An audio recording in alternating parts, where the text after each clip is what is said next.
हरि नाम यही हरि धाम यही हरि नाम यही हरि धाम यही जग के मंगल की आरती पापियों को पाप से है आरती श्री भागवत भगवान की है आरती पापियों को पाप से है तारती यह शांति गीत पावन पुनीत पापों को मिटाने वाला हरि दर्श कराने वाला शांति गीत पावन पुनीत पापों को मिटाने वाला हरि दर्श कराने वाला यह सुख करणी यह दुख हरणी यह सुख करणी यह दुख हरणी श्री मधुसूदन की आरती पापियों को पाप से है आरती श्री भागवत भगवान की है आरती पापियों को पाप से है तारती यह मधुर बोल जगपंथ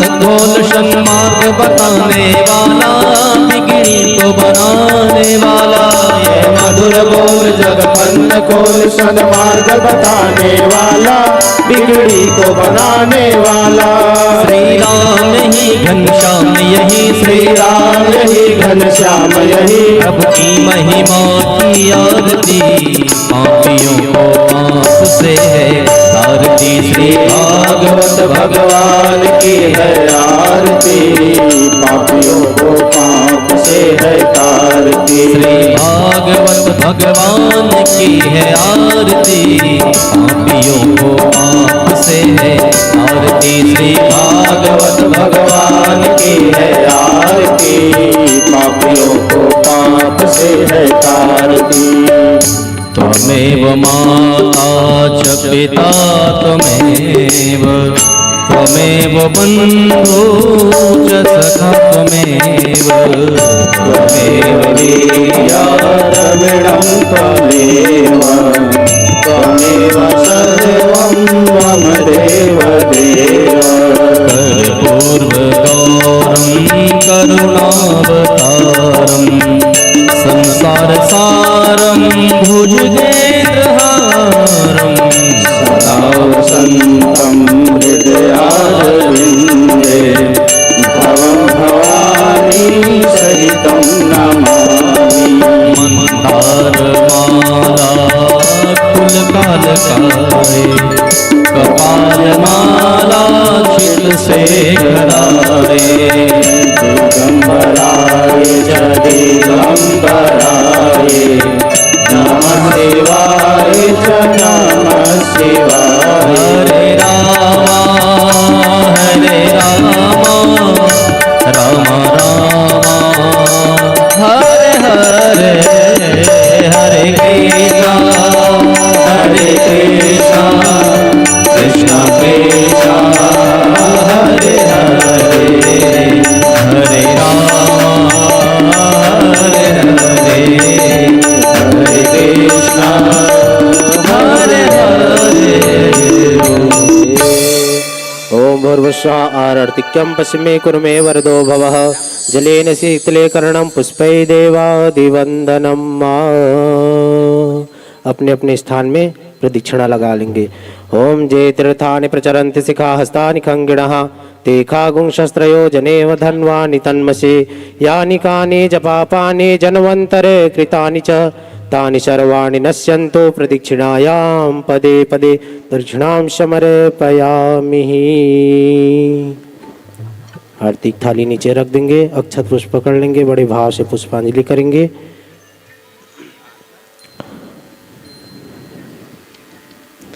हरि ओम मा जगिये न जग्या माया जंत्र देवास्थानि धर्माणि प्रथमान्यासन्नातेह नाकं महिमानः सचंत्र जत्र पूर्वे साध्या सन्ति देवाः मुखे ते ताम्बूलं नयनयुगले काजलकला ललाटे काश्मीरं विलसति गले मुक्तिकलता सुरत्काची साटे पृथुकटितटे हाटकमयि भजामि त्वं गौरी नागपति किशोरीमवरितं नानासुगन्धिपुष्पाणि यथा कालुद्भवानि च पुष्पाञ्जलिर्मया दत्त गृहाणां परमेश्वर गृहाणां जगदीश्वर मंत्रपुष्पांजलिं समर्पयामि। बोलिए श्रीमद्भागवत महापुराण की जय। वेदव्यास भगवान की जय। वृंदावन बिहारी लाल की जय। आदि शक्ति महामाया मैया की जय। अपने अपने माता पिता गुरु गोविंद की जय। धर्म की जय हो। अधर्म का नाश हो। प्राणियों में सद्भावना हो। विश्व का कल्याण हो। गौ माता की जय हो। गौ हत्या बंद हो। सत्य सनातन धर्म की जय हो। धर्म सम्राट करपात्री जी महाराज की जय हो। नमः पार्वती पतये हर हर हर महादेव। जय श्री राधे जय जय श्री राधे जय जय श्री राधे श्याम। आइए हम और आप सभी यह मंगलमयी छठवें दिवस के पावन बेला में अपनी पावन उपस्थिति देते हुए हर्ष का अनुभव और गर्व का अनुभव हम आप सभी कर रहे हैं। आप सभी माताओं बहनों से निवेदन है, सभी भक्त भाइयों से निवेदन है, अति शीघ्रता के साथ अपने अपने आसन सुनिश्चित कर बैठ जाएं और यह कथा हम और आप सभी व्यासरी जी के पावन सन्निधि में और उनके ही चरणों का आश्रय लेते हुए आज के इस मंगलमयी पावन पुनीत कथा में प्रवेश करते हैं। एक बार आप सभी दोनों हाथ उठा करके बोलिएगा राधे राधे राधे राधे। हाँ, एक बार ध्यान लगा करके बोलिएगा राधे राधे राधे राधे। एक बार बिल्कुल मुस्कुराहट के साथ बोल लीजिएगा राधे राधे। तो आइए इसी मंगलमयी हम और आप सभी कथा का लाभ लें और व्यासपीठ पर विराजमान परम पूज्य श्री व्यास जी को हम आप सभी उनके पावन श्री चरणों को कोटि कोटि प्रणति निवेदन करें और मंगलमय छठवें दिवस की वह बेला के लिए उनको सादर निवेदित करें और आप सभी दोनों हाथ जोरदार ताली बजाकर व्यास जी से प्रार्थना करें। बोले वेदव्यास भगवान की जय। जय सिया राम।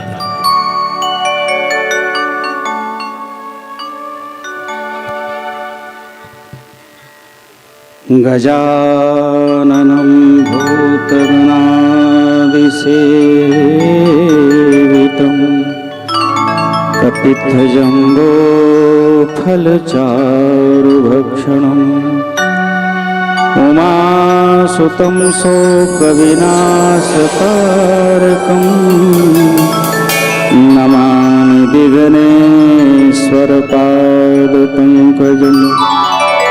विघ्नेश्वराय वरदाय सुरप्रियाय लंबोदराय सकलाय जगद्धिताय नागाननाय श्रुतियज्ञविभूषिताय गौरीसुताय गणनाथ नमो नमस्ते।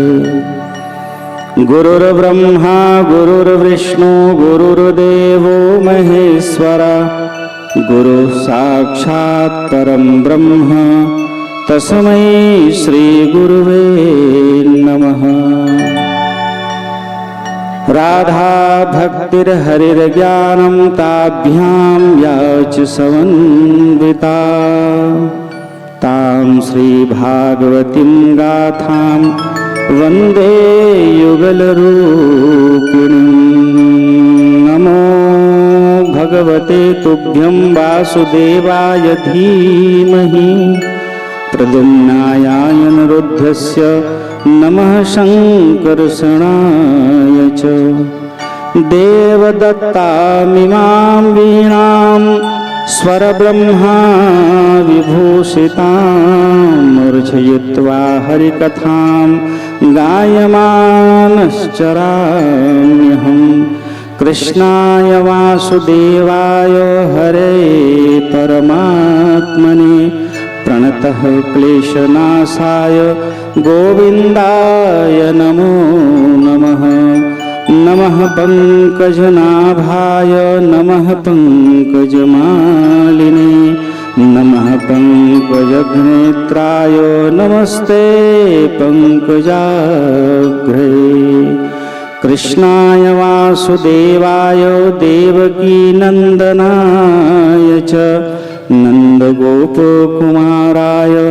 गोविन्दाय नमो नमः शान्तं शाश्वतप्रमेयमनघं निर्वाणशान्तिप्रदं ब्रह्माशम्भुफणीन्द्रसेव्यमनिशं वेदान्तवेद्यं विभुम् रामाख्यं जगदीश्वरं सुरगुरुं मायामनुष्यं हरिं वन्देऽहं करुणाकरं रघुवरं भूपालचूडामणिं नान्यास्पृहा रघुपते हृदयेस्मदीये सत्यं वदामि च भवानखिलान्तरात्मा भक्तिप्रयच्छ रघुपुङ्गवनिर्भराम्ये कामादिदोषरहितं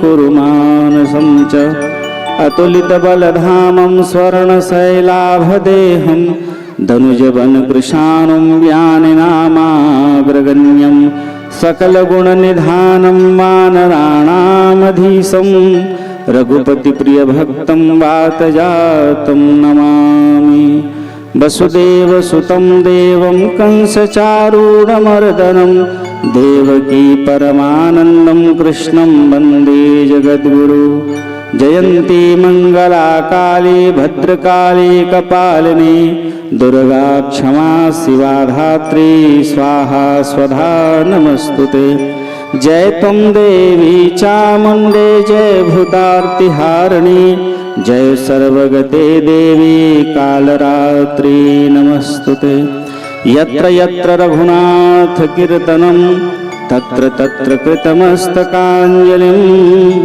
बाष्पवारी परिपूर्णलोचनं मारुतिं नमत राक्षसान्तकं मारुतिं नमत राक्षसान्तकं प्रेम से बोलो भक्तवत्सल भगवान की जय आनंद कंद भगवान की जय भागवत महापुराण की जय।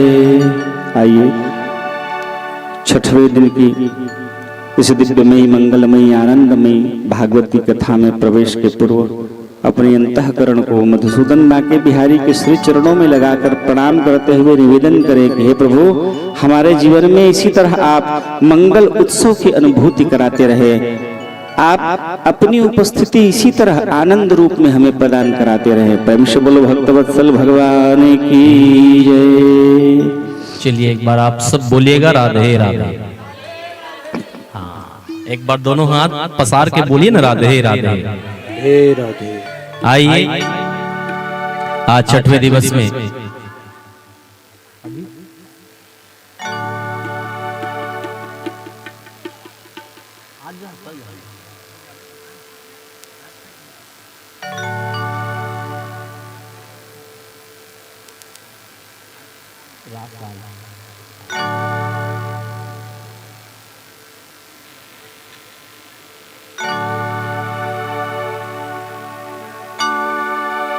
हरि ओम।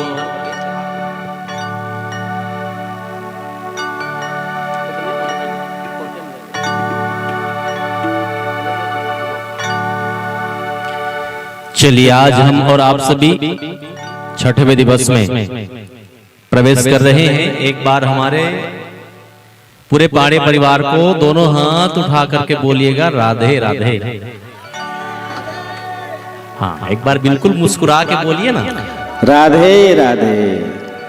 और आइए मनवाणी और कर्म की शुद्धि के लिए हमने यह यज्ञ का आयोजन किया है। तो एक बार हमारे संतोष भैया और उनकी सहचार्य नीता भाभी के लिए जोरदार ताली बजा दीजिए। और एक बार पुनः ताली हमारे छोटे भाई तरुण और कोमेश्वरी जी के लिए खूब खूब आनंद के साथ बजाएं। हाँ और आइए मनवाड़ी और कर्म की शुद्धि कर लें। और हम और आप सबने अच्छा वृंदावन कितने लोग गए हैं थोड़ा सा बताइए इधर हाथ उठा करके। वृंदावन हाँ, तो चलिए वृंदावन जो गए हैं वृंदावन की अनुभूति करें, ब्रजमंडल की अनुभूति करें। और जो वृंदावन नहीं गए हैं तो इसी जगह को वृंदावन हमारे आयोजक परिवार ने बनाया है, वृंदावन को यहाँ ले आया है उन्होंने। तो आइए सीधे सीधे भावों के साथ। श्यामा कमल हृदय सो प्रगटो,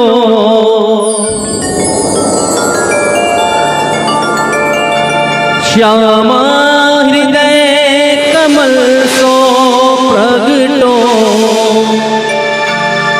और श्याम हृदय को भाई वृंदावन प्यारो वृंदावन, वृंदावन प्यारो वृंदावन, वृंदावन प्यारो वृंदावन, वृंदावन प्यारो वृंदावन।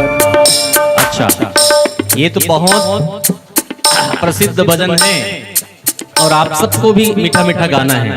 अब तो ब्रजमंडल की यात्रा कर रहे हैं और ब्रजमंडल की यात्रा करें तो केवल वृंदावन का ध्यान हो और मीठी मीठी ताली हो, नेत्र मूंद कर बिहारी जी को याद करें और सब गाइए।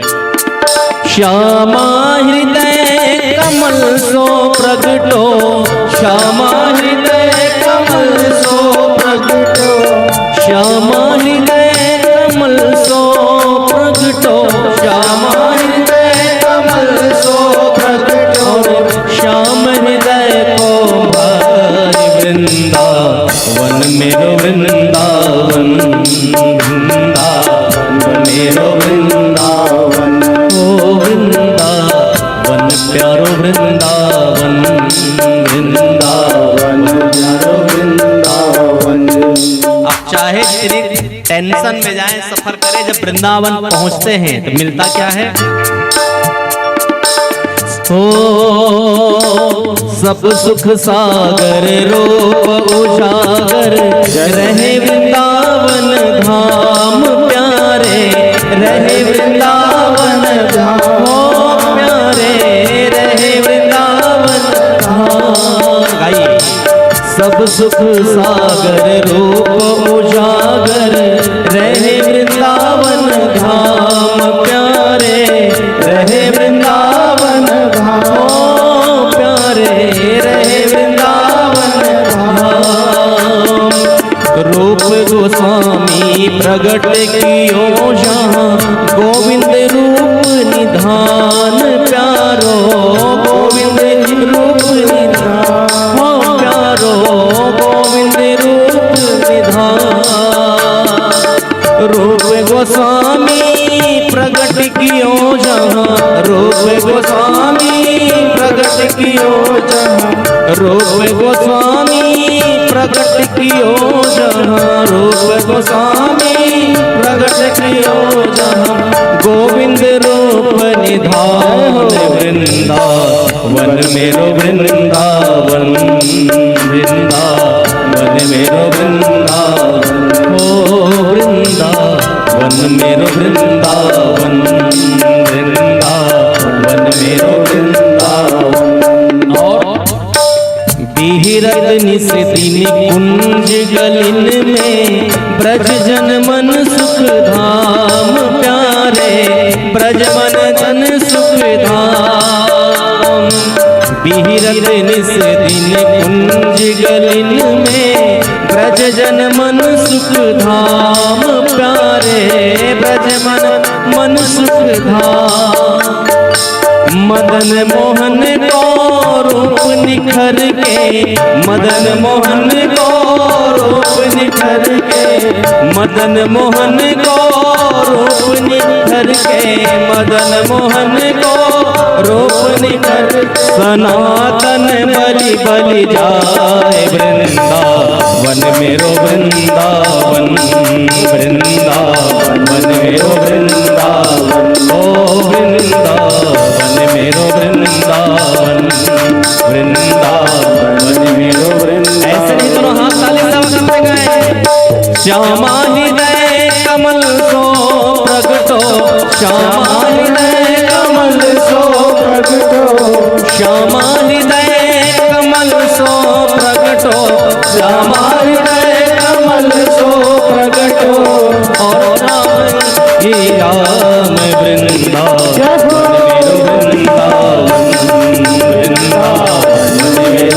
ऐसे नहीं देखिए, हाथ उठाने के लिए बिल्कुल कहा जाता है, तो जिनके पास दो हाथ सही सलामत है उठाया करिए। हाँ बिल्कुल सही सलामत जिनके पास दो हाथ हैं उठा करके ताली सेवा कैसी 1 2 3 4।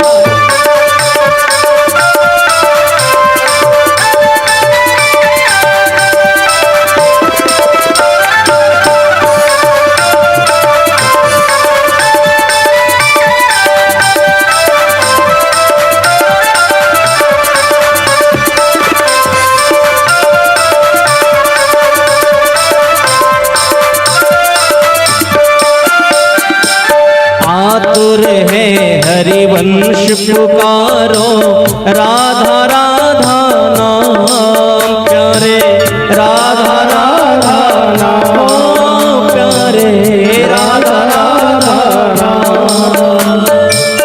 आतुर है हरिवंश पुकारो राधा राधा नाम प्यारे राधा राधा नाम गाले सघन कुंज यमुना तट आयो सघन कुंज यमुना तट आयो सघन कुंज यमुना तट आयो सघन कुंज यमुना तट श्री राधा वल्लभ लाल वृंदावन मेरो वृंदावन वृंदावन मेरो वृंदावन ओ वृंदावन मेरो वृंदावन वृंदावन मेरो वृंदावन। श्यामा हृदय कमल सो प्रगटो श्यामा हृदय कमल सो प्रगटो श्यामा हृदय कमल सो प्रगटो श्यामा हृदय कमल सो प्रगटो और श्याम हृदय को भाई वृंदावन प्यार वृंदावन वृंदावन मेरो वृंदावन। अच्छा अगला जन्म कौन कौन चाहता है ब्रजमंडल में हो तो दोनों हाथ एक बार उठा लीजिए। जो चाहते हैं कि वृंदावन में हमारा जन्म हो तो एक साथ दोनों हाथ ताली सेवा करते गाइए बोली राधा रमण लाल की जय।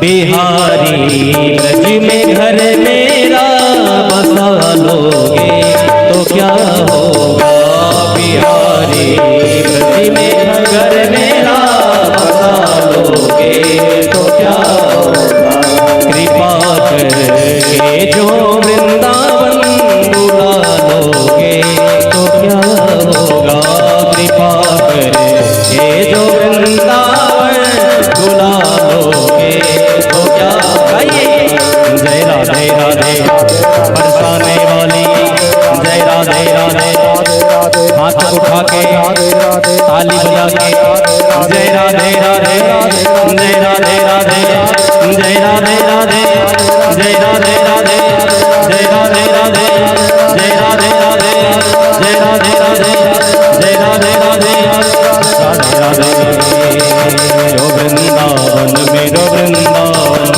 वृंदावन मेरो वृंदावन ओ वृंदावन मेरो वृंदावन। जय जय श्री राधे जय जय श्री राधे जय जय श्री राधे। वृंदावन मेरो वृंदावन बोली वृंदावन धाम की जय। सच्चिदानंद रूपा विश्वोत्पत्त्यादि हेतवे तापत्रय विनाशाय श्रीकृष्णाय वयं नमः। श्रीकृष्णाय वयं नुमः। भक्त भक्त भगवंत गुरु चतुर नाम बकुएक, इनके पद बंदन किए काटत विघ्न अनेक।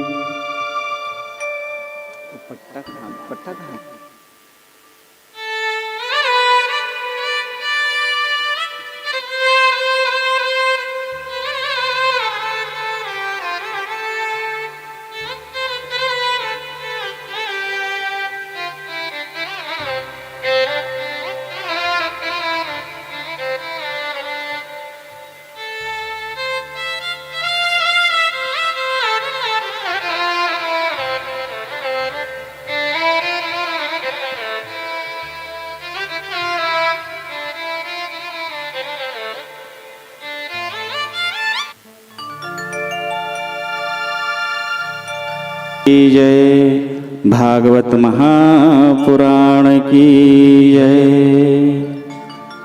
भक्त भक्त भगवंत गुरु चतुर नाम बकुएक, इनके पद बंदन किए काटत विघ्न अनेक।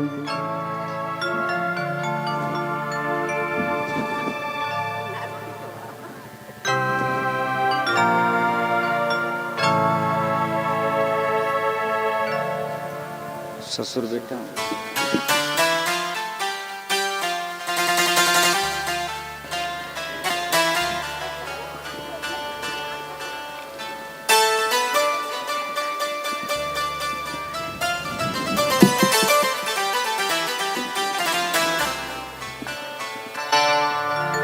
जगदीश्वर परमात्मा भगवान की दिव्यमयी मंगलमयी हृदय को आनंदित कर देने वाली यह दिव्य कथा।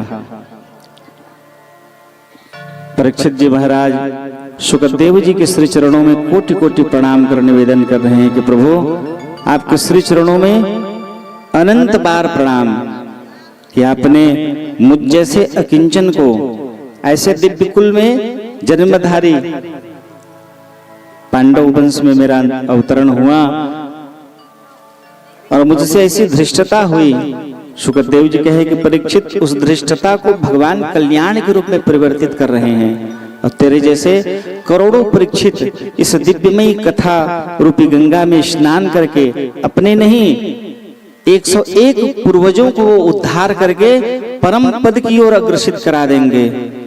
और ऐसे पुण्य का तू भागी बनेगा जितने बार जितने जगह जब जब जहां जहां जैसे इस भागवत की कथा होगी उसका दशांश भाग तुमको प्राप्त होते रहेगा। और इसीलिए तो ऐसी अमरता को प्राप्त होगा। बाकी लोग तो जीवन में अश्वस्थामा बलि व्यासो हनुमानश्च विभीषण ये अमर हैं, परंतु तुम्हारी अमरता इनसे भी श्रेष्ठ हो जाएगी। सुखदेव जी परीक्षित से कह रहे हैं कि परीक्षित है कुछ जलपान कर लो, शरीर तुम्हारा रुग्ण होते जा रहा है। सुखदेव जी से प्रणाम करके निवेदन किए कि प्रभु मुझे आपकी श्रीमुख से भागवत की कथा का रसपान कर जो आनंद की अनुभूति हो रही है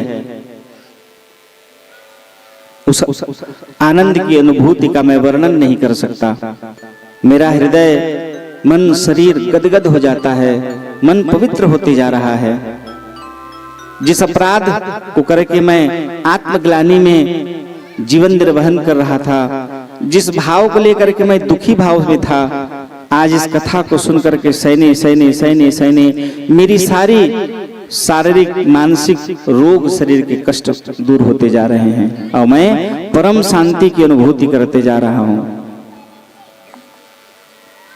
सुखदेव जी बड़े प्रसन्न होकर के इस दिव्य कथा का रसपान परीक्षित को श्रवण कराते हुए कह रहे हैं कि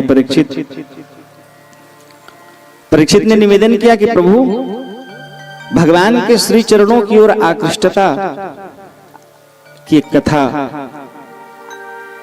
भक्तमाल की एक दिव्य कथा, भगवान का अनन्य भक्त कब हृदय जीव का परिवर्तित हो जाए और भगवान के श्री चरणों की ओर आकृष्ट हो जाए, ये केवल परमात्मा ही जानते हैं। एक 15 वर्ष का गोपाल नाम का एक बालक भागवत भगवान की कथा को श्रवण कर उसका हृदय दिव्य परिवर्तित हो गया।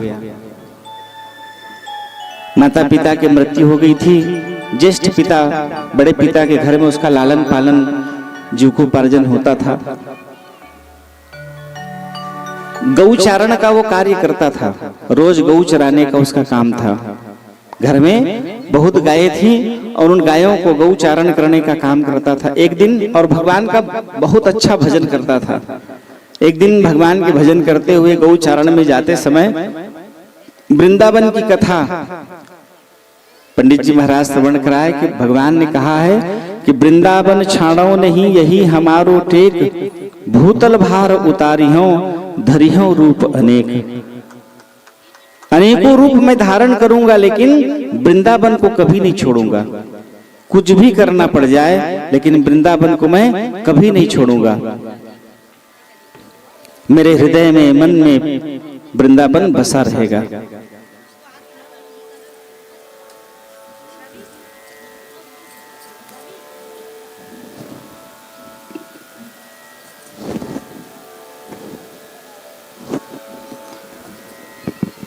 वृंदावन छाड़ो नहीं यही हमारो टेक, भूतल भार उतारियो धरियो रूप अनेक। वृंदावन के प्रति आकृष्टता अपनी प्रेम को उन्होंने व्यक्त किया। उस भाव को सुन करके वो बालक आचार्य जी को आके प्रणाम करके निवेदन किया कि प्रभु भगवान कहाँ मिलेंगे। अब वो पंडित जी को आभास नहीं था कि मैं कह दूंगा तो ये वहीं चला जाएगा। कहे भगवान कहीं रहे ना रहे वृंदावन में जरूर रहते हैं और भगवान का वास वृंदावन में नित्य निरंतर बने रहता है। बाकी जगह शयन करेंगे, भोजन करेंगे, रात्रि विश्राम करेंगे, बाल भोग लेंगे, लेकिन वृंदावन एक ऐसा धाम है जहां नित्य निरंतर 24 घंटे भगवान रहते हैं। वो बालक उनके भाव को सुनकर के बड़ा आकृष्ट हो गया और गाय को वहीं छोड़ के वापस घर गया।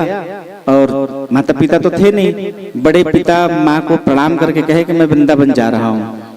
इतनी छोटी अवस्था किसमें कैसे अचानक तुम्हारा कैसे मन बना? नहीं नहीं मैं कथा सुना हूँ, भगवान वही रहे तो मैं उनसे मिलने के लिए जा रहा हूँ।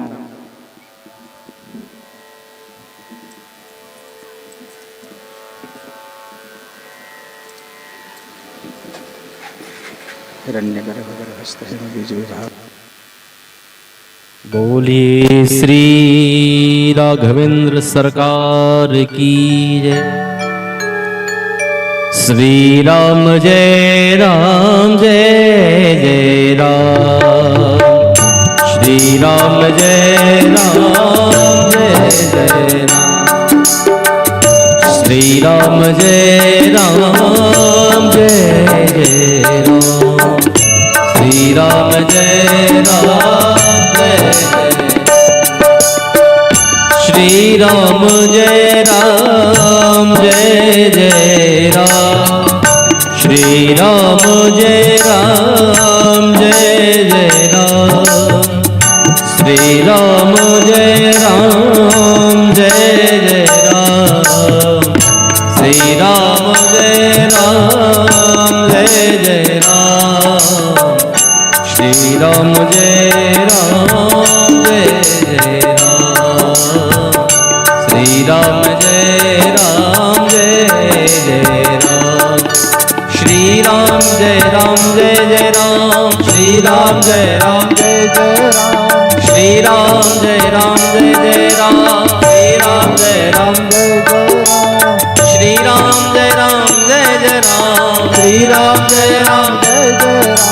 श्री राम जय राम जय जय राम। श्री राम जय राम जय जय राम। श्री राम जय राम जय जय राम। श्री राम जय राम जय जय राम। बोलिए सच्चिदानंद भगवान की जय। भक्तवत्सल भगवान की जय।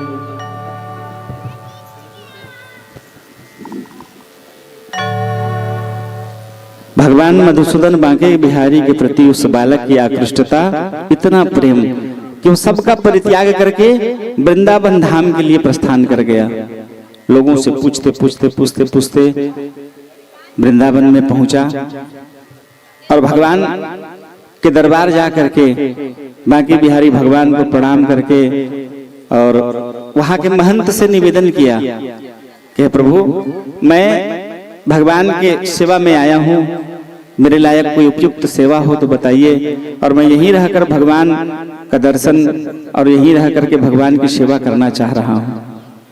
उस बालक के इस प्रकार के प्रेम को देख करके महंत जी भी बड़े भाव विभोर हुए और उन्होंने पूछा कि तुम क्या सेवा कर सकते हो, तुम्हारे हृदय में भगवान की जो भाव बना हुआ है, क्या सेवा कर सकते हो?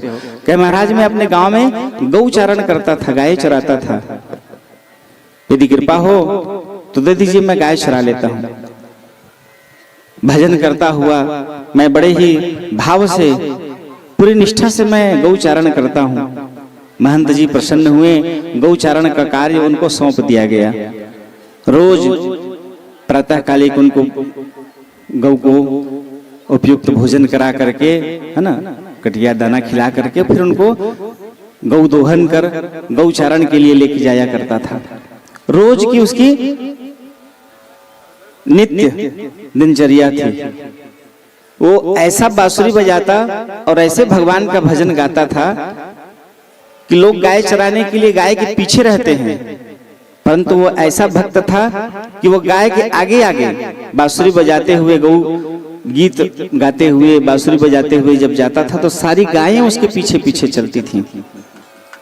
ऐसा भगवान का वो अनन्य भक्त, इतना माधुर्य बांसुरी बजाते हुए वो गौ चारण करता था और भगवान के प्रति पूरी श्रद्धा निष्ठा पूर्वक नित्य केवल उसका काम था भगवान का भजन करना, गौ चारण करना। उसने महंत से निवेदन किया था कि प्रभु, मुझे बहुत जल्दी भूख लग जाती है, तो मुझे भोजन की व्यवस्था, बस मुझे कुछ और नहीं चाहिए, रहने के लिए आश्रय हो जाए और कुछ भोजन प्रसादी मिल जाए।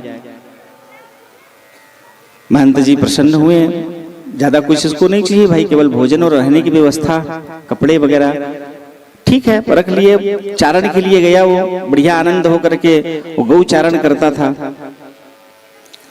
धीरे धीरे धीरे धीरे 2-4-6 महीना व्यतीत हुआ और भगवान की भक्ति में लीन वो जीवात्मा, एक दिन ऐसा समय आया, गुरुवार मार्गशीर्ष के महीने में, अभी जो चल रहा है ना, ये मार्गशीर्ष के महीने में लक्ष्मी नारायण, शालिग्राम, लड्डू गोपाल, इनकी विशेष पूजा की जाती है। और उसी पूजा में सभी लोग बड़े आनंदित थे और उस गोपाल की तरफ किसी का ध्यान नहीं गया कि आज उनको भोजन, रोज भोजन पहुंचाया जाता था, आज उसके लिए भोजन पहुंचाने की बात ये लोग भूल गए। सब लोग उत्सव में लीन थे। अब इसकी भूख व्याकुलता बड़ी बढ़ने लग गई।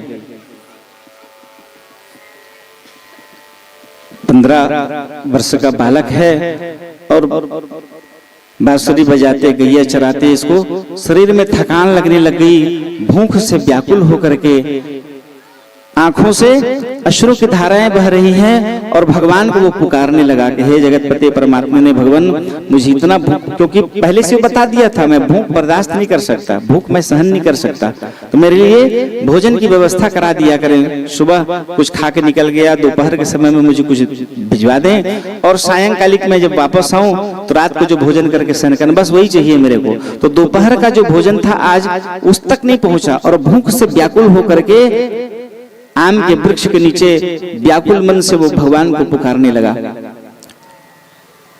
भगवान उसकी पुकार को सुन करके, जो वल्कल पहनते हैं भगवान को, जो श्रृंगार कराते समय, इसको वल्कल वस्त्र कहा जाता है, उस वल्कल वस्त्र में भगवान स्वयं सारे पदार्थों को लेकर के और दौड़ते भागते हुए चले आए और उस गोपाल को जाकर के भगवान ने आम के वृक्ष के नीचे में व्याकुल गोपाल को जाकर के भगवान ने वह दिव्य भोजन प्रदान कराई और कहे, गोपाल तू जल्दी से भोजन कर लेना, बच जाए तो और किसी को खिला देना और मैं जा रहा हूँ कि भगवान भागते हुए दौड़े चले आए। गोपाल भोजन तो कर लिया, क्षुधा शांत हो गई। सायंकालिक समय में गाय को लेकर के आया और गौशाला में गाय को छोड़ के जहां बांधना है वो बिना बांधे वापस गया और जाकर के महंत को एकदम जोर जोर से चिल्लाने लगा, अरे केवल रोटी मांगा हूं मैं आपसे, भोजन देना है मेरे को, भोजन तक नहीं दे पाए। अरे नहीं दे पाए, नहीं मुझ तक पहुंच पाए, किसी को भिजवाना था, नहीं आया, कोई बात नहीं। इतने सालों मर गए थे काम करने वाले, आज मेरी पुकार, मेरी व्याकुलता देख करके भगवान को आना पड़ गया मेरे पास भोजन लेकर के। महंत विचार कर रहा है कि इसको आज भोजन नहीं मिला है, जिसके कारण इसके अंदर में व्याकुलता है और उसी के कारण ये चिल्ला रहा है। भगवान को मेरे पास भोजन लेकर के आना पड़ गया, मर गए थे तुम लोग सब, भगवान को उसको कष्ट देना पड़ गया। महंत मन में विचार कर रहा है कि इसको भोजन नहीं मिला है, इसके कारण इसका मन बौरा गया है, मन विचलित हो गया है, जबकि उसका कहने का भाव यह था कि भगवान को आना पड़ गया मुझे भोजन लेने पहुंचाने के लिए।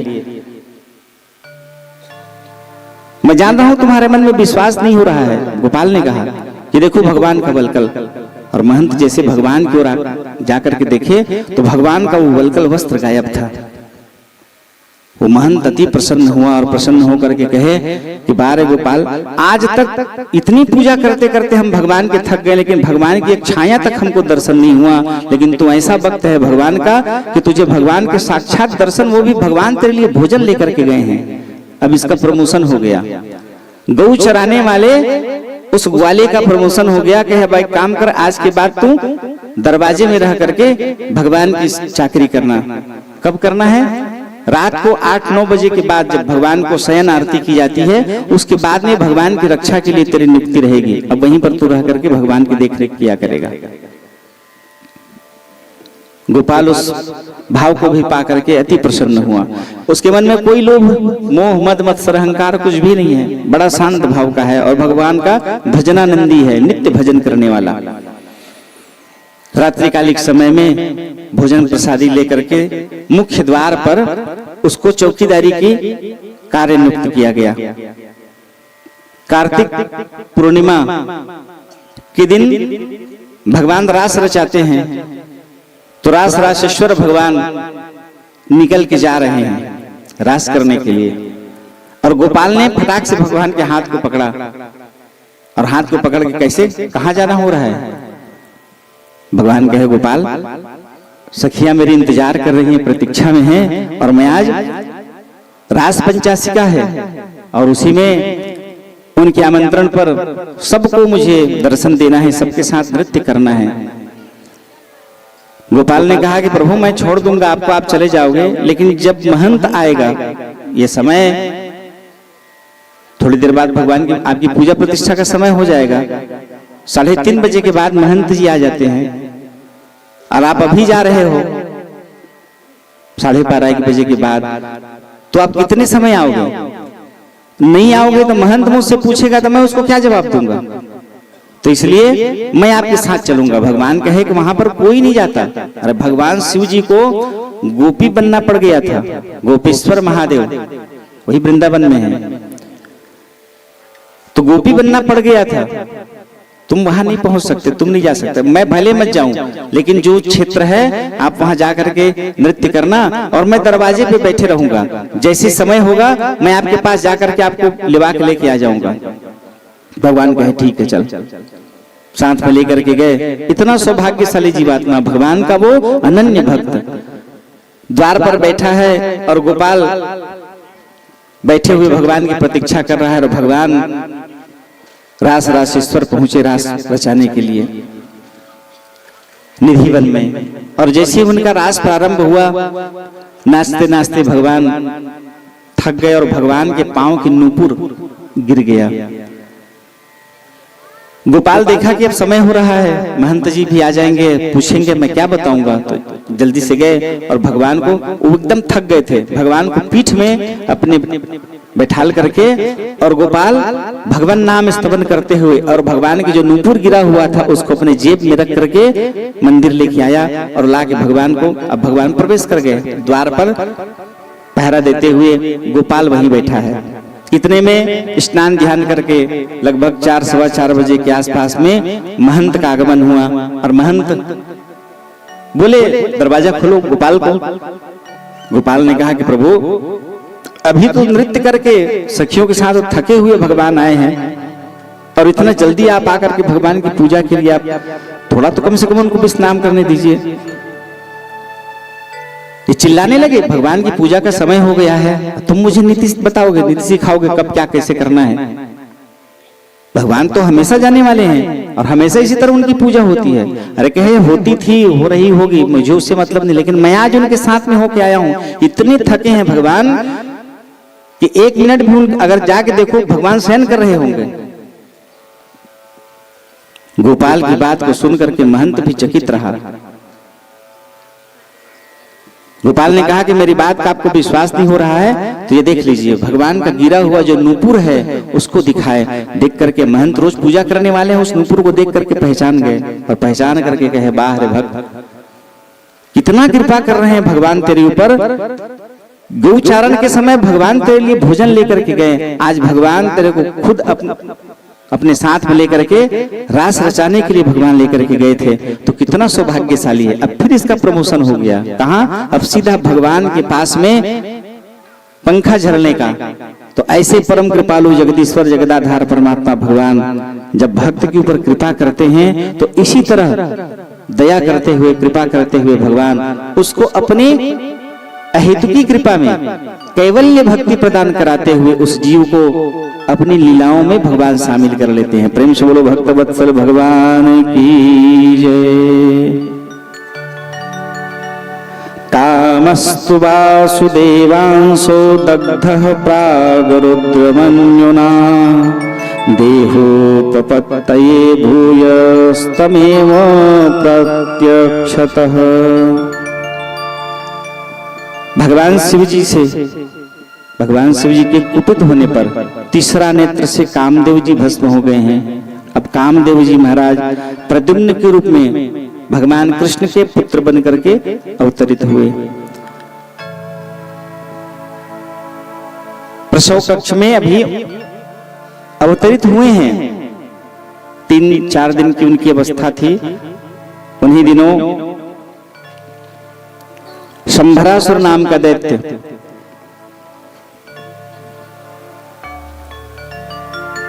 इन्हीं के हाथों उनकी मृत्यु होनी है, प्रद्युम्न के हाथ से।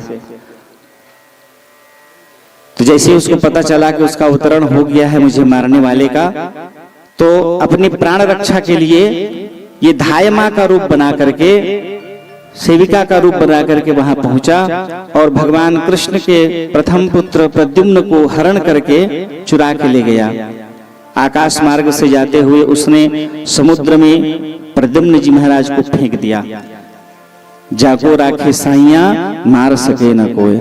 जैसे ही समुद्र में फेंका, एक विशाल मछली ने उसको लिगल लिया और उसके लिगलते ही बहुत से शिकारी शिकार खेलने के लिए गए हुए थे और उन्हीं के जाल में वो मछली फंस गई। विशाल मछली थी। उन्होंने विचार किया कि इसको ये हमारे, मान लो इसको पकड़ करके हम बांटना चाहे तो भी नहीं बांट पाएंगे इसको, अलग अलग खंडों में करके। इसलिए अच्छा है कि राजा के घर बहुत सारे लोग खाने पीने वाले हैं, इसको वहीं दे देते हैं। सब शिकारियों ने विचार करके उसको राजा को सौंप दिया। राजा के उसको रसोइये के पास भिजवाया गया। रसोइये उसको कई खंडों में काट करके, तो जैसे उसको काटा गया तो उसके गर्भ से वही नवजात शिशु भगवान कृष्ण का वह पुत्र प्रद्युम्न प्राप्त हुआ। राजा तक सूचना नहीं गई है, राजा तक बताया नहीं गया। कहीं इसको माया नाम की मायावती उसके पास उनको सौंप दिया गया इसकी रक्षा लालन पालन के लिए। और इधर अपने ही शत्रु के घर में वो पलने लगा। मायावती जो सभी प्रकार की माया में निपुण थे, उन्होंने सब प्रकार की विद्या उनका लालन पालन करते हुए सिखाने लग गए।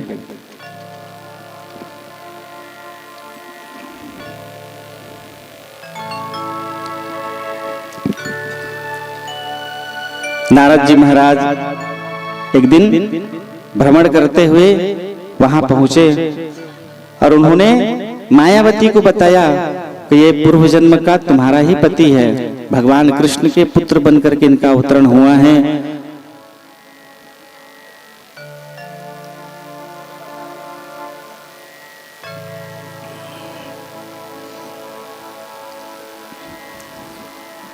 मायावती इस प्रकार बड़े निष्ठा से उनका लालन पालन करने लगी और नारद जी महाराज से जान करके कि ये पूर्व में तुम्हारा ही पति था, भगवान शिव जी के क्रोधित होने पर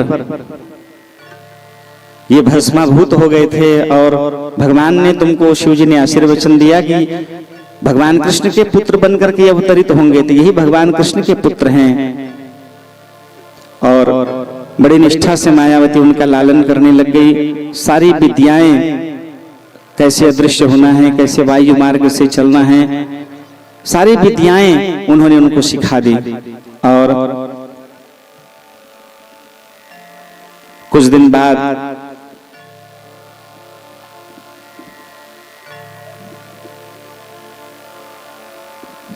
प्रद्युम्न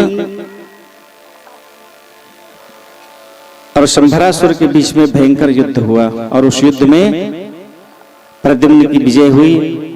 आकाश मार्ग से होते हुए मायावती उनको लेकर के द्वारिका पहुंचे।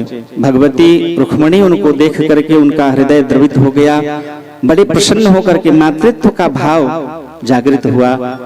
उसी समय भगवान कृष्ण पहुंचे और उन्होंने बताया कि हमारा पुत्र प्रद्युम्न है। पूरी कहानी उनको बताई और इस प्रकार नववधू मायावती सहित भगवान प्रद्युम्न जी महाराज का दिव्य स्वागत सत्कार किया गया और उनको प्रवेश कराया गया। प्रेम से बोलो भक्तवत्सल भगवान की जय। बोलिए श्री वृंदावन बिहारी लाल की।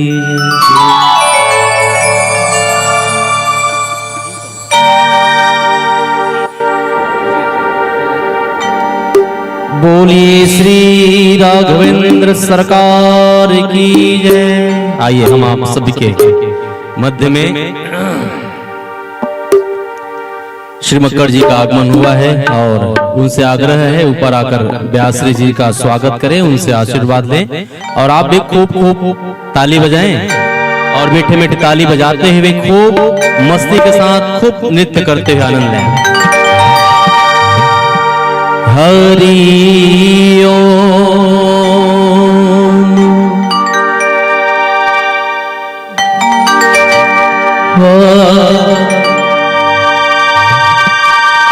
प्रथम मनाओ श्री गुरु और वंदन श्री हरिदास। विपुल प्रेम निज नेम गही, कहीं सुजन बिहारी दास। गुरु सेवत गोविंद मिले और गुरु गोविंद ही आ। श्री बिहारी दास श्री हरिदास को जीवत है मुख चार। एक बार बोलिए ना राधे। आइए और खूब आनंद और मस्ती के साथ, खूब आनंद के साथ खूब ठुमका लगाइए। कहेंगे क्या? सांवरे को दिल में बसा कर को देखो। हाँ, एक लाइन आप गाइए फिर खड़े होंगे अपने अपनी जगह में। सांवरे को दिल में बसा कर को देखो। एक लाइन गाइए ना।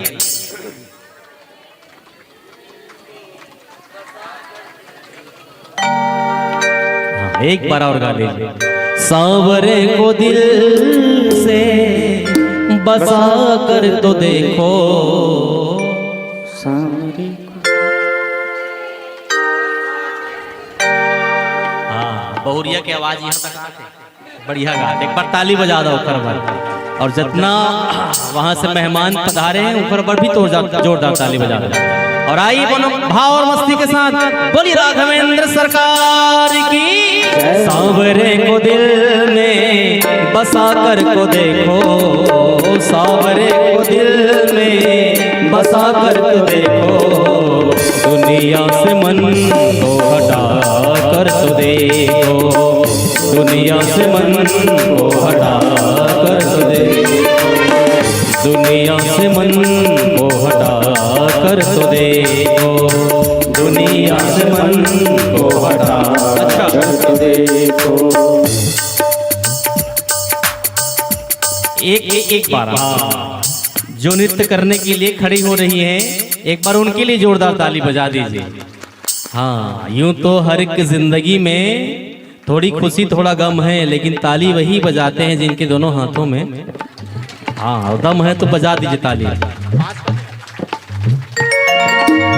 हो सांवरे को दिल में बसा कर तो देखो, सांवरे को दिल में बसा कर तो देखो, दुनिया से मन को हटा कर तो देखो, दुनिया से मन को हटा कर तो देखो, दुनिया से मन को हटा कर तो देखो, दुनिया से मन को हटा कर तो देखो। सांवरे को दिल में बसा कर तो देखो, सांवरे को दिल में बसा कर तो देखो, सांवरे को दिल में बसा कर तो देखो, सांवरे को दिल में बसा कर तो देखो, एक बार दिल को हटा कर तो देखो, दुनिया से मन को हटा कर तो देखो। बड़ा ही दयालु है बाकी बिहारी, बड़ा ही दयालु है बाकी बिहारी, बड़ा ही दयालु है बाकी बिहारी, बड़ा ही दयालु है बाकी बिहारी। एक बार वृंदावन आकर तो देखो, एक बार वृंदावन आकर तो देखो, बार वृंदावन आकर तो देखो, एक बार वृंदावन आकर तो देखो।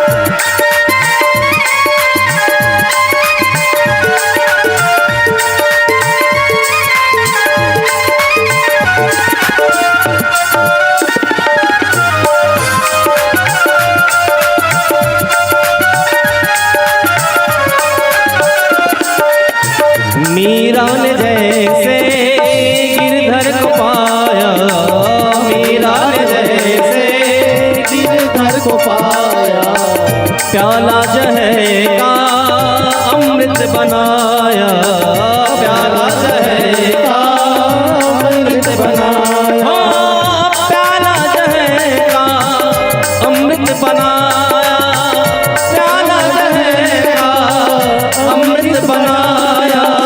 तुम अपनी मस्ती मिटा कर तो देखो, तुम अपनी हंसी मिटा कर तो देखो, क्यों एक बार वृंदावन आकर तो देखो, एक बार वृंदावन आकर तो देखो, एक बार वृंदावन आकर तो देखो, एक बार वृंदावन आकर तो देखो।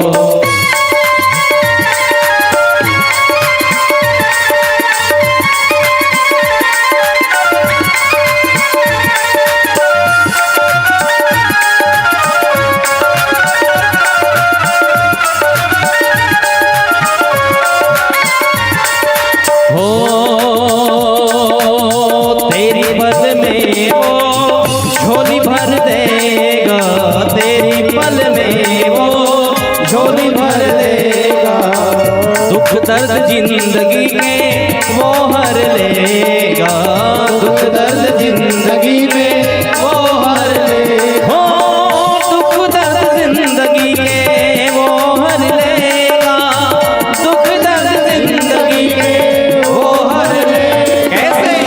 चौखट पे दामन फैला कर तो देखो, चौखट पे दामन फैला कर तो देखो, और दोनों हाथ बिल्कुल सीधे एक साथ ठुमका लगाते गए, एक बार वृंदावन कर तो देखो, एक बार वृंदावन कर तो देखो, एक बार वृंदावन कर तो देखो, एक बार वृंदावन कर तो देखो।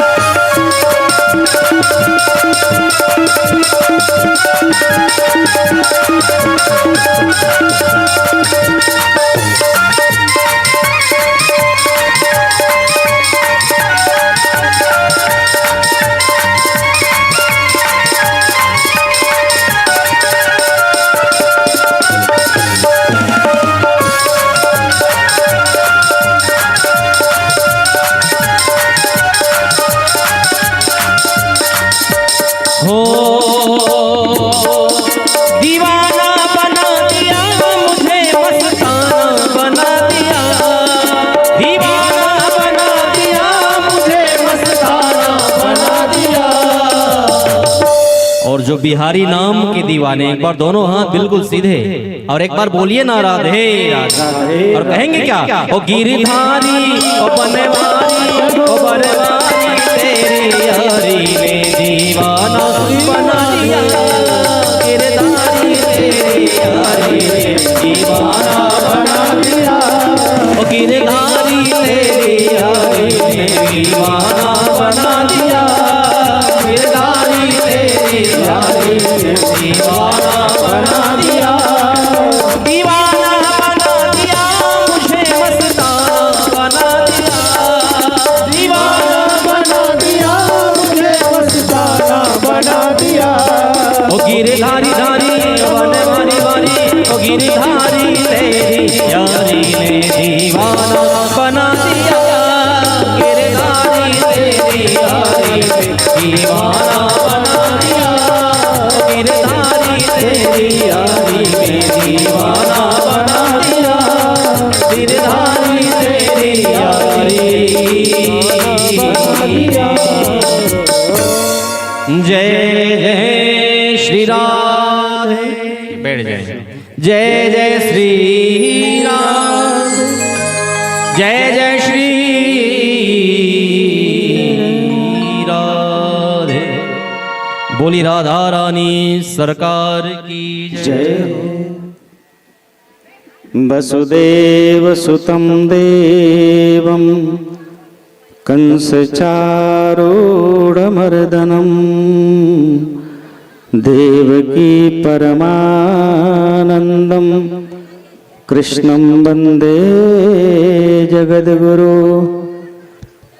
कृष्णाय वासुदेवाय हरे परमात्मने प्रणतः क्लेशनाशाय गोविंदाय नमो नमः।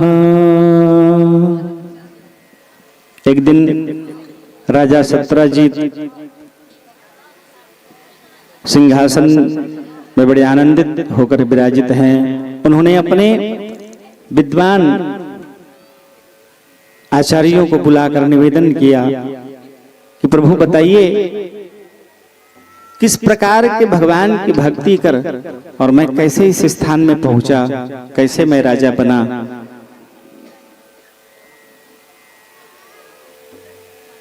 आचार्यों ने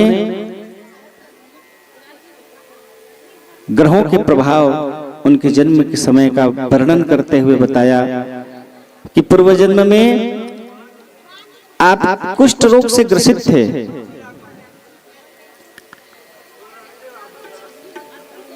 गांव नगर के लोगों ने उनको तिरस्कृत करके नगर से निकाल दिया था, गांव से निकाल दिया था। और वो शपथनिक गांव के बाहर सूर्य नारायण के मंदिर में उन्होंने अपना आश्रय लिया और वो वहीं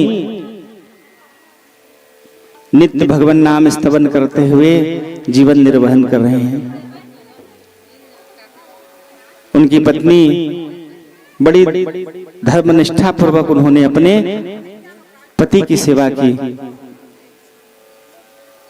ब्राह्मण देवता से उन्होंने निवेदन किया कि प्रभु हमारे रहने का कोई आश्रय, कोई ठिकाना, कोई जगह नहीं है, तो आप हमें मंदिर में, यहीं पर मंदिर प्रांगण में हमें आश्रय दे दीजिए और यहीं रह करके हम सूर्य नारायण की सेवा करते हुए अपना जीवन निर्वहन करेंगे। इस प्रकार दया पाकर के ब्राह्मण देव ने उनको आश्रय दिया।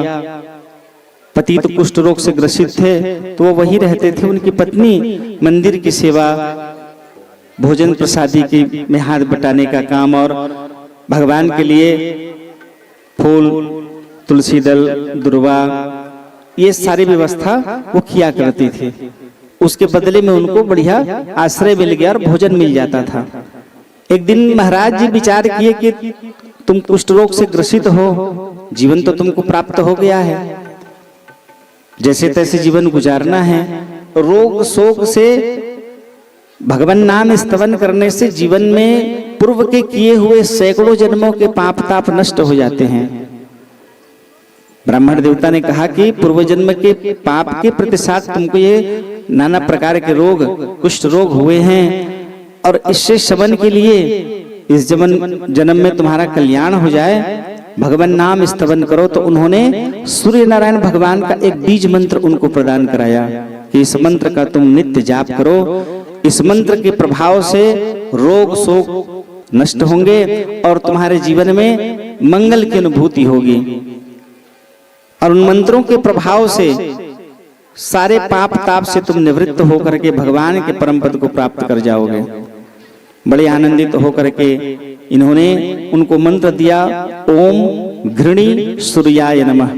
ये एक ऐसा अमोघ मंत्र है जिस मंत्र का जाप करने से सूर्य नारायण भगवान शीघ्र प्रसन्न हो जाते हैं। 5 देव हैं जिनका हमें नित्य पूजन करना चाहिए, स्तुति करनी चाहिए, इनकी वंदना करनी चाहिए। गणेश, शिवजी, विष्णु भगवान, सूर्य नारायण और भगवती पराम्बा, इनकी भक्ति पूजन आराधन करने से, ये 5 देवताओं की पूजन करने से सकल कामना सिद्ध होती है। जीव के सैकड़ों जन्मों के पाप ताप नष्ट होते जाते हैं और सैने सैने धीरे धीरे वो जब पाप ताप नष्ट होता है तो वो जीवात्मा परम सुख की अनुभूति करते हैं। तो आज जैसे ही सत्राजित राजा पूछे तो आचार्यों ने उनको बताया कि आपके पूर्व जन्म में किए हुए उस मंत्र के जाप के प्रभाव से, पहले तो कुष्ठ रोग से आप ग्रसित थे और उस मंत्र को जपते हुए सूर्य की उपासना करने के कारण और सूर्य के उस मंत्र को जाप करने के कारण आपको यह दिव्य उच्च स्थान प्राप्त हुआ है। ऐसा दिव्य उच्च स्थान जहां सूर्य नारायण भगवान प्रसन्न होकर के उनको श्यामंतक नाम करके मणि दी थी और उस मणि में ये प्रभाव था कि रोज 8 भार सोना, अपने वजन का 8 भार सोना वो उनको प्रदान किया करते थे और उसी 8 भार सोना को ग्रहण करके वो बड़े आनंदित होकर के, बड़े प्रसन्न होकर के जीवन निर्वहन कर रहे हैं। इस प्रकार राजा सत्रजीत ने सूर्य नारायण भगवान को धन्यवाद दिया, उस आचार्य को धन्यवाद दिया जिसके बताए हुए उस मार्ग पर चल करके मैंने अपने पूर्व के सारे पाप ताप नष्ट करके आज इस जगह में सुख शांति समृद्धि को प्राप्त कर भगवान की कृपा, भगवान प्रसन्न होकर के उनको उस जन्म में जपे हुए मंत्र के प्रभाव से इस जन्म में भी भगवान सूर्य नारायण प्रसन्न होकर के उनको वह श्यामंतक मणि प्रदान किए थे। मित्र के समान, मित्रवत उनके साथ भगवान व्यवहार करते थे। कौन? सूर्य नारायण। और श्यामंतक मणि उनको प्रदान किए थे। 8 भार प्रतिदिन सोना ग्रहण करते हुए बड़े आनंदित जीवन निर्वहन कर रहे हैं। तत्पश्चात एक दिन उसी मणि को पहन करके वो भगवान की सभा में पहुंच गए। जैसे ही भगवान की सभा में पहुंचे तो सारे देवता, सारे अनुचर उनके उस दिव्य प्रकाश से चकित हो गए, आंखें चौंधिया गई। तब भगवान कृष्ण ने उनका परिचय देते हुए बताया कि ये राजा सत्राजीत है और ये सूर्य के अनन्य भक्त हैं और उन्हीं के प्रभाव से भगवान प्रसन्न होकर के इनको यह श्यामंतक मणि प्रदान किए हैं। इस मणि में ऐसा दिव्य गुण है कि जीवात्मा के मनो इच्छा को यह पूर्ण करते हैं। तब उन्होंने बताया कि इसको पहन करके आपको यहाँ वहां भ्रमण नहीं करना चाहिए, ये भगवान सूर्य नारायण की प्रसन्नता के कारण आपको प्राप्त हुआ है, तो इसको आप ठाकुर जी के चरणों में समर्पित कर दीजिए। बाहर इसको पहन कर यदि आप निकले हैं, हो सकता है किसी की नजर नियत खराब हो जाए और ऐसे में कोई आपके ऊपर में आक्रमण कर दे, तो इसलिए मेरे विचार से इसको आपको भगवान के चरणों में, अपने ठाकुर जी के चरणों में समर्पित कर दीजिए। जब बहुत विशेष आवश्यक रहे तब आप इसको ग्रहण किया करें। और इस प्रकार धर्म सभा में भगवान ने उनका सम्मान किया। कुछ दिन व्यतीत हुआ, अब ये घर गए और इन्होंने उस मणि को उतार करके भगवान के चरणों में समर्पित कर दिया। दिव्य प्रकाशित,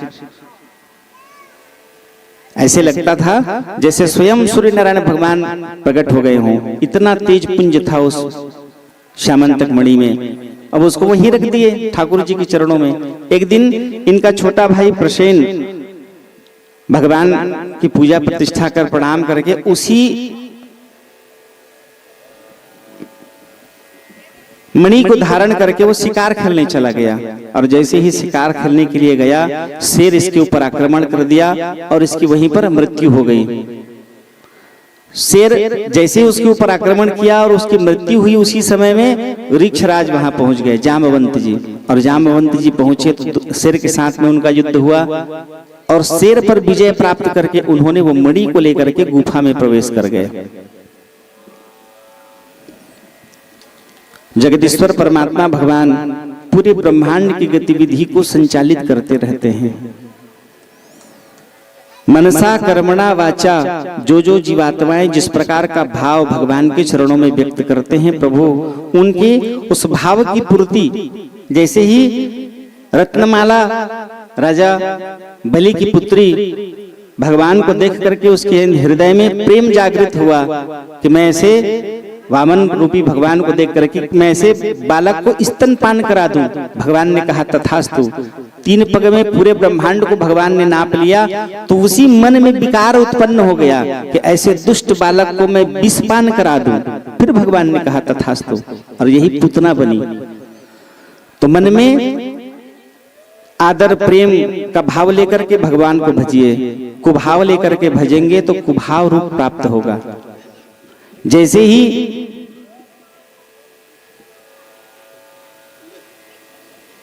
जामवंत जी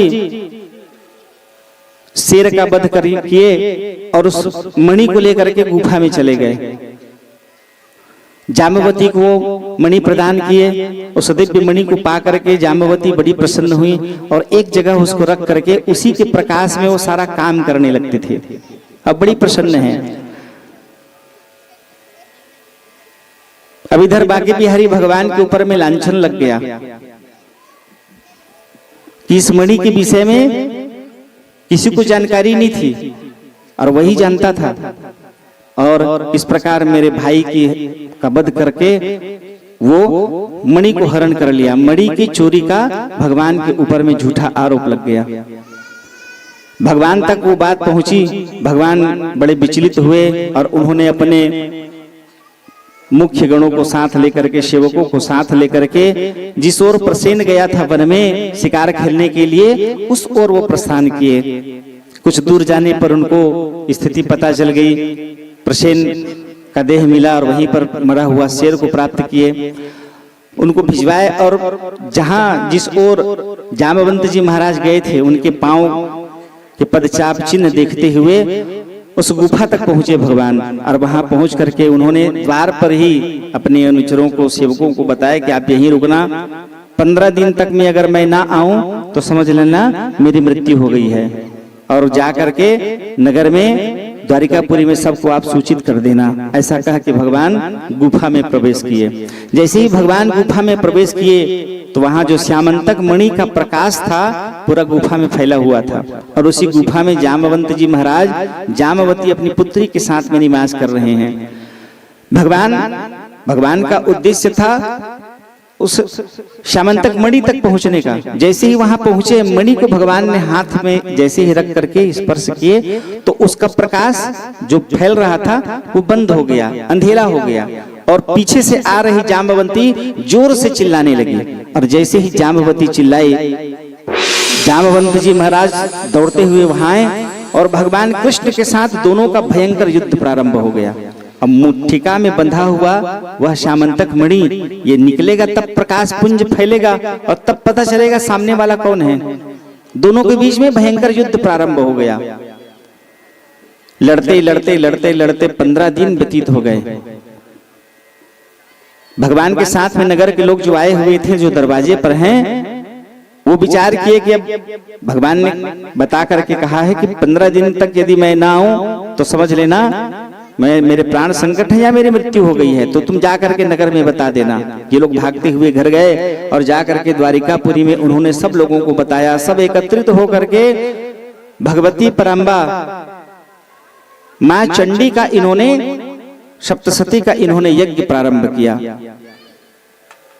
भगवती से निवेदन किए कि हे परम्बा भगवती, हमारे मधुसूदन बांके बिहारी प्राणाधार जो संकट में फंसे हुए हैं उनकी प्राण की आप रक्षा करिए। और इधर जामवंत जी के साथ युद्ध चल रहा है, भयंकर युद्ध। न भगवान जामवंत के ऊपर विजय प्राप्त कर पा रहे हैं, न जामवंत भगवान के ऊपर में विजय प्राप्त कर पा रहे हैं। दोनों भयंकर युद्ध हो रहा है।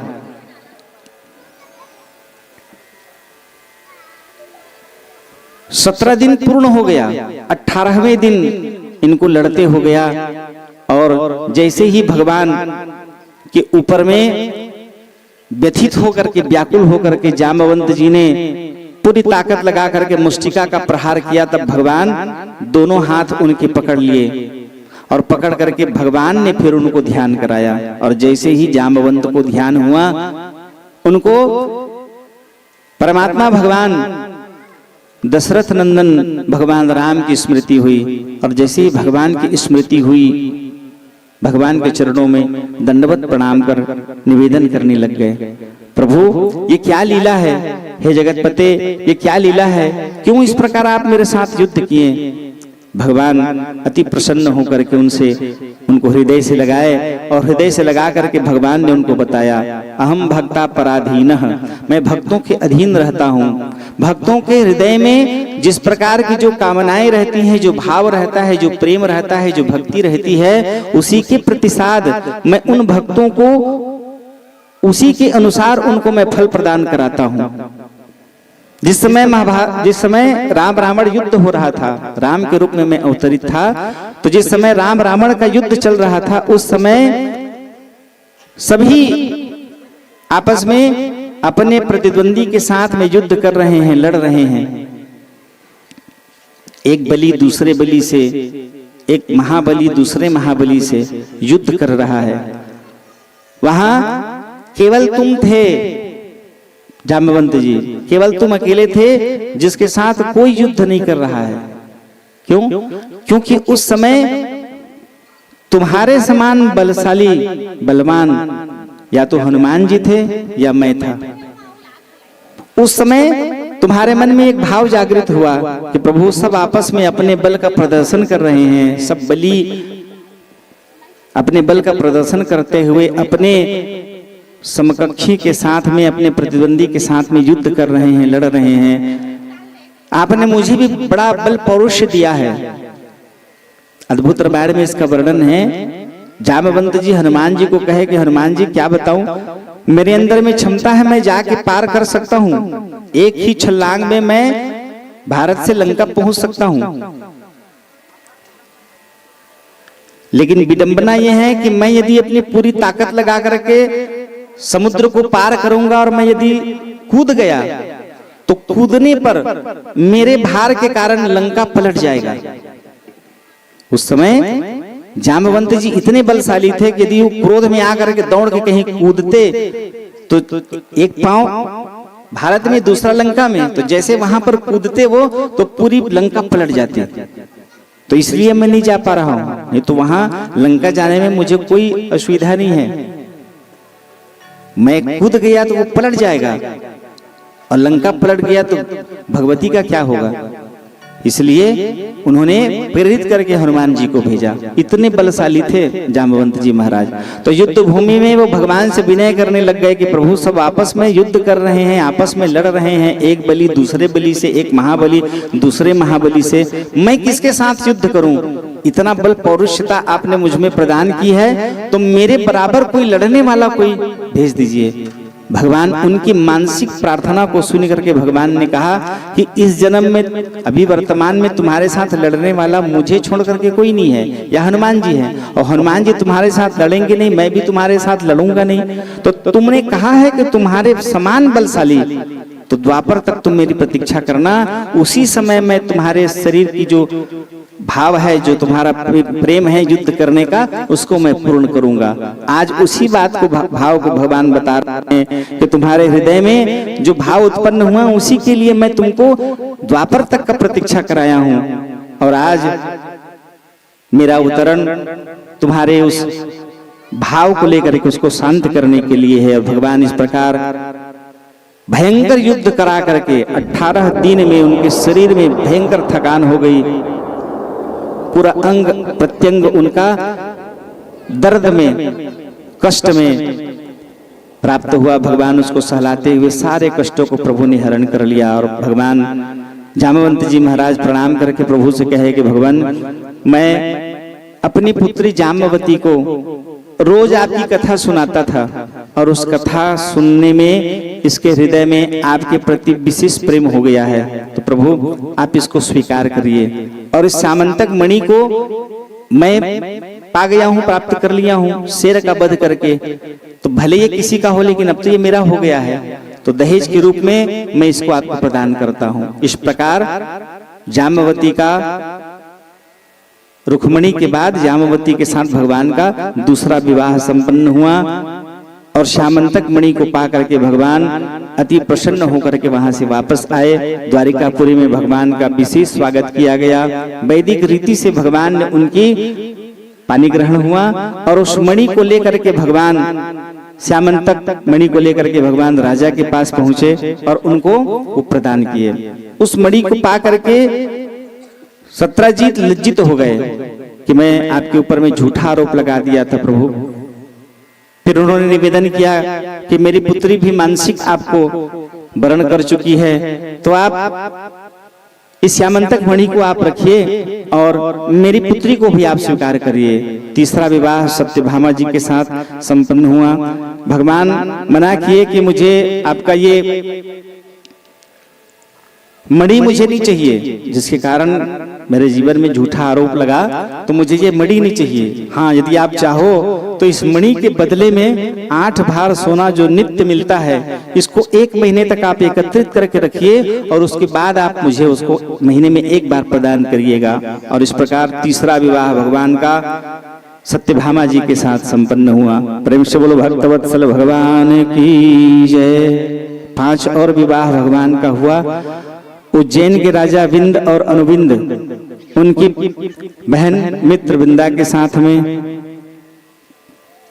कौशल देश के राजा नागनजीत, उनकी कन्या नागनजीती, उनके साथ में भी भगवान का विवाह संपन्न हुआ। और श्रुतकीर्ति, उनकी भद्रा के साथ भी भगवान का विवाह संपन्न हुआ। इस प्रकार और यमुना जी के साथ भगवान का 8 विवाह वैदिक रीति से उन्होंने विवाह संपन्न किया। प्रेम से बोलो भक्तवत्सल भगवान की जय।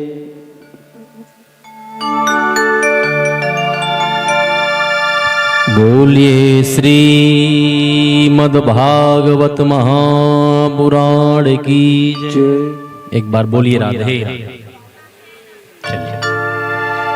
अमृत है हरि नाम जगत में, इसे छोड़ विषय रस पीना क्या, अमृत है हर नाम जगत में। इसे छोड़ विषय रस पीना क्या, हरि नाम नहीं तो जीना क्या, हरि नाम नहीं तो जीना, हरि नाम नहीं तो जीना क्या, हरि नाम नहीं तो। देखिए ये बहुत मीठा भजन है, राजन जी ने खूब अच्छे से गाया है, आप भी मीठा मीठा गा लीजिए ना। और आइए पुण्य अर्जन करने के लिए बैठे हैं, थोड़ा सा पुण्य कमा लीजिए। अमृत है हरि नाम जगत में, अमृत है हरि नाम जगत में, अमृत है हरि नाम जगत में, अमृत है हरि नाम जगत में। इसे छोड़ विषय रस पीना क्या, हरि नाम नहीं तो जीना क्या, हरि नाम नहीं तो जीना क्या, हरि नाम नहीं तो जीना क्या, हरि नाम नहीं तो जीना क्या।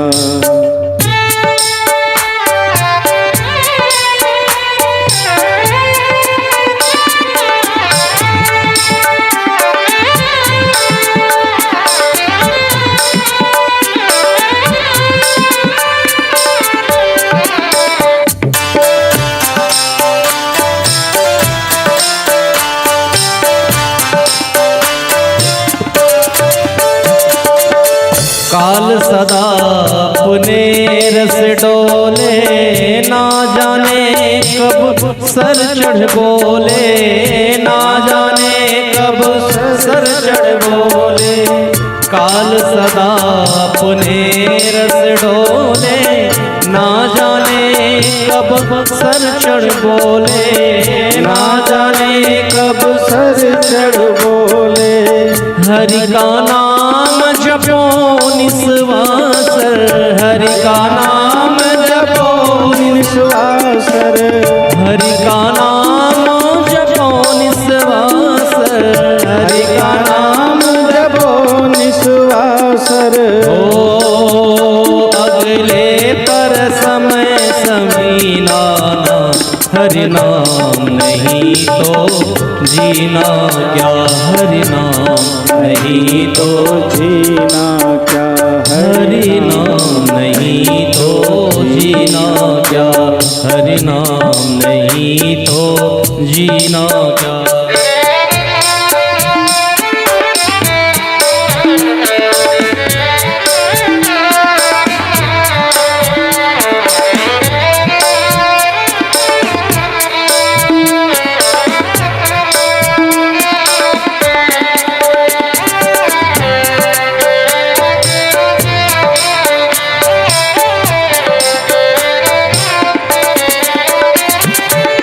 भूषण से सब अंग सजावे, रसना पर हरि नाम न आवे, रसना पर हरि नाम न आवे, रसना पर हरि नाम न आवे।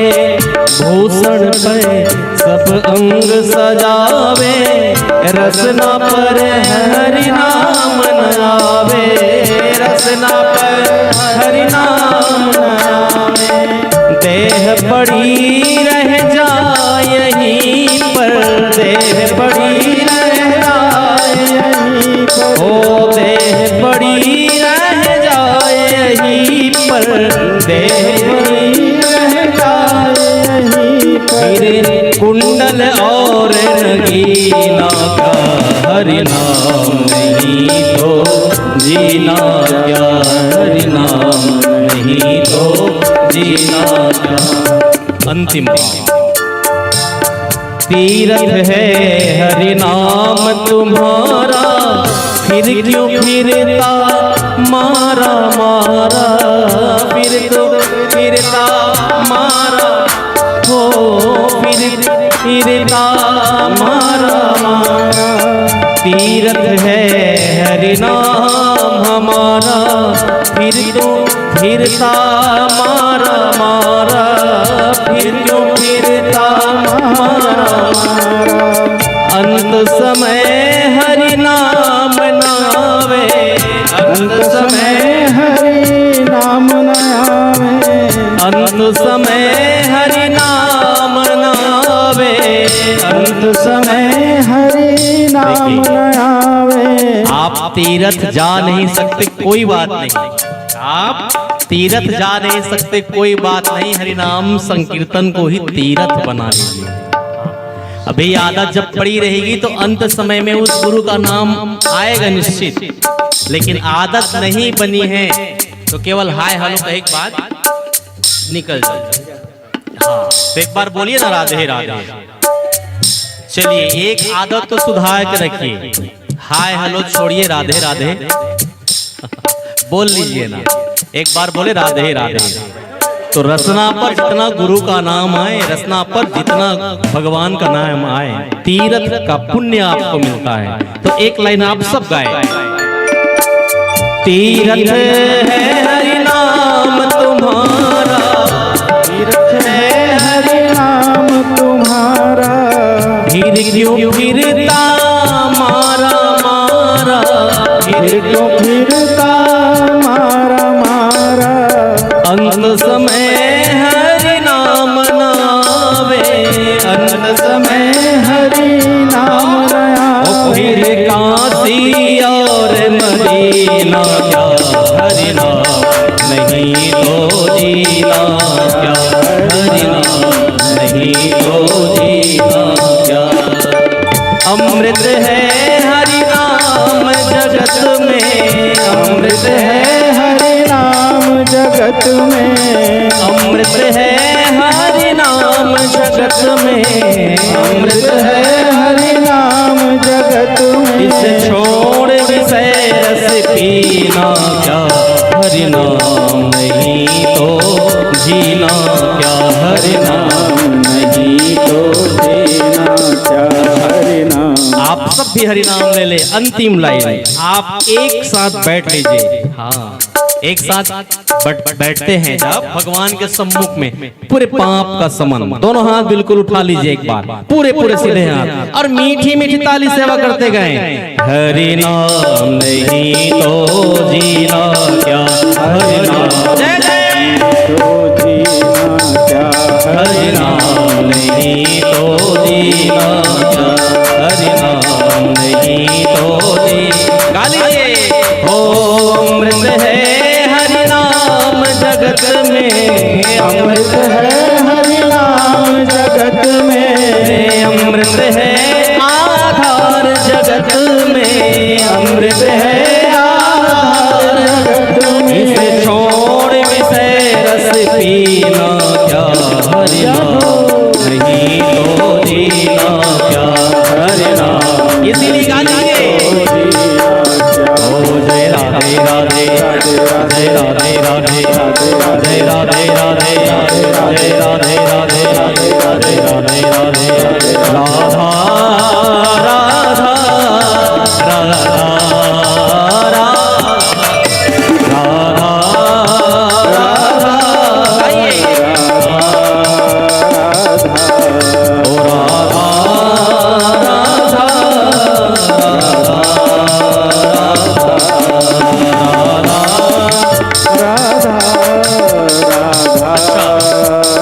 राधा नाम की महिमा आप खूब शॉर्ट्स वीडियो देखते होंगे, तो प्रेमानंद जी का वीडियो देखते होंगे, उनकी दोनों किडनियां फेल हैं, इसी राधे नाम के सहारे टिके हुए हैं। तो आइए ना आप भी टिके रहे, दोनों हाथ पसार लीजिए और खूब खूब गा लीजिए राधा नाम। ओ राधा राधा राधा, जय जय राधा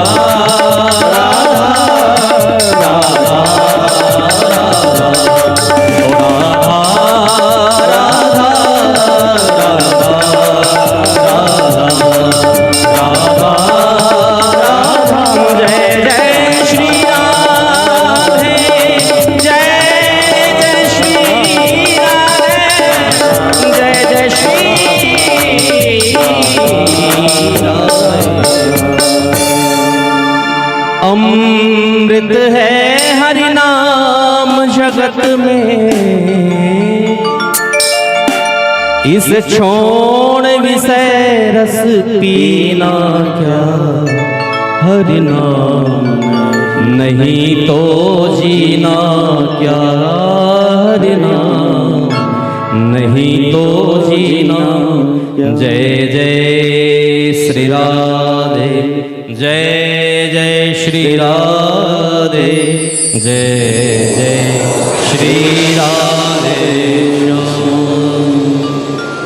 प्रेम से बोलो भक्त वत्सल भगवान की जय। तो आदत अभ्यास बनाए रखिए, भगवान नाम स्तवन करते रहिए। ये आदत अभ्यास बना रहेगा तब भगवान की स्मृति बनी रहेगी। अंत समय में जिस प्रकार की मनुष्य की मति रहती है वैसे ही उसको गति की प्राप्ति होती है। तो मरते समय भगवान नाम स्तवन अभ्यास में रहेगा तब नाम ले पाओगे। अचानक लेना चाहोगे तो पहले तो भगवान पूरा सिस्टम अलग बना दिए रहते हैं। क्या? जिस मुख से राम राम कहना है तो राम कहने का जो आधार है वो दांत निकल जाता है, तो राम की जगह में लाम लाम निकलता है। भजन कर मस्त जवानी में बुढ़ापा किसने देखा है।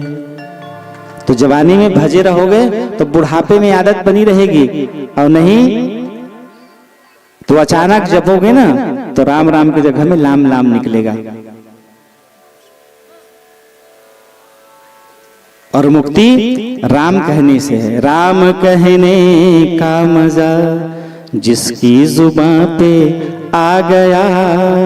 क्या है राम कहने में? सारे तीर्थों में स्नान करने का जो पुण्य है वो एक बार राम कहने में है। इसलिए भगवान महादेव नित्य निरंतर अपने परम आराध्य राम को भजते रहते हैं। शिव पुराण में वर्णन है कि पूरे ब्रह्मांड के, भारत के नहीं, पूरे ब्रह्मांड के तीर्थों में स्नान करने का जो पुण्य है वो पुण्य एक बार राम कहने में है। इसीलिए मरणासन्न अवस्था में सच्चे बांधव किसको कहा गया है? तो सच्चे बांधव वही हैं जो अपने जनों को सन्मार्गगामी बना दे, अपने जनों को। देवता के द्वारा पूजित होने वाले हमारे संतोष भैया जी। पुराणों में वर्णन है कि जो जीवात्मा अपने जनों को, जहां जितने लोग यहाँ पर हैं जो भागवत की कथा को सुन रहे हैं, उन सबको सन्मार्गगामी बनाने का जो इन्होंने संकल्प लिया है, और इतने सारे लोग एक पल भी यदि भगवान का नाम अपने हृदय में आप उद्घोष कर लोगे, मन से जप लोगे, उसका दशांश पुण्य इनको प्राप्त होगा। इसलिए ऐसे सज्जनों की, जिनके द्वारा भागवत की कथा का आयोजन होता है, भगवान की पूजा होती है, पाठ होता है, जिनके द्वारा सत्कीर्तन होता है, ऐसी जीवात्माओं का पूजन यमराज स्वयं यमराज जी पूजन करके और अपने जनों से इनका परिचय कराते हैं। नारद, दक्ष, क्रतु, वशिष्ठ, अंगिरा, बृहस्पति, ऐसे दिव्य पुण्यशाली जीवात्माएं जो धर्मराज जी की सभा के सदस्य हैं, उनके साथ उनका परिचय कराते हैं कि इन्होंने ब्रह्मरंध्र का उल्लंघन करके भगवान के परम पद को प्राप्त कर जाएंगे। तो ऐसे सन्मार्गगामी जीवात्माओं की भगवान के द्वारा पूजन की जाती है, और दिव्य सिंहासन पर पूजित करके, ऐसा दिव्य सिंहासन जिसमें सोना, चांदी, हीरा, मोती, पुखराज जड़े रहते हैं, ऐसे दिव्य सिंहासन पर यमराज विराजित करके उनका पूजन करके अपने सभा के सदस्यों को परिचय करा करके वहां निवेदन करते हैं कुछ दिन रह जाओ। उनके आग्रह पर, उनके प्रेम पर वो जीवात्मा वहीं कुछ दिन रह करके समयावधि पूर्ण करके ब्रह्म पद की ओर अग्रसर हो जाते हैं। तो इसलिए नित्य निरंतर भगवान नाम स्तवन करते रहिए। राम कहने का मजा जिसकी जुबान पर आ गया। सारे तीर्थों में स्नान का पुण्य एक राम में है। तो इसलिए नित्य निरंतर, क्योंकि आप भगवान के नाम जप करते रहेंगे, आकृष्टता आपके हृदय में आती रहेगी, मन, चित्त, शरीर पवित्र होते जाएगा। और निर्मल मन जन सो मोहि पावा, मोहि कपट छल छिद्र न भावा। शरीर की सारी कलुष समाप्त हो जाएगी और भगवान ऐसे भक्तों को पा करके प्रसन्न हो जाते हैं। तो नित्य निरंतर भगवान नाम स्तवन करने का अभ्यास बनाए रखिए। वो अभ्यास जीवन के अंतिम क्षण तक काम आएगा। अंतिम क्षण तक में जीवन भर हम क्या किए हैं वो एक तरफ, और मृत्यु के समय में पूरा ब्रह्मांड जब एकमय दिखाई पड़ता है। गरुड़ पुराण में वर्णन है 1000 बिच्छू के डंक का दर्द प्राणांत के समय में उस जीव को प्राप्त होता है। अब बताइए, जिसके शरीर में 1000 बिच्छू के डंक का दर्द होगा वो कहां से राम राम कह पाएगा। प्राण निकलना है उस समय, इतनी तकलीफ, इतनी पीड़ा, इतनी वेदना होती है शरीर में। तो पहले से जपे रहोगे तो उस समय आभास रहेगा, अभ्यास रहेगा। इसलिए नित्य निरंतर, कैलाश भाई आपको बताए ना, नित्य निरंतर जपते रहिए और हरि नाम आपको उस परम पद की ओर लेकर के अग्रसित करा देगा। संसार के सारे पुण्य एक तरफ और भगवान नाम स्तवन एक तरफ, क्योंकि भगवान नाम वह जीवात्मा, उसके मन में, चित्त वृत्ति में मधुसूदन बांके बिहारी भगवान विराजित होते हैं। सुखदेव जी से निवेदन कर पूछ रहे हैं परीक्षित जी महाराज कि कोई ऐसा जीवात्मा जो कष्टों में, भयावह कष्टों में रह करके भगवान नाम स्तवन किया हो और जिसको परमात्मा भगवान प्राप्त कर गए हों, ऐसे जीव की कथा मुझे श्रवण कराइए। उनकी प्रश्न को सुन करके सुखदेव जी महाराज गदगद हो गए और बड़े आनंदित होकर के उन्होंने कहा कि भगवान के अनन्य भक्त, भगवान का जब अवतरण हुआ तो वेद की ऋचाएं, वेदों की, पुराणों की, रामायण की रचना करने वाले हैं। 18 पुराण की रचना वेदव्यास ने की है। हनुमान चालीसा को तुलसीदास जी ने रचा है, सुनते हैं ना। लेकिन वेद की रचना किसी ने नहीं की है। क्यों? क्योंकि वेद स्वयं भगवान के ही रूप हैं। तो वेद की जो ऋचाएं हैं, वेद के जो मंत्र हैं, उन्होंने आकृष्ट होकर के भगवान के निज रूप का दर्शन करने के लिए 16,100 रूपों में वेद की ऋचाएं मूर्त रूप बना करके वो प्रकट हो गई भगवान के निज रूप का दर्शन करने के लिए, और राजाओं के घर में इनका अवतरण हुआ। जिस समय भगवती पृथ्वी को हिरण्याक्ष बंदी बना करके यहां से 11 प्रकाश वर्ष दूर, हमारे पास जितना जल है उससे 1.25 करोड़ ज्यादा जल है वहां आकाश में, वहां ले जाकर के उसको डुबाने लगा। तब भगवान रक्षा करने के निमित्त में बाराह के रूप में भगवान अवतरित हुए और बाराह रूपी भगवान ने हिरण्याक्ष का वध किया। उस समय पृथ्वी उन्हीं के पास में थी और उन्हीं से भौमासुर दैत्य का अवतरण हुआ। पृथ्वी की पुत्र है। इसका आतंक इतना, पहले तो ये सज्जनता में था, लेकिन इसके प्रकृति विकृत हो गई और विकृत प्रकृति होने के कारण ये सब के ऊपर में अत्याचार करना प्रारंभ कर दिया। राजाओं के ऊपर में अत्याचार करके उनकी बेटियों को ये बंदी बना लेता। 16,100 उनकी संख्या थी, उसको बंदी गृह में बंद किया हुआ। ये भगवान के अनन्य भक्त करते हुए, भक्ति करते हुए, पूजन आराधन जप करते हुए अपना जीवन निर्वहन कर रही हैं। भगवान बाके बिहारी को सूचना मिली देवराजेंद्र के द्वारा कि भौमासुर का प्रभु अहंकार बढ़ते जा रहा है। उन्होंने वरुण का छत्र, माता अदिति के कुंडल और देवताओं का मणि पर्वत स्थान छीन लिया है और वो बड़े अहंकार में जीवन निर्वहन कर रहा है। भगवान ने कहा कि मैं बहुत जल्द उसको समाप्त करके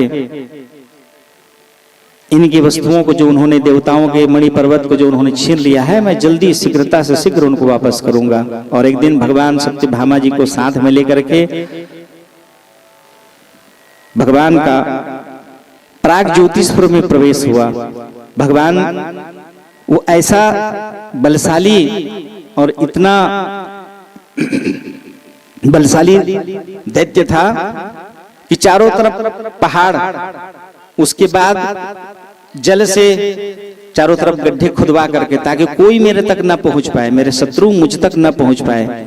उसके बाद बिजली के तार, जहरीली गैसें लेकिन जगतपति परमात्मा भगवान के सामने ये सब क्या चलेगा। भगवान सीधा रथ में विराजित होकर के उसी के धाम में पहुंचे और जैसे ही भगवान और ऊपर से 5 सिर वाला मूर नाम का दैत्य जो उसकी रक्षा करता था, भगवान वहां पहुंचे और भगवान जैसे ही शंखनाद किए उस शंख की ध्वनि से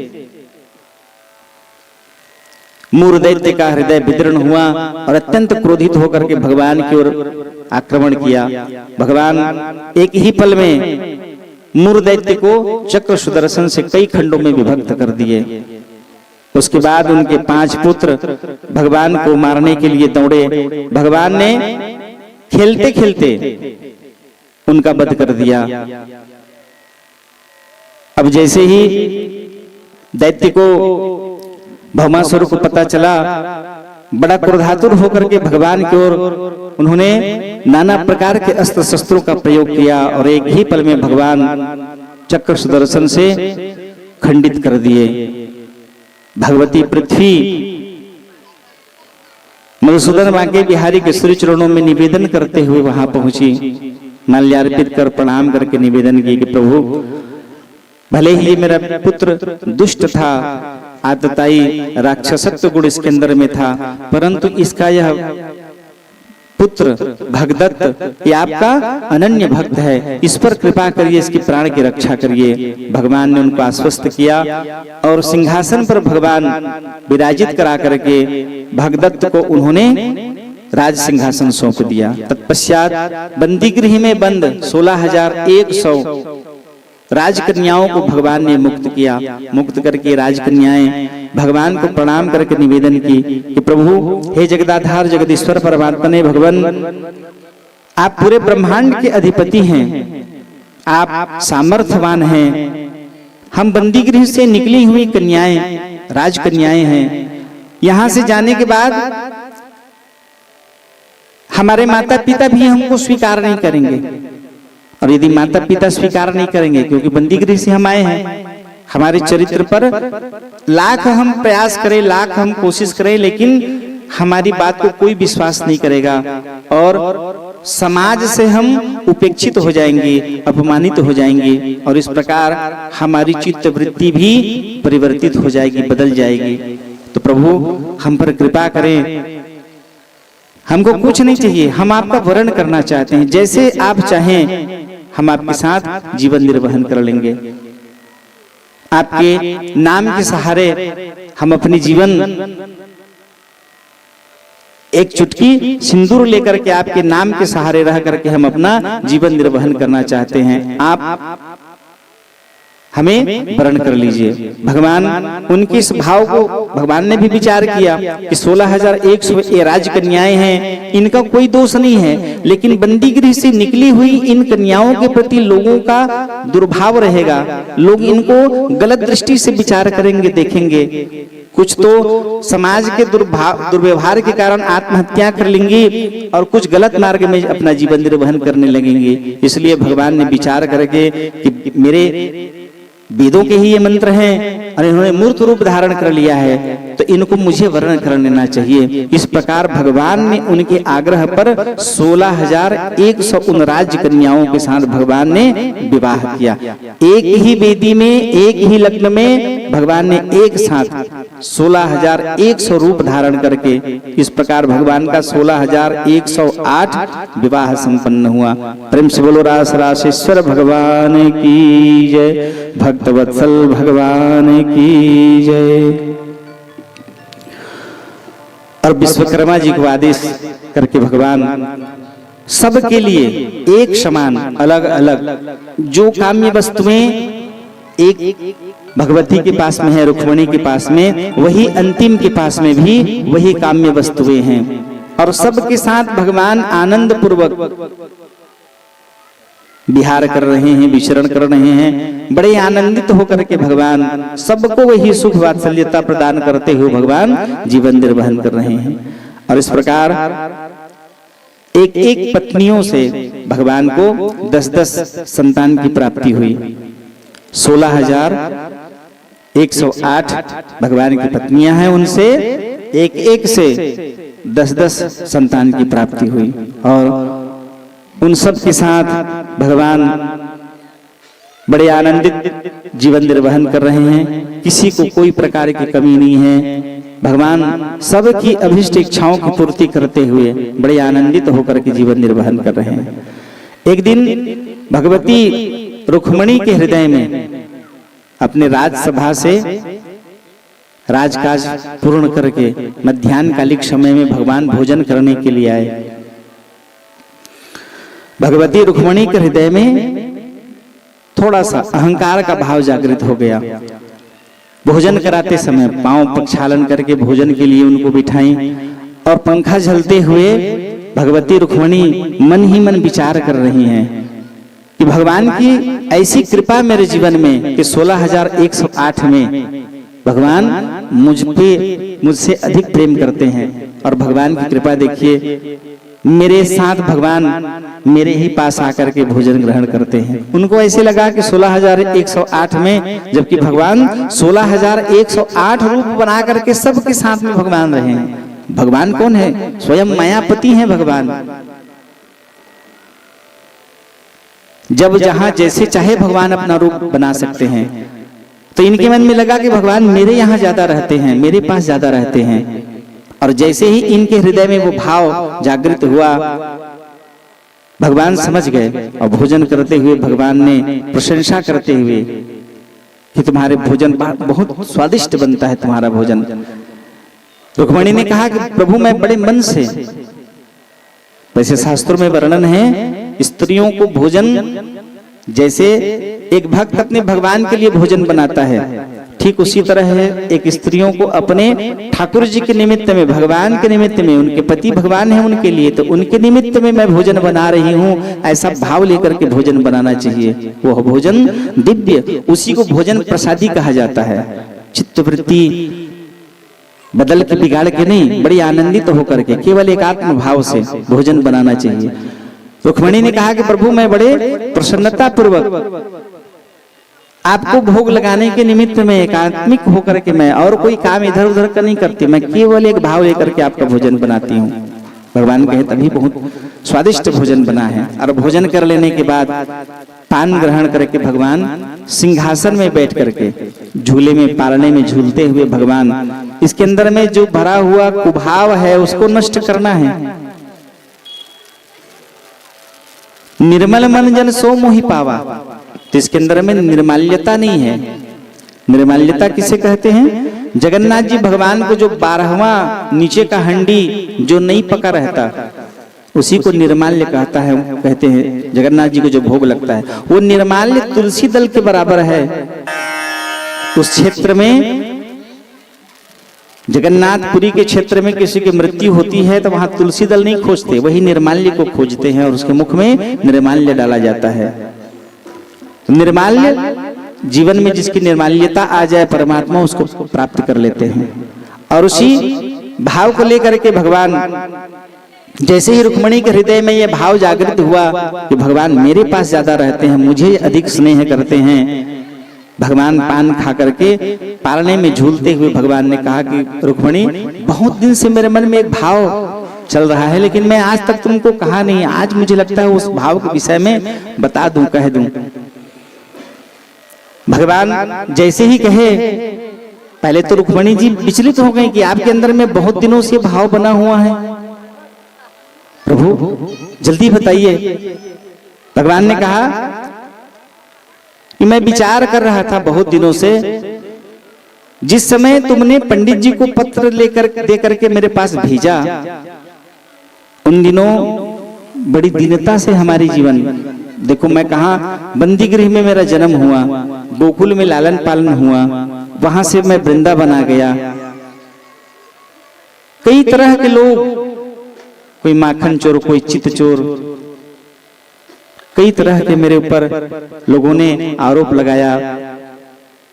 17 बार हमारे ऊपर जरासंध ने युद्ध किया, भागते हुए इधर उधर भटकते हुए हमारा जीवन व्यतीत हुआ। किसी के जाए किसी के पाले, देवकी के गर्भ से अवतरण,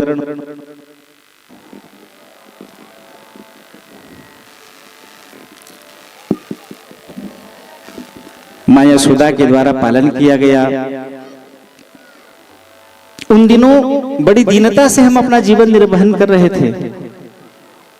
उस समय बड़े बड़े राजा महाराजा धनी नामचीन व्यक्ति उस समय थे। तुम्हारे रूप माधुर्य में तुम जिसको चाहती वर्ण कर सकती थी। अरे मेरे से ज्यादा प्रभावशाली तो वो शिशुपाल था, मेरे से ज्यादा प्रभावशाली वो शिशुपाल था। उसी के साथ तुम्हारा विवाह।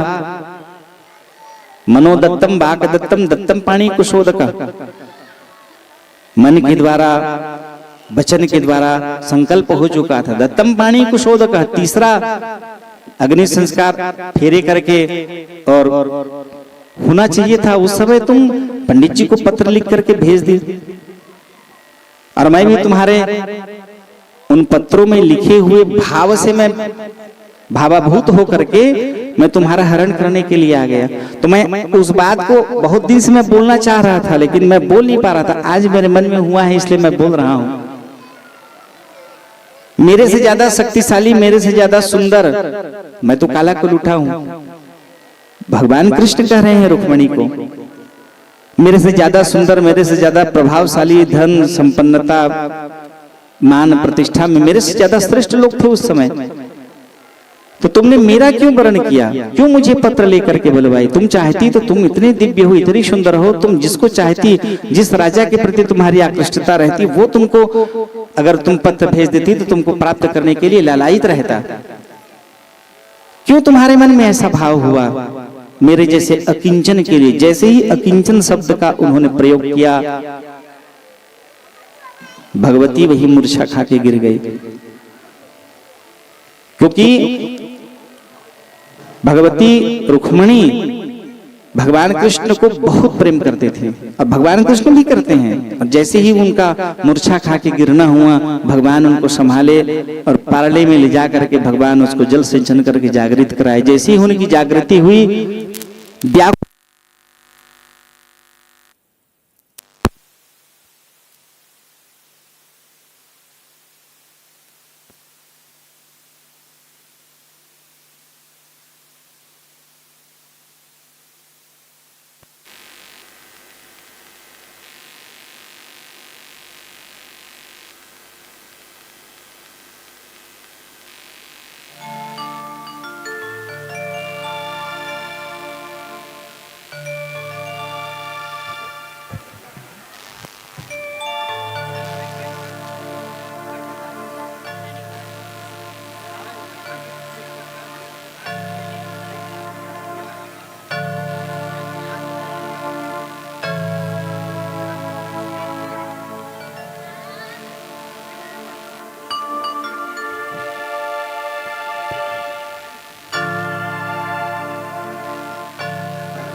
श्री राधा।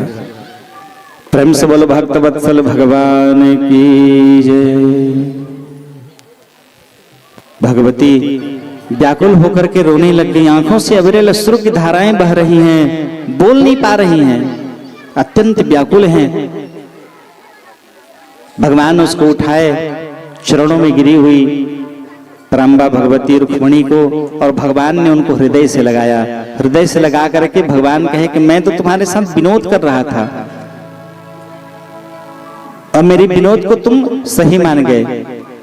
भगवती ने कहा कि प्रभु, बिना कारण ना आप प्रेम करते हैं ना विनोद करते हैं।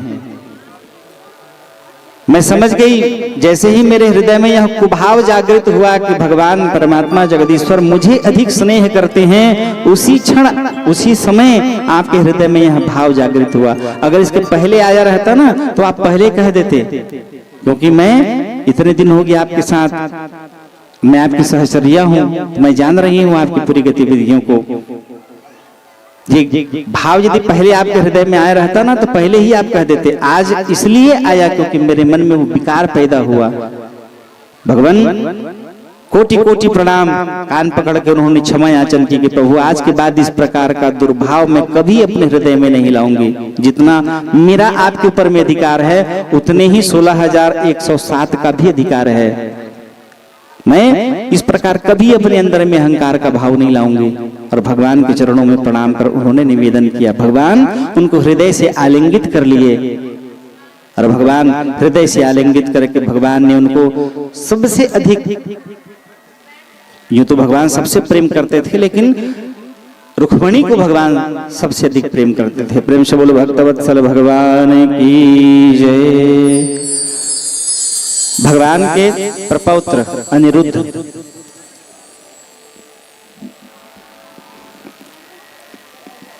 बाणासुर की पुत्री के साथ इनका विवाह हुआ।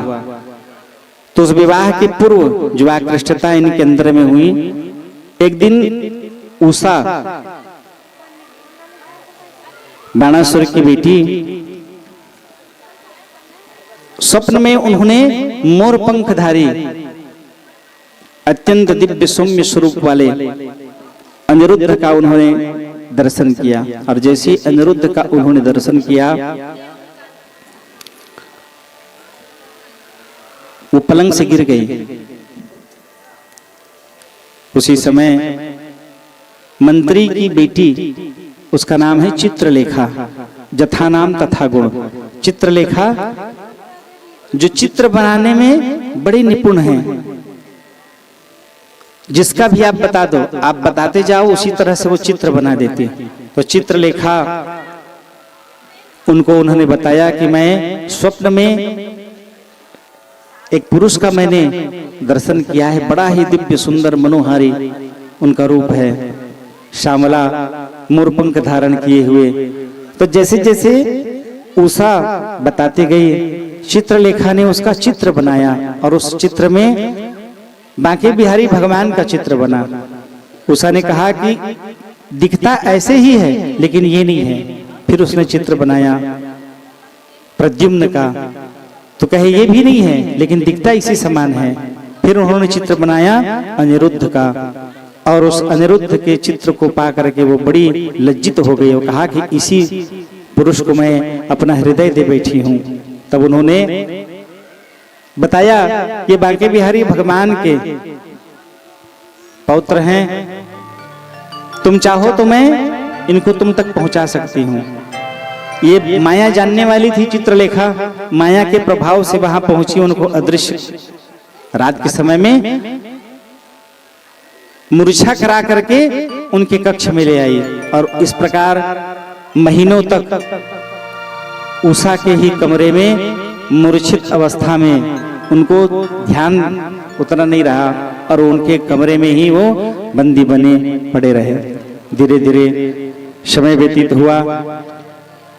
राजा के सेवकों को लगा कि यदि हम राजा को बताएंगे नहीं तो आज नहीं तो कल राजा को पता चल जाएगा इसके विषय में और राजा दुखी हो जाएंगे, हमको दंड दे सकते हैं, तो इसलिए हमको बता देना चाहिए। और इस प्रकार वो जा करके उनको बताए कि आपकी बेटी के कक्ष में एक पुरुष रहता है। क्रोधातुर होकर के बाणासुर वहां पहुंचा और उनको देखकर बड़ा उनको क्रोध हुआ। बोलिए श्री वृंदावन बिहारी लाल की जय। आइए हम आप सबके मध्य में तखतपुर विधानसभा क्षेत्र के पूर्व विधायक श्री मक्कर जी का आगमन हुआ है, साथ ही भाभी जी का भी आगमन हुआ है। खूब खूब ताली बजा दीजिए और खूब आनंद और उत्साह के साथ उनका बहुत बहुत स्वागत अभिनंदन। और आप दोनों से निवेदन है व्यासरी जी से ऊपर आकर आशीर्वाद लें, साथ ही साथ स्वागत करें और खूब खूब आप ताली बजाएं और साथ ही साथ आशीर्वचन के लिए 2 मिनट उनको भी माइक प्रदान कर दें। और आप सभी एक बार दोनों हाथ उठाकर ताली बजा दीजिए। बोली वृंदावन बिहारी लाल की जय, बाल कृष्ण लाल की जय। तो आइए आप सभी हमारे आयोजक परिवार की ओर से खूब खूब ताली बजाएं और आनंद और उत्साह के साथ सभी का स्वागत करें। बोली बाल कृष्ण लाल की जय।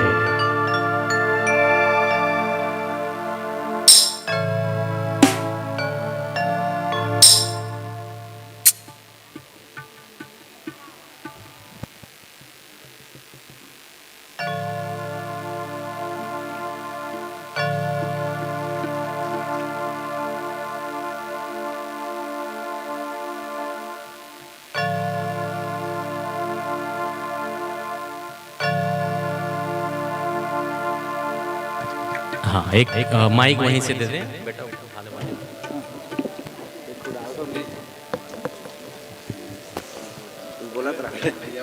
कृष्णचंद्र भगवान की जय, आनंद कंद भगवान की जय। बोले वृंदावन बिहारी लाल की जय। बहुत ही हर्ष का विषय है कि ग्राम काठाकोनी में पांडे परिवार के द्वारा श्रीमद् भागवत पुराण का आयोजन किया गया है। तो प्रेम से बोलिए भागवत महापुराण की, भागवत महापुराण की। हम लोग यहाँ पर बैठ कर के भागवत कथा का श्रवण कर रहे हैं। मैं सही सही बता रहा हूँ कि मेरा मन तो नहीं कर रहा है यहाँ पर बैठने का भी। वो इसलिए कि मेरे को और भी जगह जाना है, तो इसका लाभ हमको मिलने वाला नहीं। लाभ तो तब मिलेगा जब हम एकाग्रचित्त होकर के कथा का श्रवण करें। और इसका लाभ कौन लिया? राजा परीक्षित ने। राजा परीक्षित को श्राप मिल गया कि सर्प के काटने से आज से 7वें दिन आपकी मृत्यु हो जाएगी। तो किसी ने सलाह दिया कि आप सुखदेव महाराज से एकाग्रचित्त होकर के और कथा का श्रवण करेंगे तो निश्चित रूप से इस श्राप से मुक्ति मिल जाएगी। और उन्होंने एकाग्रचित्त होकर के और कथा का श्रवण किया और उनको श्राप से मुक्ति मिल गई। तो वैसे ही अभी ये कलयुग चल रहा है और कलयुग में ये मानव जाति को आशीर्वाद मिला हुआ है कि अगर वो क्षण दो क्षण भी ईश्वर की आराधना करेंगे तो उनको इस भवसागर से मुक्ति मिल जाएगी। सभी लोग को कहते हैं कि हम लोग भगवान को नहीं देखे, लेकिन मैं तो कहता हूँ कि हमने भगवान को देखा है। देखने की दृष्टि चाहिए। आपके माता पिता आपके साथ रहते हैं। माता पिता जो हमें इस संसार में लेकर के आए हैं, उनसे बढ़ कर के भगवान कैसे हो सकता है? तो अगर उनके आशीर्वाद को हम प्राप्त करना चाहते हैं तो उनका मान सम्मान उनको करना चाहिए, उनकी आज्ञा का पालन करना चाहिए। हम लोग सभी क्या कहना चाहते हैं कि हमारे मन के अनुसार काम होना चाहिए। तो मन के अनुसार कब काम होगा? वो तो स्वर्ग में सुने कि कामधेनु गाय होती है, उसके नीचे में बैठ कर के कोई भी अगर इच्छा प्रकट करे, कल्प वृक्ष भी है, वहाँ पर बैठ की इच्छा करे तो इच्छा की पूर्ति हो जाती है। तो ये तो हमने सुना है, स्वर्ग से आकर किसी ने बताया तो है नहीं। कथा पुराण में लिखा हुआ जरूर है, लेकिन मैं तो कहता हूँ कि अगर आपको अपनी मनोरथ पूरी करनी है तो माँ बाप का आशीर्वाद लें और उनके आशीर्वाद से निश्चित रूप से मैं कहता हूँ कि हमारे मनोरथ की पूर्ति होगी। तो हम लोगों को सबको, अब जैसे यहाँ पर बैठे हुए कई जने बोलेंगे कि हम तो ससुराल में है, वो हमारे सास ससुर है, हम तो नहीं जानी। लेकिन नहीं, जो भी बहू बन के आई है या बेटी बन यहाँ से जा रही है, उसको अपने सास ससुर को माता का दर्जा, माता पिता का दर्जा देना होगा और उनसे आशीर्वाद लेंगे तभी आपकी मनोरथ पूरी होगी। तो आज के इस अवसर पर मैं यही कहूँगा, जैसे यहाँ पर तो महिलाएं बहुत ज़्यादा हैं, तो उनसे मैं आग्रह करूँगा कि देखो भाई, कि कोई पढ़े कि ना पढ़े, बच्चों को ज़रूर पढ़ाइए, बच्चियों को ज़रूर पढ़ाइए। क्योंकि अगर बच्ची पढ़ जाती है तो 3 कुल तर जाते हैं। एक तो घर में रहती है तो भाई बहन को पढ़ाती है, दूसरा ससुराल जाएगी तो वहाँ पर अपने देवर ननद को पढ़ाएगी, और तीसरा जब उसका बच्चा होगा तो आगे जा कर के ऐसा समय आने वाला है कि जब आप एडमिशन कराने जाएंगे तो वहाँ की प्रिंसिपल पूछेगी या पूछेगा कि आपको हम होमवर्क देंगे उसको पूरा करा लेंगे कि नहीं।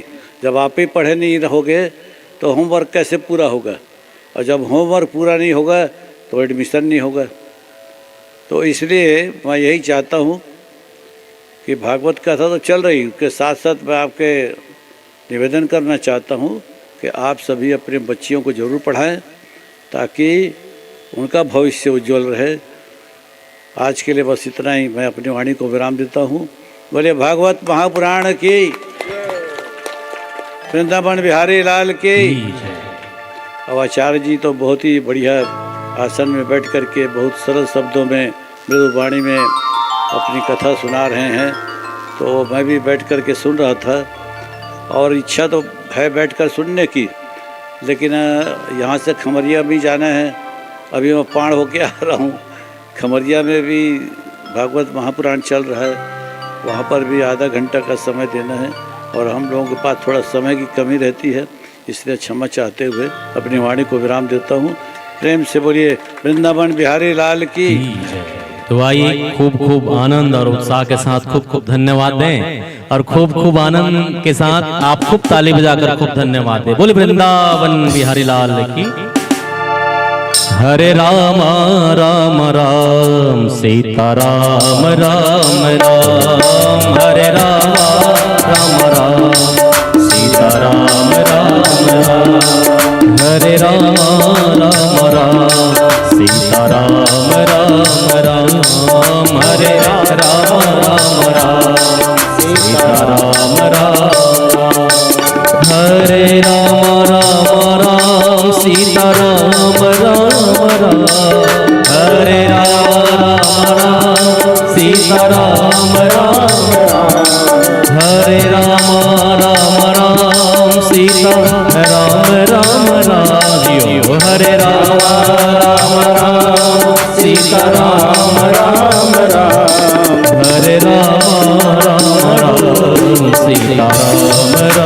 राम, हरे राम सीता राम राम, हरे राम सीता राम राम राम, हरे राम सीता राम राम राम, हरे राम सीता राम राम राम, हरे राम सीता राम राम, हरे राम सीता राम राम राम, हरे राम सीता राम राम राम, राधे श्याम श्याम श्याम, राधे श्याम श्याम श्याम। प्रेम से बोलो भक्त वत्सल भगवान की जय। तो आनंद कंद भगवान की यह दिव्यमयी भागवत की कथा जैसे ही बाणासुर को पता चला तो बेटी के कक्ष में गया और जाकर के उन्होंने अनिरुद्ध को बंदी बना लिया। 4 महीने के वर्षा कालिक ऋतु में किसी को कुछ पता नहीं चला कहाँ गया है। इतने में नारद जी महाराज भगवान मधुसूदन बांके बिहारी को बताए पूरी घटना, और इस प्रकार भगवान क्रोधातुर होकर के भैया बलराम को साथ लेकर के बाणासुर के ऊपर भगवान ने आक्रमण कर दिया, और एक अक्षौहिणी सेना लेकर भगवान भैया बलराम को साथ लेकर के पहुंचे। इतने में बाणासुर के भगवान शिव जी का वो अनन्य भक्त था, 2 सहस्त्र भुजाएं भगवान शिव जी का। जब भगवान शिव जी का पूजन करने के लिए वो कैलाश पर्वत में गया हुआ था, उस समय नाचते हुए भगवान शिव जी को और प्रोत्साहित करने के लिए अपनी 1000 भुजाओं में अलग अलग भुजाओं से वो आवाज निकाल करके तांडव नृत्य कर रहे भगवान शिव जी का उन्होंने अनुमोदन किया, और नाच रहे भगवान शिव जी भी अलग अलग हाथों से वो कला बना करके आवाज निकालता, जिससे भगवान शिव जी और प्रसन्न होकर के नृत्य करने लगते। भगवान शिव जी प्रसन्न होकर के उनको वरदान दिए मांग, मैं तेरी इस पूजा से अति प्रसन्न हूं। तब इन्होंने कहा कि प्रभु आप मेरे नगर की रखवाली कर मेरी रक्षा करिए।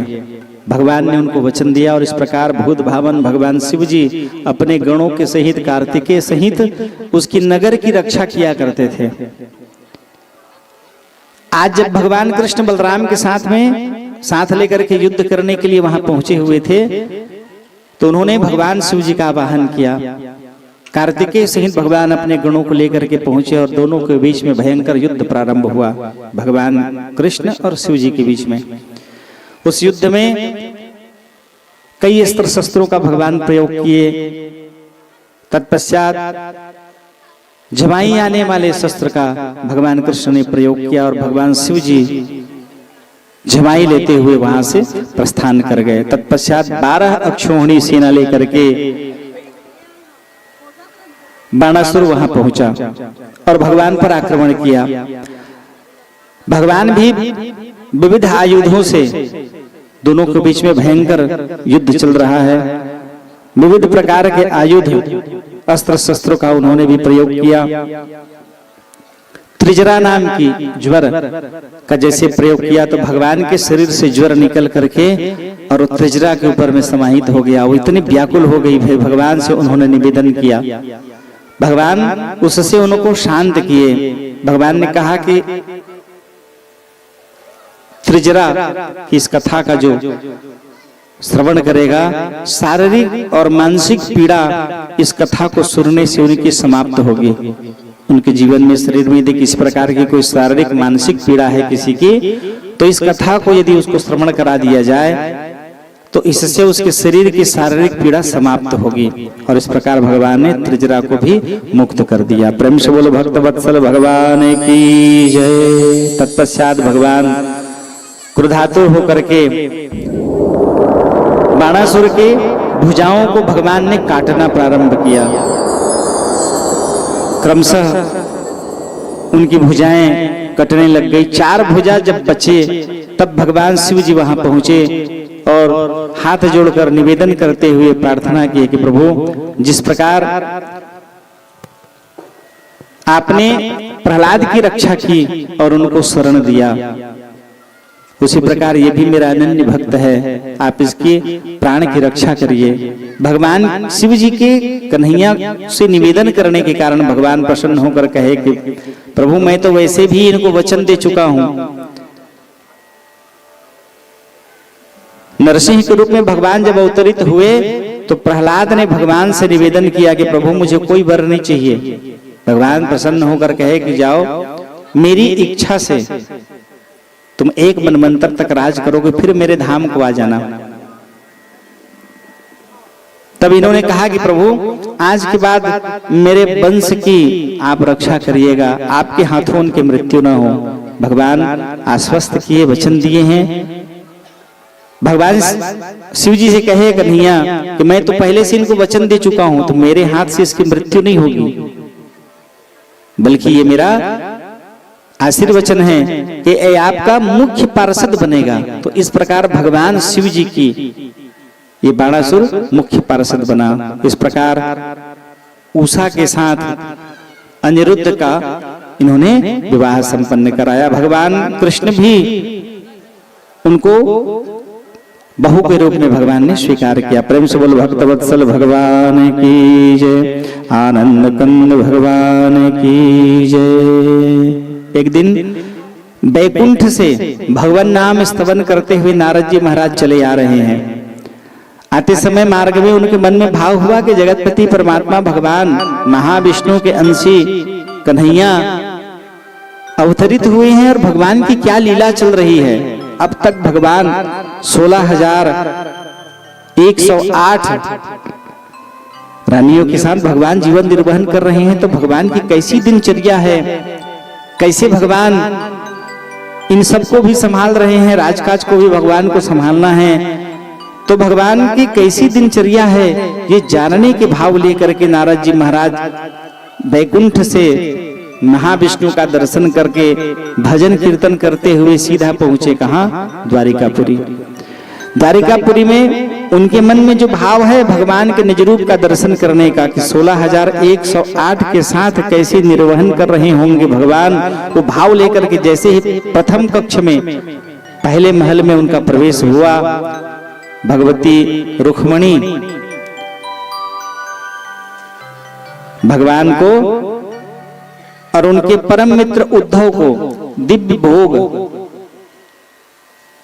प्रदान करने के लिए सुबह के समय में स्नान ध्यान पूजा प्रतिष्ठा करके पहला जो बाल भोग या स्वल्पाहार कहा जाए वो देने के लिए जैसे ही भगवती रुक्मिणी आ रही हैं, इतने में ही नारद जी का पहुंचना हुआ। नारद जी को पा करके भगवान अति प्रसन्न हुए और प्रसन्न होकर के उन्होंने स्वागत करते हुए, आइए नारद जी महाराज, दिव्य सिंहासन पर विराजित कराए, पाद सेवन कर स्नान पूजन करा करके चरणोदक लेकर के नारद जी को माल्यार्पित कर दिव्य भोग उनको प्रदान कराए।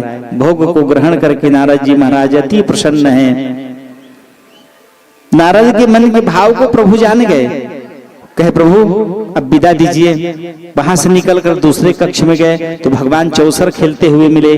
तीसरे कक्ष में गए तो भगवान जगतपति स्वयं भगवान की पूजा कर रहे हैं। चौथे कक्ष में उद्धव से वार्तालाप, पांचवें कक्ष में, इस प्रकार से सभी कक्षों में प्रवेश करके, सभी महलों में प्रवेश करके उन्होंने भगवान के दिनचर्या का दर्शन किया।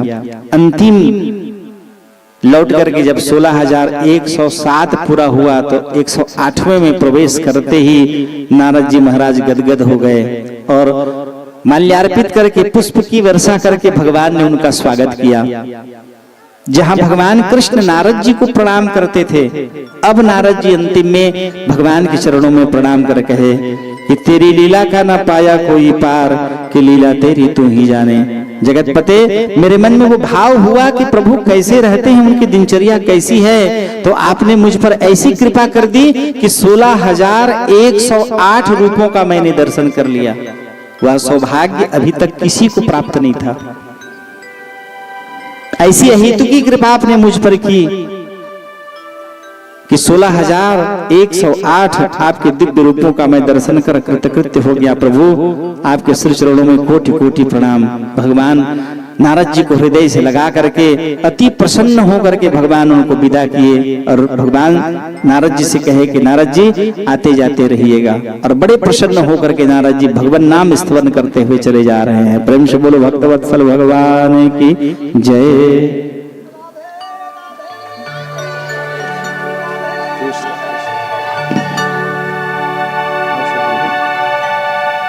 बोलिए श्री वृंदावन बिहारी लाल की जय, बाल कृष्ण लाल की जय।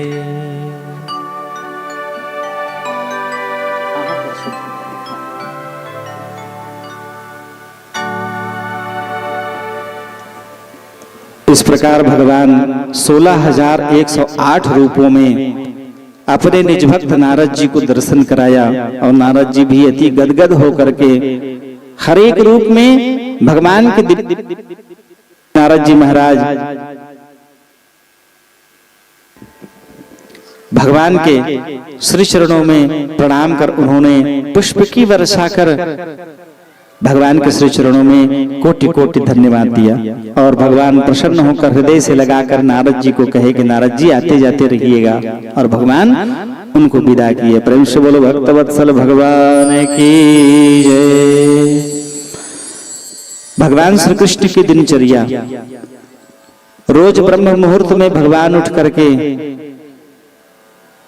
कराग्रे वस्ते लक्ष्मी, कर मध्ये तु सरस्वती, कर मूले तु गोविंदो, प्रभाते कर दर्शनम।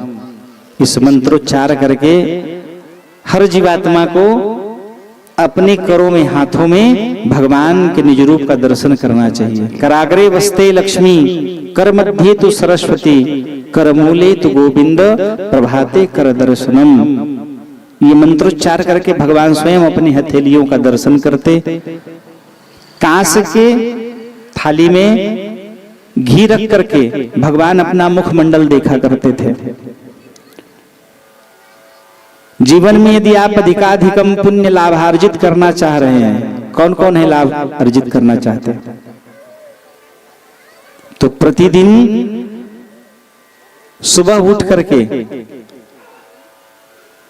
अलमारी में रखे हुए लगे हुए आईने को मत देखना, अपना मुख सुबह उठ के नहीं देखना चाहिए। किसका मुख देखना चाहिए? रोज सुबह उठ करके तुलसी महारानी का मुख देखना चाहिए।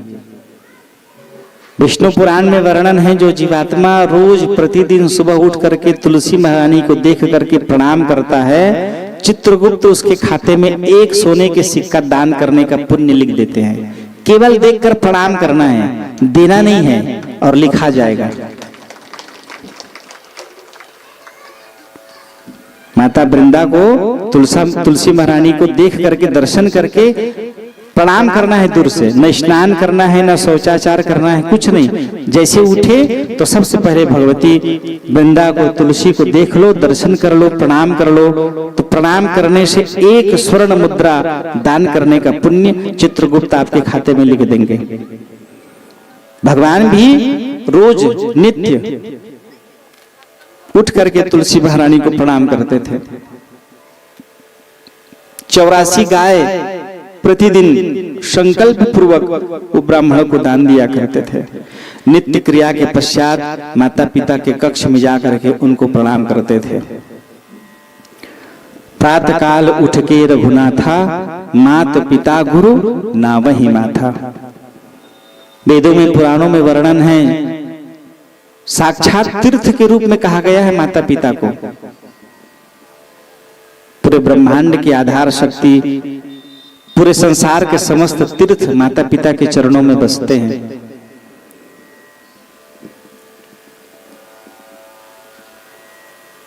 भाई से कैसे प्रेम करना है रामायण सीखिए, जीवन कैसे आनंदित निर्वहन करना है भागवत की कथा श्रवण करिए। इनको कथाओं को श्रवण करके जीवन को उज्जवल मंगलमय बनाना है।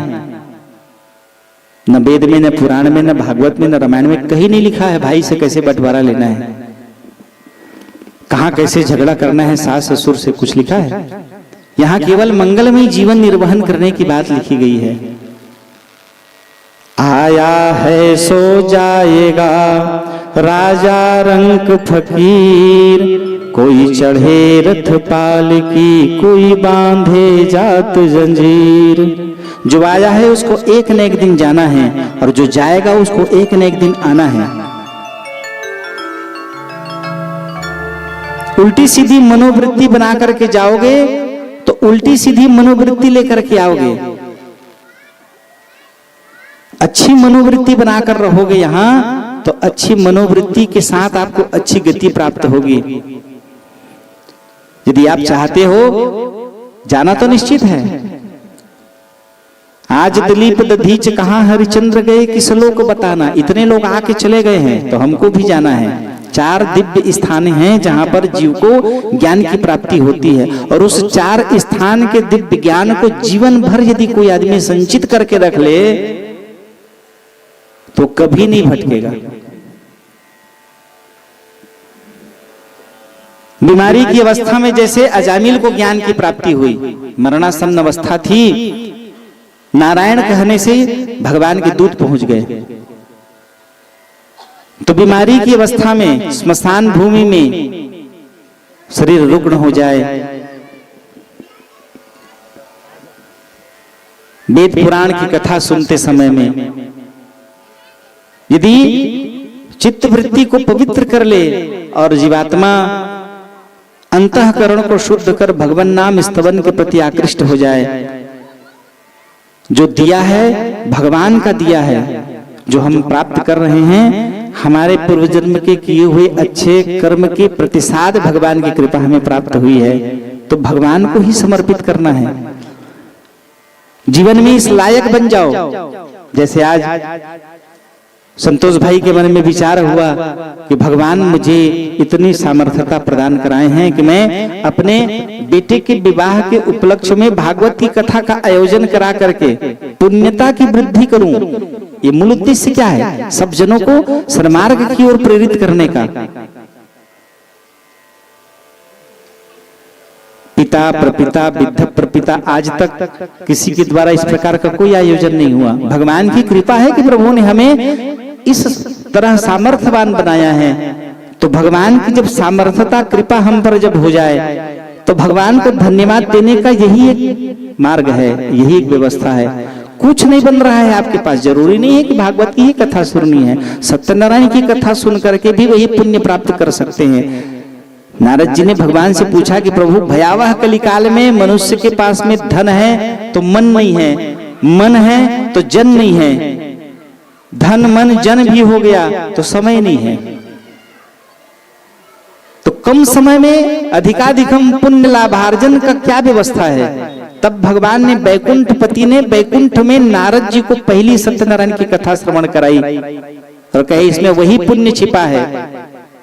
ये स्कंद पुराण की कथा है जो 5 अध्याय में है। यदि मेरा शरीर बना दो स्कंद पुराण को तो ये 5 अध्याय कंठ के रूप में है और कंठ में विराजित भगवान का नित्य निरंतर यदि आप जाप करोगे तो जय सत्यनारायण कहने से स्कंद पुराण की कथा सुनने का पुण्य मिल जाता है। इतना पावन इस कलिकाल में भगवान ने बनाया है। इसलिए नारद जी ने कहा भक्ति से कि तुम कलयुग के प्रति नाराजगी व्यक्त मत करो, कलयुग इतना पावन है कि सतयुग द्वापर तेतरा से भी ज्यादा पुण्य कलिकाल में है। जो जीव समझ ले वो परम पद को प्राप्त कर लेता है और समझने के लिए ही भगवान ने ये व्यवस्था कराई है। 7 दिन हो गए तो लगोरत अहिल अहिल कहत रहे।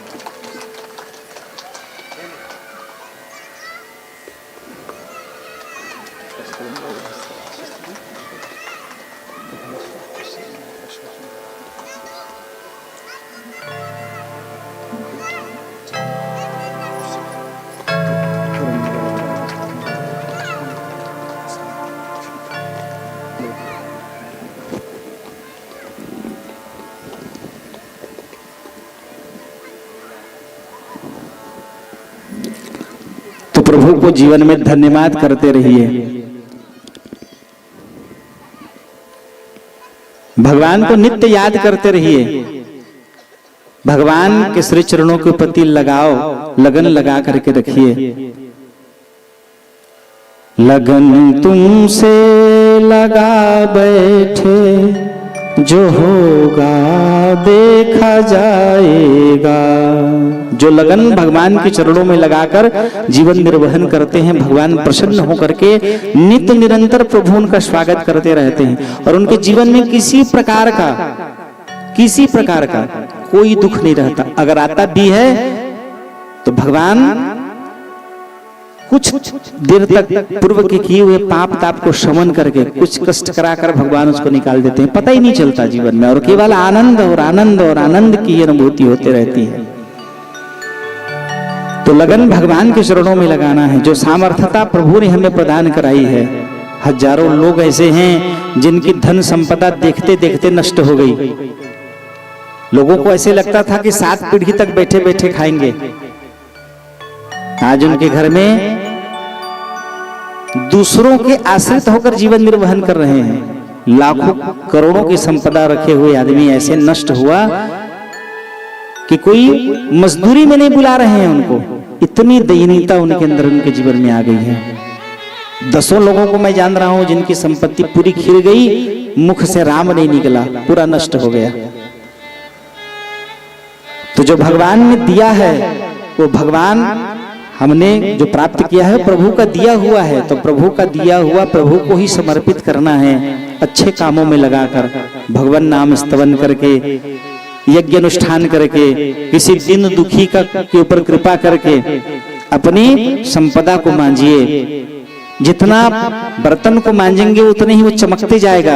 जीवन को मांजना इसी तरह भगवत नाम स्तवन करते हुए आयोजन करा करके, बड़ा नहीं छोटे रूप में, छोटा नहीं और लघु रूप में, कुछ नहीं तो किसी को कुछ पुण्य करते हुए प्रेरित करके अपनी सहभागिता प्रदान करा करके, उसमें भी वही पुण्य छिपा हुआ है।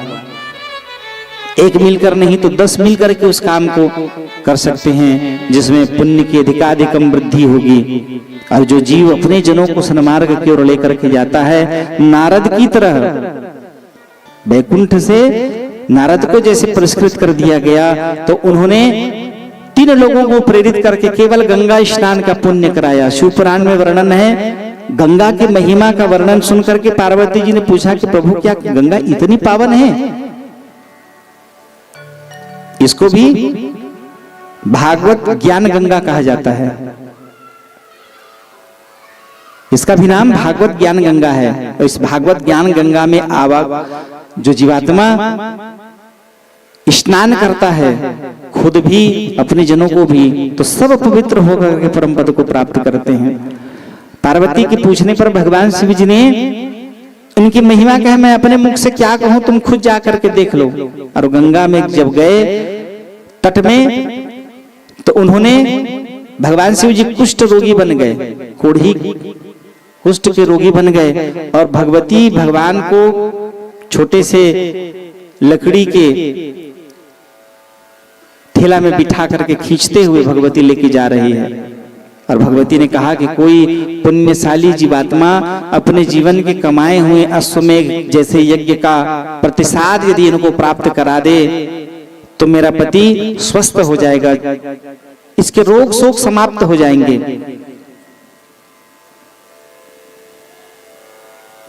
कोई नहीं मिल रहा है। एक बालक गंगा गंगा जो ब्रियात योजना नाम सतेरपि स्मरण मात्रेन सर्व पाप प्रमुच्यते। 10 किलोमीटर दूर से पैदल त्रिवेणी में स्नान करने के लिए आया हुआ था। उसने देखा भगवती को, निवेदन किया, क्या हुआ माते? भगवती पार्वती कही कि क्या बताऊं बेटा, कोई जीवात्मा अपनी पुण्य यदि मेरे पति को प्रदान कर दे तो इसका कुष्ठ का रोग समाप्त हो जाएगा, ये रोग से निवृत्त हो जाएंगे। शरीर में ये व्याधियां जो लगी हुई हैं, उस दर्द उस कष्ट की पीड़ा में जीवन निर्वहन कर रहे हैं। उस बालक ने प्रसन्न होकर के, वो गंगा स्नान कर चुका था, हाथ में जल लिया और जल लेकर के कहा, यदि मैं निष्काम भाव से भगवती गंगा को मैं पूजता हूँ, यदि मैंने उनके बताए मार्ग को प्रशस्त करके अपना जीवन निर्वहन किया है, तो मैं जो गंगा स्नान आज किया हूँ उसी का पुण्य इसको प्राप्त हो जाए। और जैसे महादेव के ऊपर में वो जल छिड़के, भगवान का पूरा शरीर उज्जवल हो गया, सारे रोग समाप्त हो गए।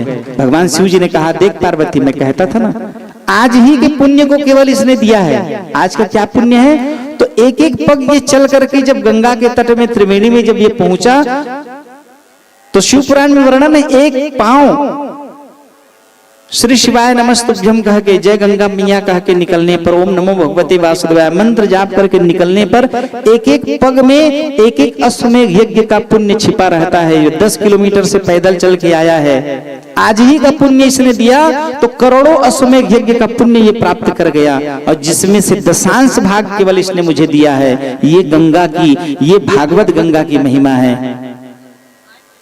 एक बूंद केवल इसने मुझे प्रदान की है, दशांश भाग, और उसी से मेरे शरीर का पूरा कुष्ठ रोग जाते रहा और मैं निर्मलता को प्राप्त कर गया।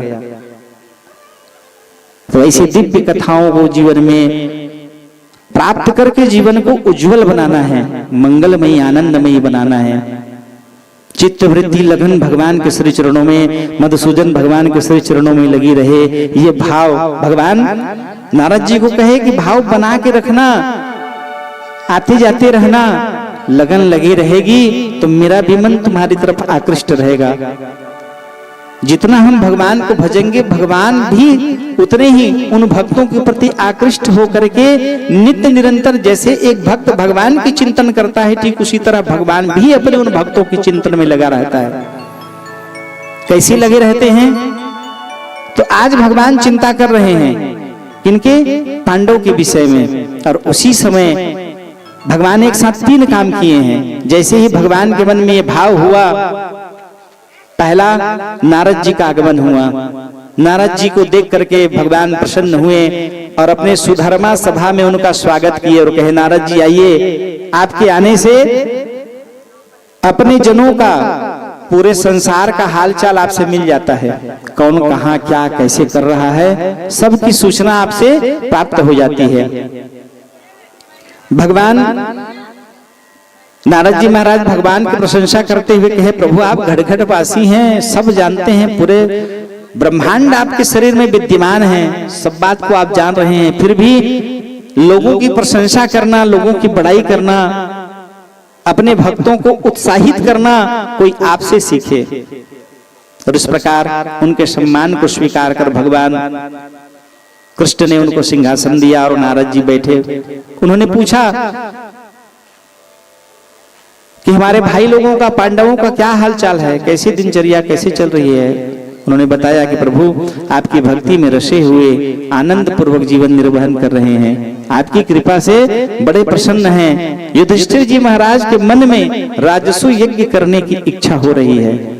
और उन दिनों राजसु यज्ञ का अर्थ है कि आज पूरे संसार के राजा उनके बंधन में हो जाए,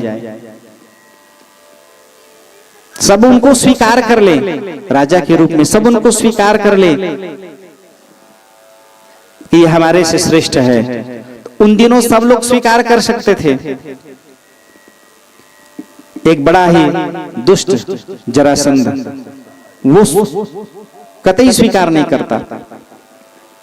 तो राजसु यज्ञ के लिए इन सारे राजाओं को अपने बंधन में करना है। भगवान की, पांडवों के प्रति चिंता, इधर नारद के प्रति चिंता, और इन दोनों से भी बढ़ करके जरासंध के बंधन में बंधे हुए 20,800 अन्य राजा, जैसे भौमासुर दैत्य के बंधन में 16,100 राजकन्याएं, राजाओं को जीत करके उन्होंने बंधन में, बंदी गृह में बंद कर लिया था। ठीक उसी तरह से अपने बंदी गृह में ये जरासंध उन राजाओं को जीत करके और बंधन में बंद कर लिया था। ये कौन राजा थे?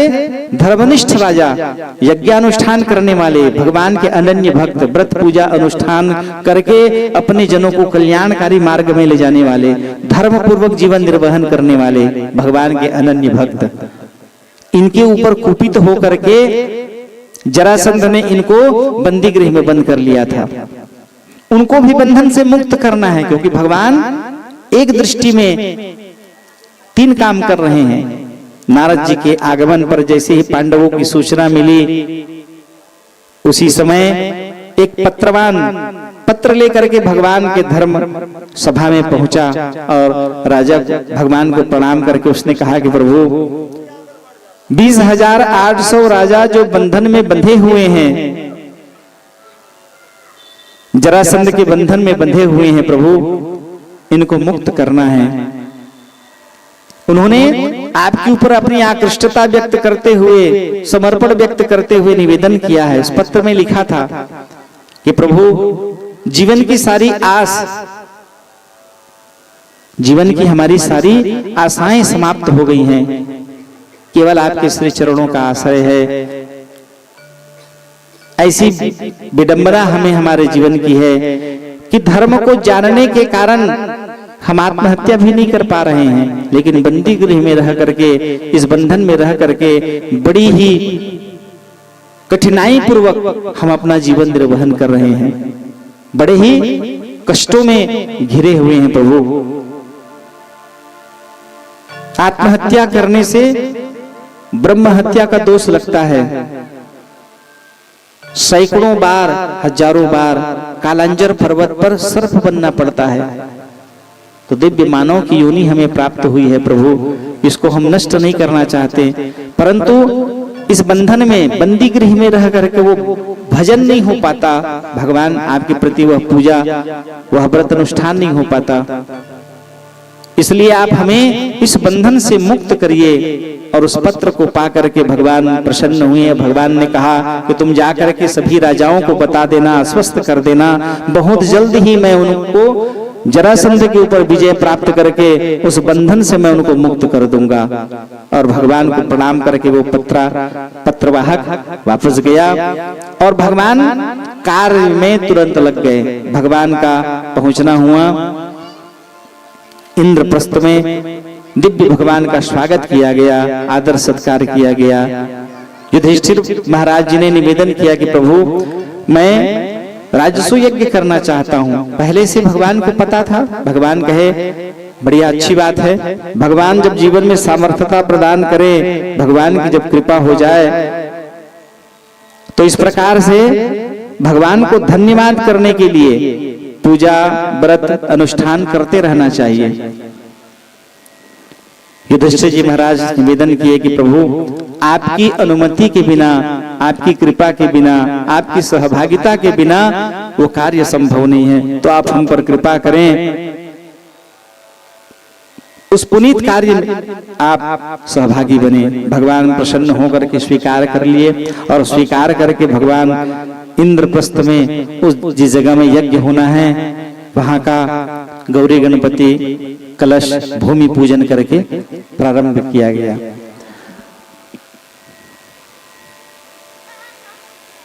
उस राजसू यज्ञ के लिए भगवान ने कहा कि बहुत धन की आवश्यकता रहेगी। उस राजसू यज्ञ में बहुत प्रकार के धन की आवश्यकता रहेगी, तो धन की पूर्ति के लिए राजाओं को अपने अधीन करना होगा। तो राजाओं को अधीन करने के लिए फिलहाल 20,800 राजा जरासंध के बंधन में बंधे हुए हैं, तो उनको मुक्त करना है।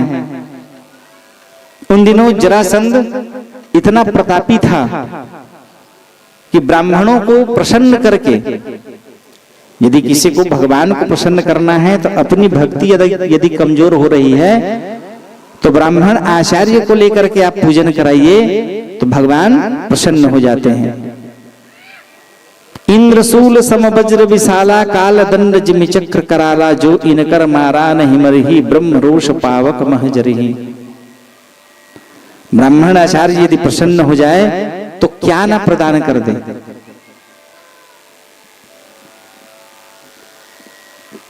विप्रधेनु सुरसंत हितनी न मनुज अवतार।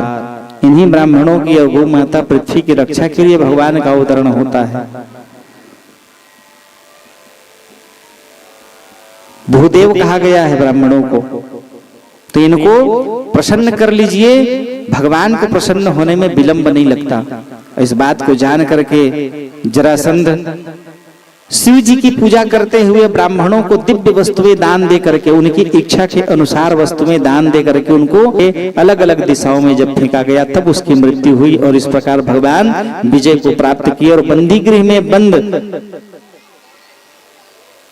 उन राजाओं को मुक्त करके भगवान जैसे ही बंदी गृह से उनको मुक्त किए, सभी राजाओं ने भगवान को दंडवत प्रणाम करके निवेदन किया कि प्रभु इस जन्म में यहाँ से निकल पाना हमारे लिए संभव नहीं था, परंतु आपकी कृपा हुई, इसलिए आप हमें स्वीकार करिए। जीवन पर्यंत आपके श्री चरणों में दास बन करके हम अपना जीवन निर्वहन करें। शेष बची हुई समय को हम आपके चरणों में ही व्यतीत करें, ऐसे आप हम पर कृपा करें। भगवान प्रसन्न हुए और प्रसन्न होकर के उनको मुक्त करते हुए, अभय प्रदान कराते हुए भगवान ने कहा कि महाराज राजसू यज्ञ कर रहे हैं, उस पुनीत राजसू यज्ञ में अपनी सहभागिता जिस प्रकार से हो, तन मन धन से आप उनको प्रदान कराइए। तो इस प्रकार वो सारे 20,800 राजा अपनी धन संपदा, जिसके पास अन्न है, वस्त्र है, स्वर्ण है, गौ है, जिसके पास जितनी जैसी सामर्थ्यता उसके अनुसार उस पुनीत यज्ञ में सभी पहुंच करके अपनी अपनी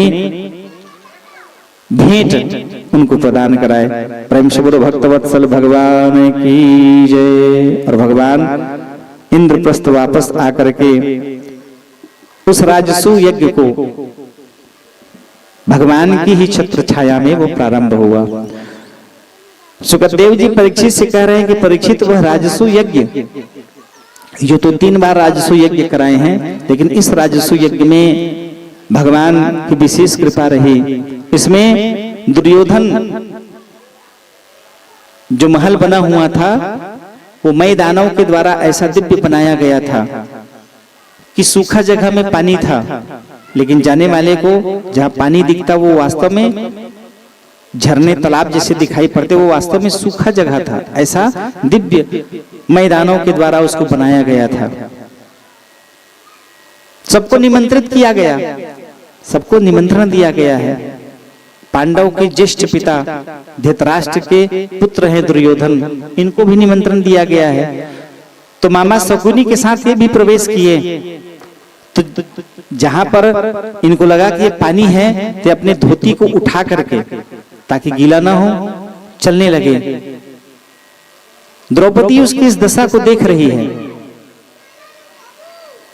लेकिन वस्त्र गीला नहीं हुआ, वो तो सूखा था, और जहां पर पानी था वो समझा कि अब आगे जो सूखा दिखाई पड़ रहा है तो ये सूखा ही होगा, जबकि उसमें पानी था। जाकर के उसी कुंड में वो गिर गया। जैसे वो गिरा, द्रौपदी उसको देख करके हंस दी और हंस करके बोली, ये अंधे का बेटा अंधा। वो बात उसके हृदय में घाव की तरह लग गया। भगवान ने इसके मन में कोई कुभाव न हो, इसके लिए उस राजसु यज्ञ में सहभागिता के लिए कोषालय का कोषाध्यक्ष बनाया था। भीमसेन कहे, प्रभु इसके रहते यदि ये कोषालय का अध्यक्ष बनेगा तो ये हमारी बेइज्जती करा देगा। जहां 10 रुपए लगना है वहां 100 रुपया खर्च करेगा, जहां 100 रुपए लगना है वहां 1000 रुपए खर्चा करेगा। तो इस खर्चा के कारण हमारे कोषालय की संपदा नष्ट हो जाएंगे, कम हो जाएंगे, और हमारा यज्ञ भी पूर्ण नहीं होगा। भगवान कहे कि दुर्योधन लक्ष्मीवान है, उसके हाथ में लक्ष्मी का वास है, वो जितना खर्चा करेगा उसके 4 गुना प्राप्त हो जाएगा। 1 रुपए लगाएगा तो 4 रुपए मिलेगा। लेकिन ये बात वो खुद नहीं जान रहा है, ये बात मुझे पता है। तो कहे जितना चाहे उसको खर्चा करने दो, जहां 1 टीपा घी लगना है वहां 4 टीपा लगाएगा तो 8 टीपा वापस मिल जाएगा, 16 टीपा वापस मिल जाएगा। इस प्रकार तुम जितना खर्च करोगे, पाने वाले आचार्य यदि 10 रुपए मिलना है वहां 100 रुपए मिलेगा तो प्रसन्न हो जाएगा।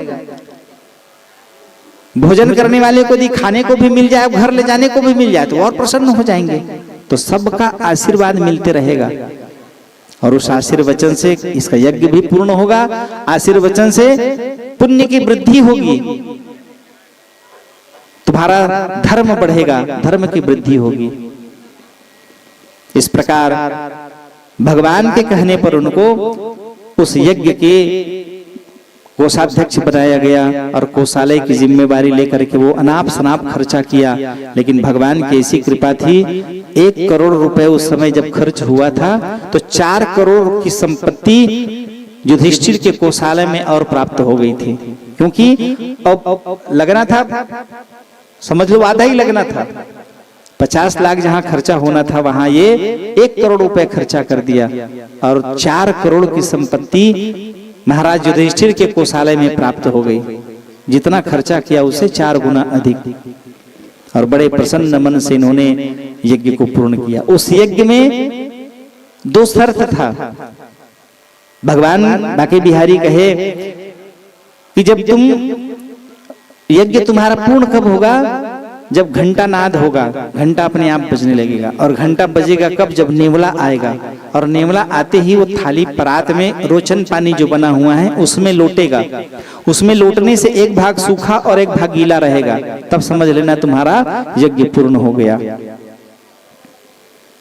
युधिष्ठिर जी महाराज, अरे आप बैठे हैं, मुझे क्या चिंता, आपके रहते मुझे किसी बात की कोई चिंता नहीं है, मेरा यज्ञ पूर्ण होगा ही होगा। ये भाव लेकर के युधिष्ठिर जी महाराज पूजा प्रतिष्ठा करके यज्ञ को प्रारंभ किए। शिशुपाल बेचैन था, और उसने जैसे ही सबको आमंत्रित करके निवेदन किया गया कि इस पुनीत यज्ञ में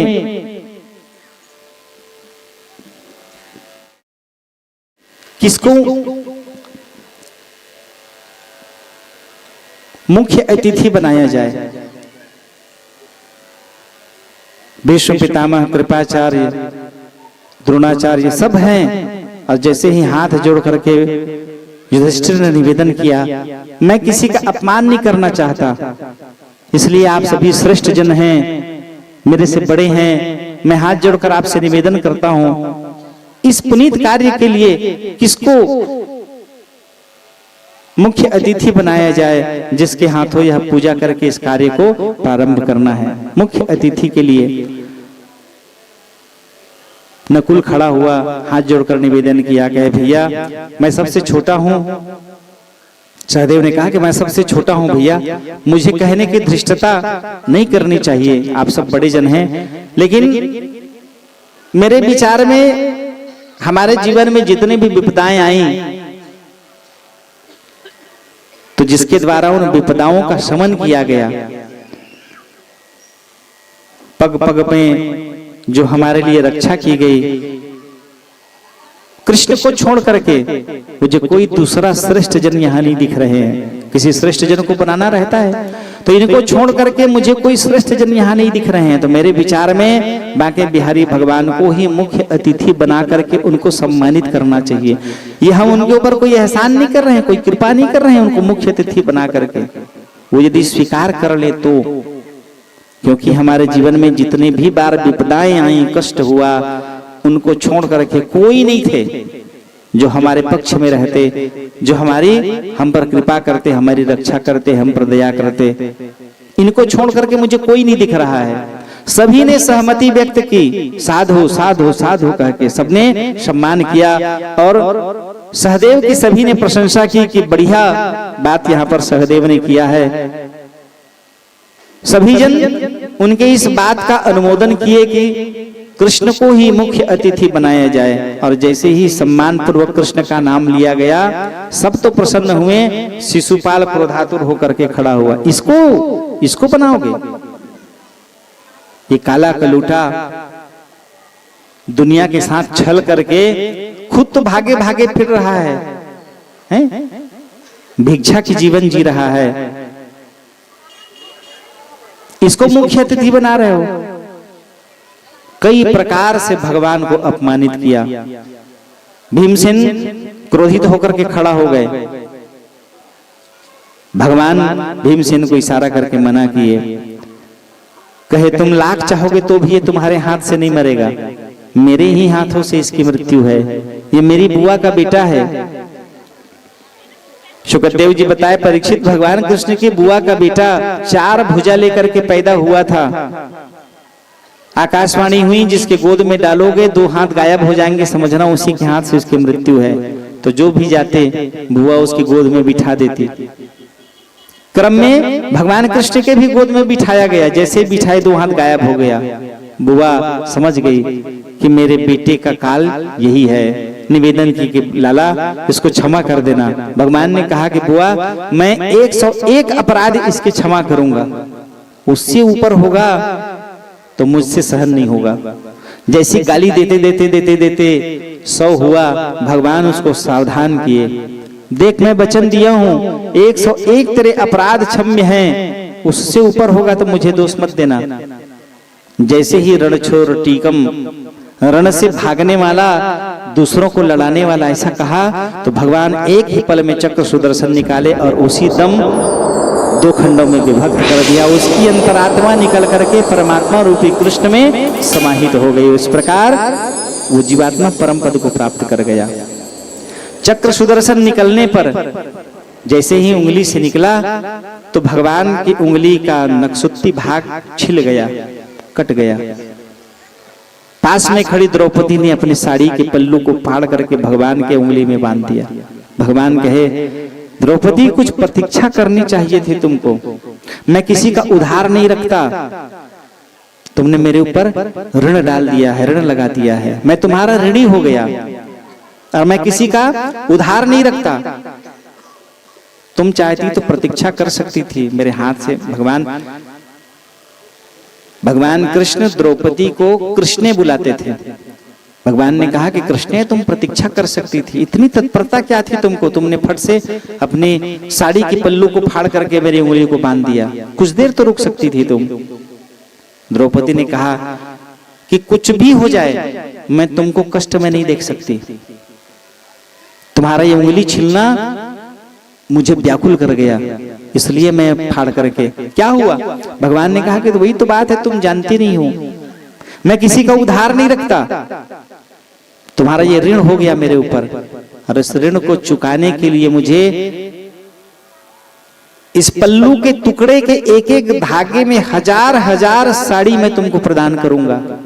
भगवान उस रहस्य को जानते थे, लेकिन द्रौपदी को पता नहीं थी। भगवान कहे कि एक एक धागे के बदले मुझे 1000 साड़ी तुम पर कुर्बान करनी पड़ेगी। द्रौपदी प्रतीक्षा करना था तुम्हें, लेकिन तुमने मुझे ऋणी कर दिया, ऋणी बना दिया। मैं वचन देता हूं इसका पूरा ऋण सूद समेत मैं उतारूंगा। और उसी का ऋण भगवान द्रौपदी की लाज बचाने के लिए हजारों हजार करोड़ों करोड़ साड़ियां भगवान ने प्रदान कराई। प्रेम से बोलो भक्त वत्सल भगवान की जय। राजसु यज्ञ प्रारंभ हुआ। उस राजसु यज्ञ में दुर्योधन अपमानित हुआ। उस अपमान को के घाव को अपने हृदय में रोज कुरेद रहा है। और उस राजसु यज्ञ की पूर्णता के लिए भगवान पद्मासन लगाए ध्यान मग्न बैठे हैं। उसी समय युधिष्ठिर जी महाराज आए, भगवान को प्रणाम कर पूछे, कहे महाराज 88,000 ऋषि भोजन करके चले गए हैं। भंडारे की मुझे चिंता नहीं है, लेकिन मुझे अपयश की चिंता है, अपकीर्ति की चिंता है। संसार में लोग कहेंगे कि पांडव नंदन युधिष्ठिर ने यज्ञ किया, राजसु यज्ञ, और वो राजसु यज्ञ पूर्ण नहीं हुआ। आपने कहा है वो नेवला आएगा, घंटा नाद होगा, रोचन पानी में लौटेगा। कब होगा भगवान? बांके बिहारी भगवान मुस्कुराए और कहे, भैया 88,000 ऋषि भोजन करके चले गए हैं, परंतु मेरा एक अनन्य भक्त अभी तक मेरी प्रतीक्षा में बैठा है। आज पूर्ण रूप से उसको दर्शन दे करके परम पद का मुझे उसको अधिकारी बनाना है। सैकड़ों वर्षों से वो मेरी तपस्या कर रहा है। भीमसेनाएं और प्रणाम किए, कहे महाराज जिस एक व्यक्ति के भोजन करने से हमारा ये राजसु यज्ञ पूर्ण हो जाएगा, जल्दी बताइए कहाँ है वो। भगवान कृष्ण कहे ज्यादा उतावला मत बनो, वो भारी क्रोधी है, धवरागिरि पर्वत में है, जात का चांडाल है, और लेकिन मेरा अनन्य भक्त है। उसके आकर भोजन करने से तुम्हारा यह पुनीत यज्ञ पूर्ण हो जाएगा। भीमसेन प्रणाम करके कहे, बहुत नम्रता पूर्वक उससे बात करना, क्रोधित हो गया तो पता नहीं क्या कर डालेगा, जाके आदर पूर्वक उसको लेकर के आओ। उस जीवात्मा को लिवाने के लिए भीमसेन जी गए। द्रौपदी मन में विचार की कि जिस व्यक्तित्व के आने से हमारा इतना बड़ा राजसु यज्ञ पूर्ण हो जाएगा, तो क्यों ना मैं उसके लिए भोजन अपने हाथ से बना दूं। नौकर चाकर और हैं, उसके साथ में रख करके बढ़िया 56 प्रकार का वो भोजन द्रौपदी बनाने लग गई। इधर महाराज जी आए, स्नान ध्यान करवाया गया, बढ़िया नए वस्त्र आभूषण उनको दिए गए पहनने के लिए, पाद सेवन कर उनको भोजन के लिए निमंत्रित किया गया। अतिथि को स्वीकार कर जैसे वो भोजन में बैठे, 56 प्रकार का भोजन, खीर पूड़ी कचौड़ी नाना प्रकार के व्यंजन उनको प्रदान कराया गया। भगवान को अर्पित करके त्वदीयमस्तु गोविंद तुभ्यमेव समर्पयेत् प्रसीद पुरुषो भुक्त्वा गृहाणार्ध परोहरि। हे जगदीश्वर परमात्मा ने भगवान आप ही के द्वारा बनाया हुआ यह दिव्य वस्तु भोजन के रूप में मैं आपको प्रदान करता हूं, आप अपने अधरों से लगाकर इसको प्रसादी बना दीजिए। प्रसाद माने प्र माने प्रभु, स माने साक्षात, द माने दर्शन। नारायण रूपी दर्शन है वह प्रसाद, जिसको पा करके मैं आपका जूठन पा करके मैं अपने जीवन को कृतकृत्य कर लूं, धन्यतर कर लूं। जैसे ही भगवान के चरणों में निवेदन किया, भगवान को भोग लगाए, प्रणाम करके भोजन ग्रहण किया। तो भोजन ग्रहण करते समय कटोरी कटोरी में है जिमी कांदा बूंदी, अदौरी बरी खरी खीर, मालपुआ रबड़ी रसमलाई सब है। सबको एक ही पतीले परात में ला करके डाल दिया, दाल चावल सब्जी, और सबको डाल करके भगवान को स्नापन करके एक में मिला करके भोजन ग्रहण किया। द्रौपदी भोजन परसने के लिए जब आई तो उसको देख करके वो दुखी हो गई। जैसे हर गृहिणी के मन में रहता है मैं जो बनाई हूं उसको कोई कह दे बहुत अच्छा बना है। आजे ले सीख जाए छोटू, नहीं मीठा है तब कह दिया अच्छा बने कि ना, तो घर में लड़ाई झगड़ा नहीं हुआ है। क्योंकि जो बन गया है उसको बदला नहीं जा सकता। भोजन बन गया है उसको बदला नहीं जा सकता, क्या बदलोगे उसको? और प्रसन्न होकर के भगवान की प्रसादी समझ करके ग्रहण करोगे, नहीं मिठाने वाला भी स्वादिष्ट होने लग जाएगा। और प्रसन्न होकर के आप कहोगे बहुत अच्छा बना है। भले वो जब खाए तो उसको पता चले कि इसमें मिर्ची ज्यादा हो गया है, वो खाए तब पता चले कि मिर्ची ज्यादा हो गया है, लेकिन अभी तुम कह दोगे कि बहुत अच्छा भोजन बना है, तो गृहिणी भोजन बनाने वाली प्रसन्न हो जाएगी। और हमेशा कुछ भी हो जाए गृहिणी के मन में भाव रहता है तो नहीं पूछबे तब हो कहे लगते आज कैसे लगत है, नहीं बताबे तब वो पूछे लगते कैसे कुछ नहीं बोला था आज बूंदी नहीं मिठा देगा, नहीं नहीं बहुत अच्छा बने तो काबर नहीं बोले, अगर पहली मैं कही तभी बोलबे। तो प्रसन्न हो जाइए और जो भोग मिला है उसको प्रसन्न होकर के ग्रहण करिए, खिलाने वाला भी आनंदित हो जाता है। द्रौपदी के मन में भी भाव था कि भोजन मैं बनाई हूं, इतने भाई जिसके आने से भोजन ग्रहण करने से हमारा यज्ञ पूर्ण हो जाएगा, तो उसके लिए मैं अपने हाथ से भोजन बनाई हूं। और जब दोबारा परसने के लिए आई तो वो देखी सबको एक ही में मिला करके भोजन ग्रहण कर ले हैं। वो विचार कर रही है कि जिसमें खीर, जिभी कांदा, मालपुआ, मीठा खट्टा नमकीन सब डाल करके एक ही में मिला करके कृष्णाय तुभ्यम करके मैं तो एक ही ब्रह्म को जानता हूं और एक ही ब्रह्म को मैं भोग लगा रहा हूं और एक ही ब्रह्म के कृपा से मेरा जीवन चल रहा है। एक ही ब्रह्म है ब्रह्मांड में, दूसरा कोई नहीं है। भगवान ने कहा ना एको हम द्वितीयो नास्ति, मैं अकेला ही हूं, दूसरा कोई नहीं है मेरे समान। तो उस परब्रह्म को जो भोग लगाना है नाना प्रकार को एक ही में करके मैं लगा देता हूं, और जैसे ही लगा देता हूं करके डाल करके एक ही को भोग लगा करके ग्रहण किया। द्रौपदी का मन उतर गया, वो दुखी हो गई कि इतने श्रम करके मैं भोजन बनाई हूं और इस दिव्य भोजन को ग्रहण करके अब इसको क्या पता चलेगा कि इसमें क्या है, खीर में नमक शक्कर ठीक लगा है कि नहीं लगा है, बूंदी कढ़ी में खटाई ठीक से पड़ी है कि नहीं पड़ी है, इनको कैसे पता चलेगा। उसके मन के वो भाव को जगतपति भगवान जान गए। और जैसे ही भोजन करा लेने के बाद में हाथ धुलवाने के लिए भगवान लेकर के गए तो द्रौपदी के मन के भाव को जानकर हाथ धुलवाते समय भगवान ने पूछा कैसे भगत क्या हालचाल है। सब बढ़िया महाराज आपकी कृपा है। भोजन कैसे बना था? अरे क्या बताऊं, बड़ा स्वादिष्ट भोजन बना था, आनंद आ गया। इतने दिनों बरसों के बाद में मैं आज भोजन ग्रहण किया हूं, लेकिन उस भोजन में एक एक कौर में मुझे दिव्यता का दर्शन हुआ, परंतु एक कमी थी महाराज, दाल में नमक कम है। अरे द्रौपदी सुनी, झट से दौड़ते हुए गई, दाल को फट से ला करके चीख के देखी, सही दाल में नमक नहीं है। अब बताओ उसको कैसे पता चलेगा? 56 भोग को एक ही साथ समेट करके कृष्णार्पण नमः किया है, उसको कैसे पता चलेगा कि दाल में नमक नहीं है? क्योंकि वो आत्म तत्व को जानने वाला है। और ऐसे निष्काम भावी आत्म तत्व को जानने वाले जीवों को यदि भोजन दान पुण्य पूजन कराओगे तो धर्म की वृद्धि होगी। भगवान ने कहा कि वो 88,000 ऋषि जो आए थे उनके अंदर में कोई न कोई तात्विक स्वार्थ था, इसके अंदर में कोई स्वार्थ नहीं थी। और जैसे ही उन्होंने कहा कि प्रभु आप तो जगतपति हैं, घट वासी हैं, सब जानने वाले हैं, उतने समय में ही नेवला आया, घंटा अपने आप बजने लगा और नेवला उसमें लौटा, एक भाग सूखा रहा और परमात्मा भगवान शंखनाद हुआ और कहे जय हो जय हो जय हो युधिष्ठिर जी महाराज, आपका यह दिव्य यज्ञ पूर्ण हुआ। प्रेम से बोलो भक्त वत्सल भगवान की जय। तो भगवान मधुसूदन मांगे बिहारी के श्री चरणों में कोटि कोटि प्रणाम। जिस प्रकार परमात्मा भगवान ने हमें यह दिव्य कथा का रसपान कराने का पुण्य सुअवसर प्रदान कराया,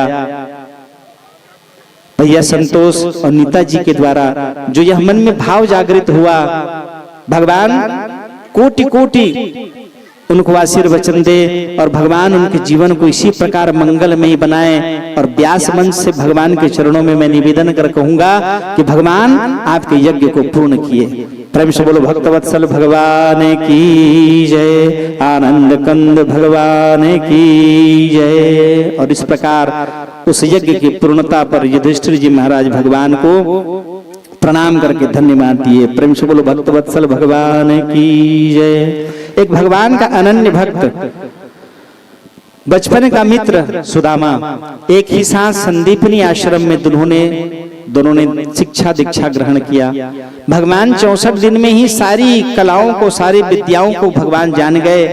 और भगवान अब वहां से जब विदा लिए, सुदामा जी महाराज परिक्रमा कर प्रणाम करके भगवान से आग्रह किए कि प्रभु चित्तवृत्ति, भगवान ने कहा कि मित्र मेरी ओर आकृष्टता बनाए रखना, लगन लगाए रखना, तुम्हारी लगन में मेरी भी लगन लगी रहेगी।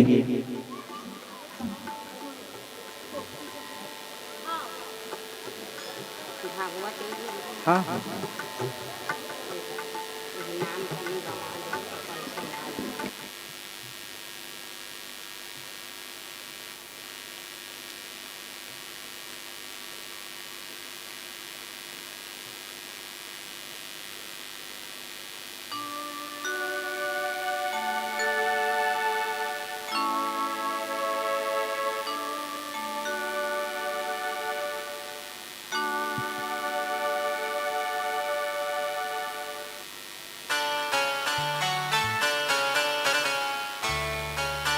लगन तुमसे लगा बैठे, जो होगा देखा जाएगा। जो जीवात्मा निर्विकार भाव से भगवान के चरणों में लगन लगाते हैं, भगवान भी उस जीव के प्रति आकृष्ट होकर के लगन लगाए रहते हैं। बार बार भगवान ने कहा कि लगन लगाए रखना सुदामा, और जब कभी भी मेरी आवश्यकता रहे तुरंत मेरे पास चले आना। भगवान सुदामा की परिक्रमा कर उससे विदा लिए। दोनों में भाव है। भगवान सांदीपनी आश्रम में भगवान ने सुदामा की परिक्रमा ली और उनसे विदा लिए, और सुदामा जब भगवान के पास पहुंचे तो सुदामा ने द्वारिकाधीश भगवान की परिक्रमा लेकर के उनसे विदा लिए। अद्भुत वर्णन है भागवत में। भगवान विदा लेकर के अपने धाम वापस आए। सुदामा जी महाराज अपने शिक्षा दीक्षा पूरा किए। बड़ा ही दुखमय उनका जीवन निर्वहन रहा। उनकी पत्नी सुशीला 3 पुत्रों के साथ जीवन निर्वहन, 3 संतानों के साथ जीवन निर्वहन कर रही है।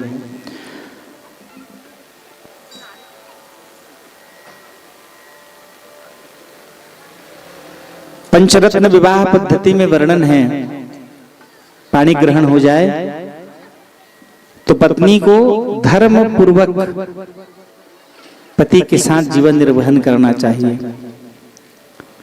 त्वत्सुखे सुख संयुता, त्वद्दुखे दुख संयुता, त्वद्विपत्तिम गमिष्यामि।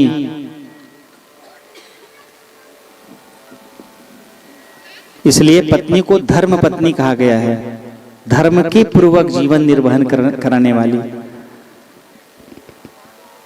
7 वचनों में एक वचन है, त्वत्सुखे सुख संयुता। मैं आपके सुख में सुखी और आपके दुख में दुखी रह करके जीवन निर्वहन करूंगी। माने जैसे आपकी परिस्थिति रहेगी उस परिस्थिति में मैं प्रसन्न होकर के आपको नारायण के तुल्य जान करके पूजन करते हुए आपकी सहमति में जीवन निर्वहन करूंगी।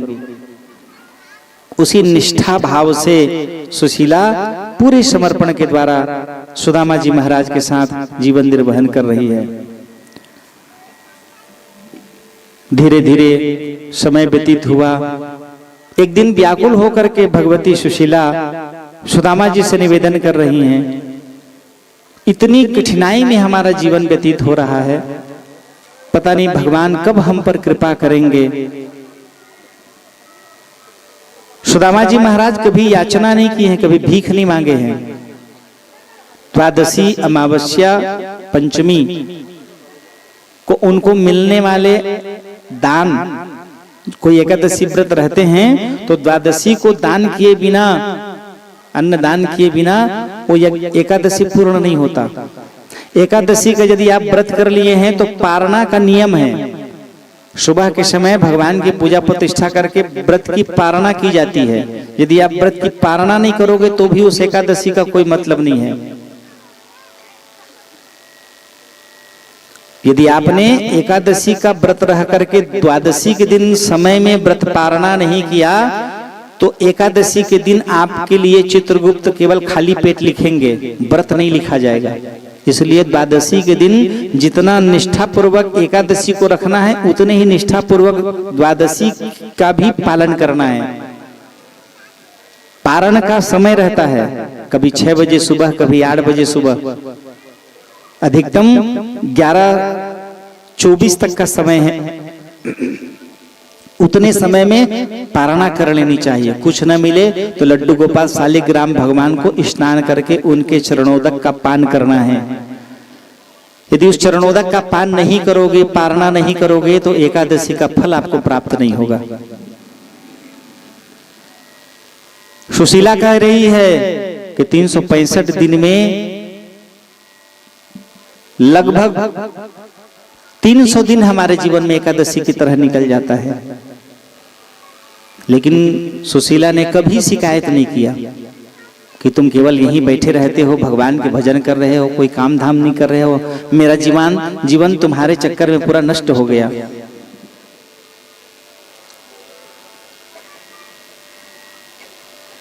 ब्रह्मवैवर्त तो पुराण में वर्णन है, कोई स्त्री यदि अपने पति से इस प्रकार से यदि कह दे तो संसार के सारे दुर्भिक्षता का वास हो जाता है।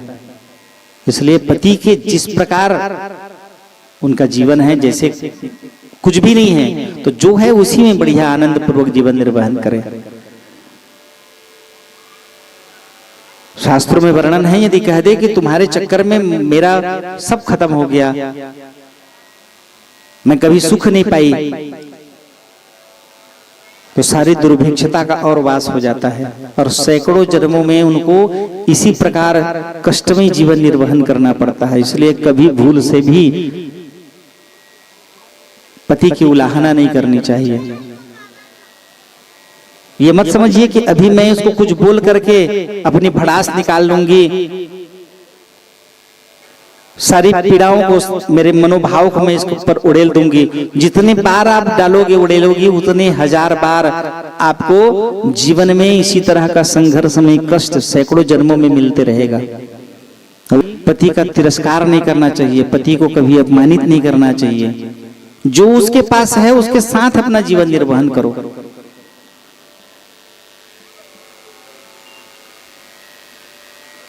सुशीला ने कभी शिकायत नहीं किया और बड़े आनंदित होकर के जो भी है उसी में अपना जीवन निर्वहन कर रही है। बांके बिहारी भगवान विचार किए कि इतना तकलीफ, इतना कष्ट होने पर भी आदमी केवल मेरा नाम उच्चारण जपो मंत्रोच्चार कर रहा है, मेरे पास आ नहीं रहा है, और ये जब तक ये आएगा नहीं। देखिए भगवान अगर चाहते, मेरे बचपन के मित्र हैं तो द्वारिकाधीश जिसके सोने का ईंट लगा है, चांदी का गारा बना है, जिसके दरवाजे की लड़ियों में पन्ना पुखराज और हीरा चमक रहा है, जिसके घर में बल्ब लगाने की जरूरत नहीं है, वो ऐसी ऐसी जगह में हीरों को जड़ के रखे हैं कि वो अपने आप प्रकाशित होते रहते हैं। एक जगह दिया जला दोगे तो उस दिए के प्रकाश से वो चारों तरफ के हीरा जगमगाते रहेंगे और वो पूरा कक्ष अपने आप प्रकाशित रहेगा। इतना धनी थे द्वारिकाधीश भगवान, और उनके बचपन के मित्र हैं, एक साथ संदीपनी आश्रम में पढ़े हैं, तो क्या भगवान बिना मांगे नहीं दे सकते थे? जब तक कि उसका समय नहीं आएगा तब तक भगवान उसको प्रदान नहीं करेंगे। बड़ा दुखमय उनका जीवन है। भगवान खुद उनके घर में याचक बन करके भगवान गए। राम कहने का मजा, ये भगवान का दिव्य नाम स्तुति गान करता था।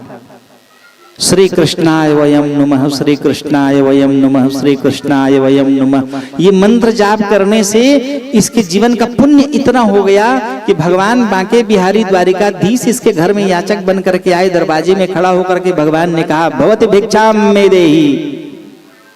सुशीला आई और सुशीला आकर के कही, महाराज सूतक है हमारे घर में, नरेंद्र मोदी के द्वारा दिए गए अनाज को भी पा करके आदमी दरवाजे में कोई याचक बन के भिखारी बन के आता है तो कहते नहीं रहे घर में कोई। अरे तो चिल्ला था तो नहीं है तो घर में है, लेकिन तुरंत नहीं देना है तो। लेकिन इससे क्या दुष्प्रभाव होगा? यदि आपके दरवाजे में कोई याचक याचना करने के लिए आया है और आपने उसकी याचना को सुन करके उसको कुछ नहीं दिया तो आपके जीवन के आधा पुण्य को लेके चला जाएगा। इसलिए कोई भिखारी दरवाजे खड़ा होकर के यदि याचना कर रहा है तो जो आपके पास हो उसकी याचना से नहीं, तुम्हारे पास जो है उसके हिसाब से उसको दे करके विदा करो। भगवान द्वार पर आकर के आवाज दे रहे हैं, भवत भिक्षाम मे देहि। सुशीला आई, हाथ जोड़ करके निवेदन की, महाराज सूतक में है। क्या सूतक है? तो कहे बिटिया का जन्म हुआ है, अलक्ष्मी रूपी बिटिया। कहे ठीक है 9 दिन बाद में आ जाऊंगा। भगवान कहे, अरे कहे वो ऐसी बालिका का अवतरण हुआ है अलक्ष्मी के रूप में जो कभी समाप्त नहीं होगा महाराज, जीवन पर्यंत बना रहेगा। क्यों? क्या हुआ? बड़ी दीनता से जीवन निर्वहन हो रहा है प्रभु, क्या करें, कुछ नहीं है पास में। अभी तो 2 दिन हुआ, बच्चे तक के लिए नहीं है हमारे पास। भगवान ने कहा कि अरे मैं क्या बताऊं, आप जानती हैं आपके पति कौन है? सुदामा जी महाराज। कौन है जानती हैं? इसको भी चकित विस्मृत हो गई, कैसे मेरे पति को आप जानते हैं? हाँ। अरे कहे वो द्वारिकाधीश के मित्र हैं, वो द्वारिकाधीश जिसके सोने का ईंट 16,108 अपनी पत्नियों के लिए और 10-10 उनके बच्चे, उन सब के लिए दिव्य महल बना है और सब सोने का है। ऐसा नहीं है कि केवल एक के लिए बनाए हैं, सब के लिए वैसे दिव्य महल बना करके भगवान रहते हैं। वो उनके मित्र हैं, एक बार उनके पास भेज को तो देखो। भगवान प्रेरित किए हैं, भागवत रहस्य में वर्णन है। उनके पास तो भेज करके देखिए, याचना करने की आवश्यकता नहीं पड़ेगी, केवल जाने से ही भगवान समझ जाएंगे। भगवान प्रेरित कर रहे हैं। बाहरे भक्त निर्विकार, कोई स्वार्थ नहीं, केवल नित्य निरंतर भगवान नाम स्तवन करना। श्री कृष्णाय वयम नमः, श्री कृष्णाय वयम नमः। हम सभी आपको उस जगदीश्वर परमात्मा भगवान को दंडवत नमन करते हैं, ये मंत्र का उद्देश्य है। ओम श्री कृष्णाय वयम नमः, श्री कृष्णाय वयम नमः। मैं बस नहीं, मेरे पूरे परिवार आपको प्रणाम करते हैं। इस मंत्र का वो नित्य जाप करते थे। आज सुशीला को पता चला है कि मेरे पति के मित्र हैं द्वारिकाधीश। अब ये प्रेरित करना शुरू कर दी। आज तक आपने बताया नहीं, क्या द्वारिकाधीश आपके मित्र हैं? अब तो बता के क्या करूंगा भाई, वो मित्र हैं, वो द्वारिकाधीश हैं, अपने लिए हैं, हमारा उनसे क्या मतलब भाई। उनके पास संपदा है, नाम बड़ाई है, वो उनके लिए है। सुदामा जी कहे कि देखो तुम मुझे प्रेरित करके उसके पास भेजना मत, मैं नहीं जाना चाहता। क्यों उसको मैं जाकर के दुखी करूं? मेरा मित्र है, जैसे रखे हैं भगवान वैसे रहो। जाहे विधि राखे राम, ताहे विधि रखिए। सीताराम सीताराम सीताराम कहिए, जाहि विधि राखे राम, ताहि विधि रहिए। जाहि विधि राखे राम, ताहि विधि रहिए। भगवान ऐसे मुझे रखना चाह रहे हैं, इसलिए मैं ऐसे हूँ। भगवान की जब कृपा हो जाएगी ना, तो तुम खुद द्वारिकाधीश की तरह बन जाओगी। अभी जपते रहो भगवान नाम।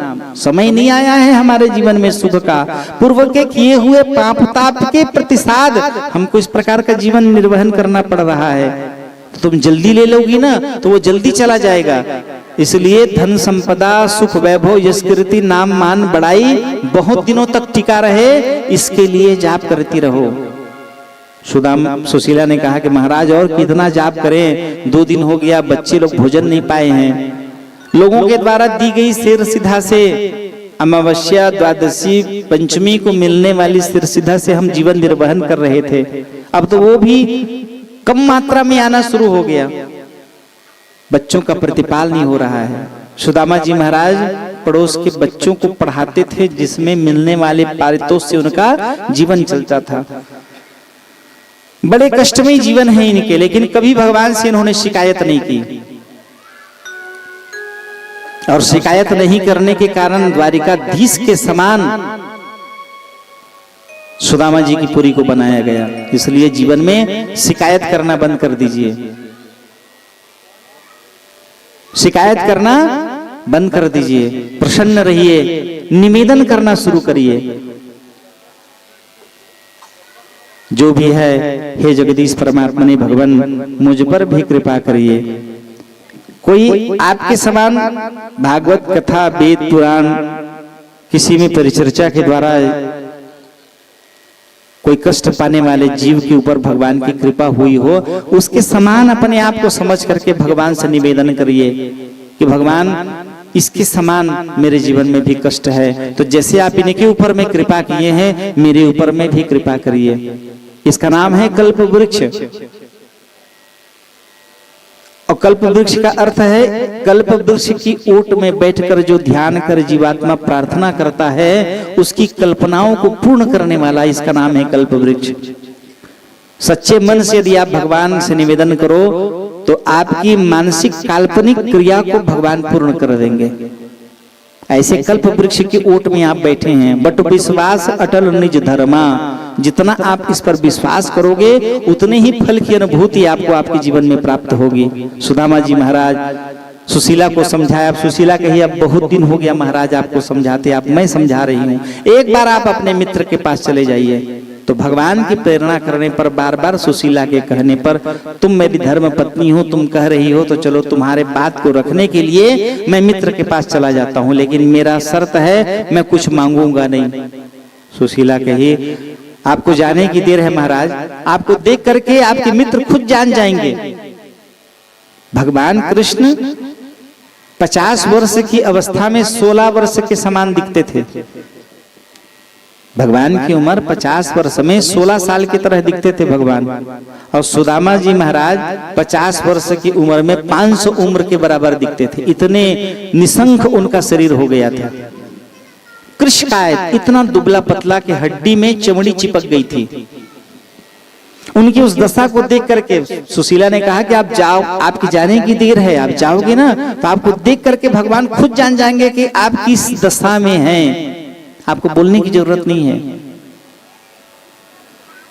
और जैसे ही भगवान का नाम स्तवन करते हुए विदाई के लिए मित्र, गुरु, श्रेष्ठ जन और भगवान के धाम जाने के लिए समय में खाली हाथ नहीं जाना चाहिए। कुछ ना हो तो कम से कम तुलसी पत्र रख करके जाओ। पहले के समय में बड़े बुजुर्ग जब कहीं आया जाया करते थे तो कुछ लेके जाते थे। हमारे जमाने में 5 रुपए का पार्ले जी बिस्किट था। कुछ नहीं हो तो कम से कम गांव में जो दुकान है उसी से बिस्किट लेकर के घर जाते थे। अब पहुना है कि हम प्रसन्न हो जाए, कुछ नहीं तो कम से कम कुछ लेके आए हो है। तो लाने का भाव क्या था जानते हैं? यदि आप किसी के घर में खाली हाथ जा रहे हैं अतिथि बन करके तो उनके घर की दुर्भिक्षता आपको प्राप्त हो जाएगी। पुराणों में इसका वर्णन है। पहले जमाने के बुद्धिमान लोग बहुत सोच विचार करके ऋषि तो अपना जीवन जीते थे, खाली हाथ नहीं जाते थे। और बच्चों को कम से कम कुछ ना हो तो 10 रुपए 5 रुपए दे करके जाओ कुछ खाई, अगर कुछ नहीं लाए हैं तो जाओ कुछ लेके आ जाना। क्योंकि आपके घर में क्या है, 64 प्रकार के देवी देवता आपके घर में वास करते हैं नित्य निरंतर, जिसमें वास्तु के प्रभाव से पूतना नाम की राक्षसी भी रहती है। कभी कभी देखिएगा घर में बिना बात के झगड़ा हो जाता है। और भाजी में कढ़ी का पर रखे हंसते हैं, सूखा बनाना रिश्ते तोला, वो पूतना की प्रेरणा है। विरूपाक्ष, पूतना, अर्यमा, पितृणा, ये 64 देवता जो वास्तु के रूप में हमारे घर में नित्य विद्यमान रहते हैं। बहुत जगह लोग कुल देवी का स्थान बना के रखते हैं। ठकुराइन मोर दही लंग रथे की, जबकि ठकुराइन कुल देवी का स्थान दहलीज पर है। पूजा करके दहलीज में दीप दान करना चाहिए।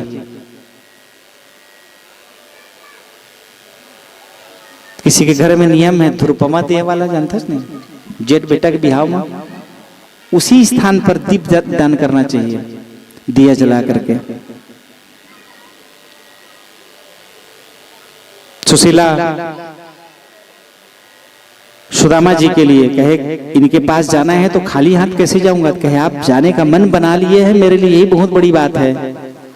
3 के घर में जा करके एक एक मुट्ठी अनाज इन्होंने लेकर के आया। फटे पुराने कपड़े में 2-3 परत लपेट के गट्ठी बना करके सुदामा जी को दिए। फिर लौट के सुदामा जी कहे देखो मैं जा रहा हूं तुम्हारे कहने पर, लेकिन मैं मांगूंगा नहीं, आप जाओ तो सही।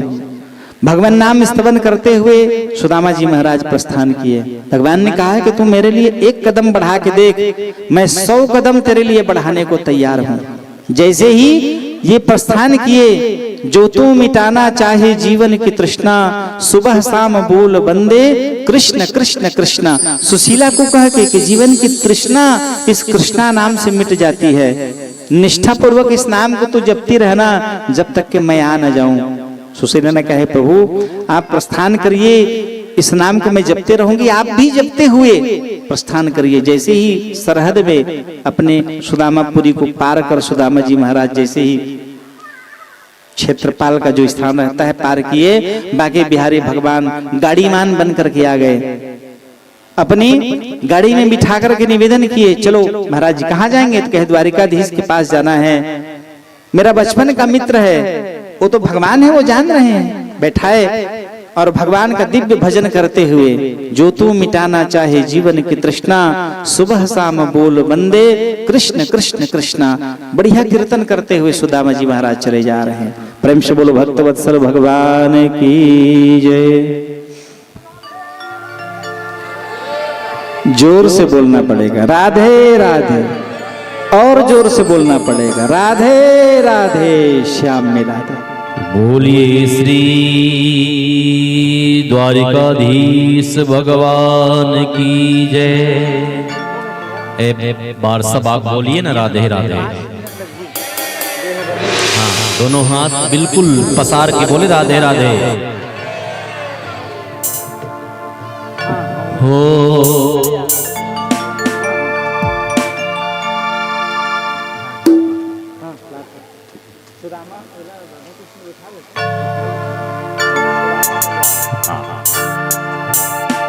आइए कीर्तन करते सुदामा जी को द्वारिकाधीश पहुंचाएं। आप भी कीर्तन करें।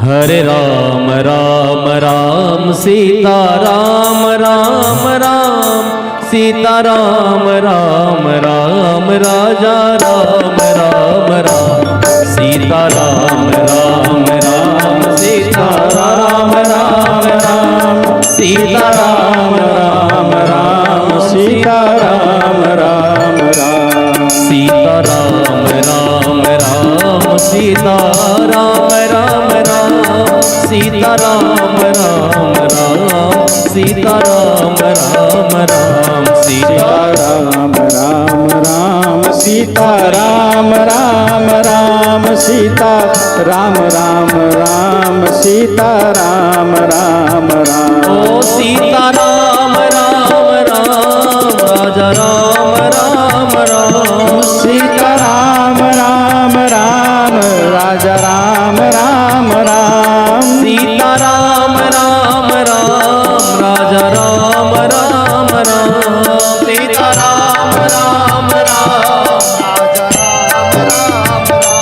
सीता राम राम राम सीता राम राम राम सीता राम राम राम सीता राम राम राम सीता राम राम सीता राम राम राम सीता राम राम राम सीता राम राम राम सीता राम राम राम राजा राम राम राम सीता राम राम राम राजा राम राम राम सीता राम राम राम राम राम सीता राम राम राम सीता राम राम हो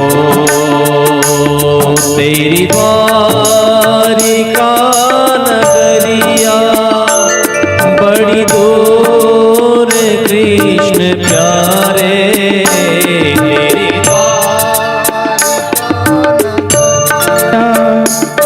बड़ी दूर कृष्ण प्यारे गोविंद कैसे आऊं अब द्वार पे तुम्हारे गोविंद कैसे आऊं अब द्वार पे तुम्हारे तेरी द्वारिका नगरिया बड़ी दूर कृष्ण प्यारे तेरी द्वारिका नगरिया बड़ी दूर कृष्ण प्यारे गोविंद कैसे आऊं अब द्वार पे तुम्हारे गोविंद कैसे आओ अब द्वार पे तुम। गाइए सभी। ओ सीता राम राम राम राजा राम राम राम, सीता राम राम राम राजा राम राम राम, सीता राम राम राम, सीता राम राम राम, सीता राम राम राम राजा राम राम, सीता राम राम राम, सीता राम राम राम, सीता राम राम राम राजा राम राम, सीता राम राम राम, सीता राम राम राम, सीता राम राम राम, सीता राम राम राम। बोली द्वारिकाधीश भगवान की जय।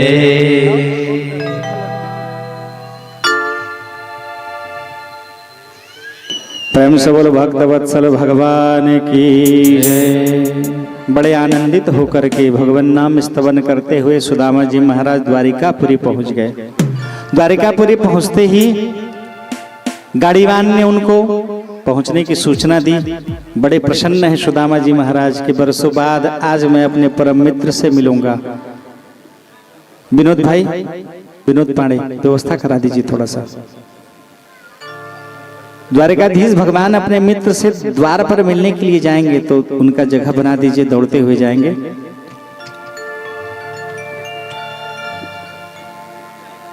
सुदामा जी महाराज द्वारिकापुरी में पहुंच करके जैसे ही उनका पहुंचना हुआ तो उनके महल को देख करके वो चकित हैं। पहले तो सुने थे कि भगवान का धाम सोने से बना हुआ है।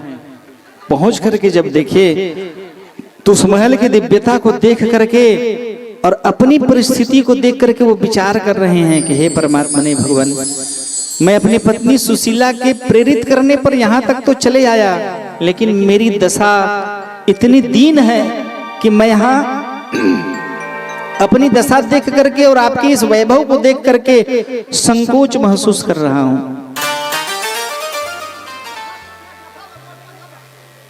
भागवत की कथा बताना चाह रही है तो यदि आप किसी से मित्रता करते हैं और आप यदि वैभव संपन्न हैं और आपका मित्र यदि सुदामा की तरह है तो जीवन में कभी उसको इस बात की अनुभूति मत होने देना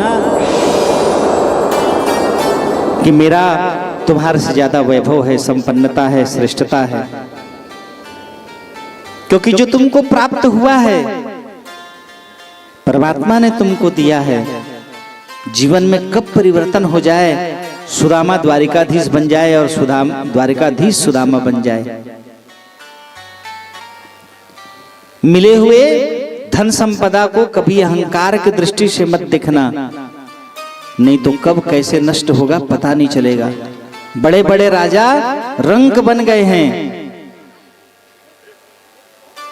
अर्श को फर्श में लाने में भगवान को तनिक भी देर नहीं लगता। तो इसलिए पाए हुए कनक कनक ते सौ गुनी मादकता अधिकाय, यह खाय बौराय जग यह पाय बौराय। कनक रूपी प्रतिष्ठा, कनक रूपी संपदा पाकर बौराइए मत, भगवान नाम स्तवन करिए। जो मिला है भगवान की कृपा है ऐसा जान करके आनंदित होकर के रहिए।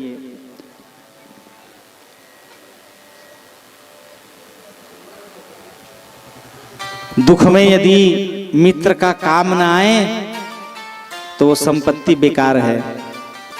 दुख में भाइयों का यदि आप काम नहीं पड़ रहे हो, दुख में अपने जनों का यदि सम्मान नहीं कर रहे हो, दुख में यदि अपनों के लिए खड़ा नहीं हो रहे हो, तो ऐसे जन ऐसे धन की कोई आवश्यकता नहीं है, वो तिनके के समान है।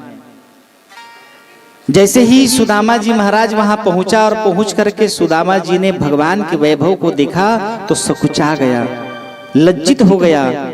अरे सुशीला, तेरे कहने पर मैं यहाँ आ तो गया, लेकिन यहाँ भगवान के वैभव को देख करके ये पोटली में रखे चावल को बार बार छू रहा है।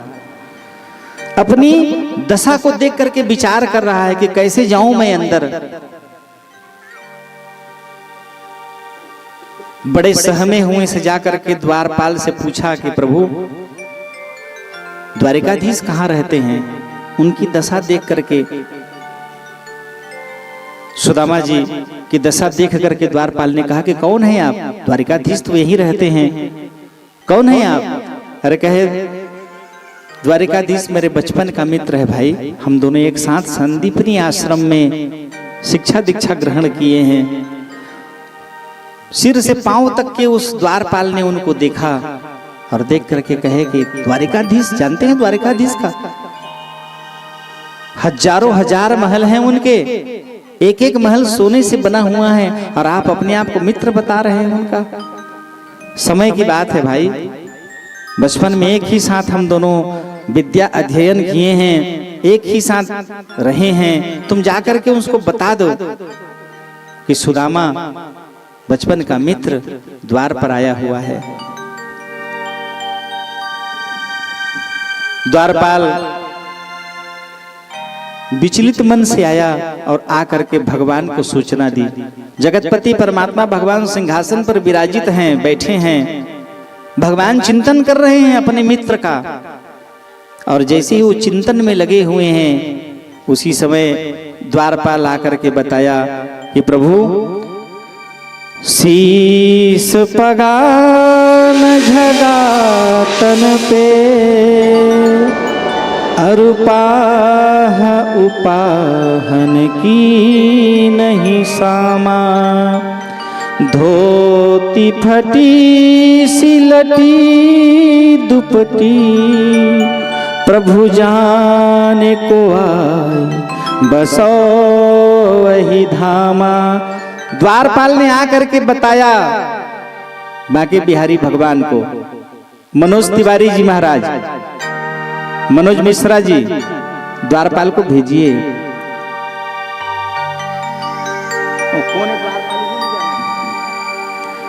और द्वारपाल आकर के भगवान को सूचना दे रहे हैं कि प्रभु द्वार पर एक याचक आया है, शीश पगा न झगा तन पे, उसके शीश में पागा नहीं है। द्वारकाधीश के धाम में आप जाओगे तो जितने लोग वहां मिलेंगे आपको पागा पहने हुए मिलेंगे, लेकिन सुदामा जी के पास पगड़ी नहीं है। शीश पगा न झगा तन पे, झगा माने बंगाली, एक उपाना, एक छोटा सा वलकल वस्त्र धारण किए हुए हैं, और उपाह उपान की नहीं सामा, जूता पहनने की भी उनमें सामर्थ्यता नहीं है, परंतु धोती फटी हुई धोती है, कृशता शरीर में है, कृशकाय शरीर है। और बता रहे हैं कि पूछत दीन दयाल को धाम, बतावत आपन नाम सुदामा, और बता रहा है कि उसका नाम सुदामा है। सुदामा नाम सुनते ही बांके बिहारी भगवान दौड़ते हुए गए और जाकर के द्वार में ही अपने मित्र को हृदय से लगा लिए और गले से लगाकर आलिंगित करके भगवान उनको लिए हुए चले आ रहे हैं। महल में प्रवेश करते हुए सुदामा जी महाराज सकुचाए हैं, लज्जित हैं। उनकी वैभव, उनके महल की वैभव चकाचौंध को देख करके सुदामा जी महाराज सकुचा रहे हैं। भगवान उनको अपने बाहों में भर करके भगवान स्मरण करा रहे हैं, मित्र मैं हूं, चिंतित मत हो, दुखी मत होना, मैं हूं तुम्हारे साथ। अपने होने की अनुभूति भगवान करा रहे हैं। सुदामा जी को हृदय से लगाकर बाह में पकड़े हुए भगवान लिए चले जा रहे हैं। और जैसे ही भगवान महल में लेकर के आए उनको, दिव्य महल, सिंहासन सोने से बना हुआ, जिसमें सोना चांदी मणि माणिक दिव्य पुखराज उसके पुष्प अंकित हैं, फूल बने हुए हैं, और जिसमें हीरा जड़ा हुआ है। उस सिंहासन में बैठा करके भगवान कृष्ण अपने मित्र का स्वागत कर रहे हैं। भगवान बांके बिहारी की सहचर्या भगवती रुक्मणी सुदामा जी महाराज की उस दशा को देखकर और भगवान कृष्ण की दशा को देखकर विचार कर रहे हैं।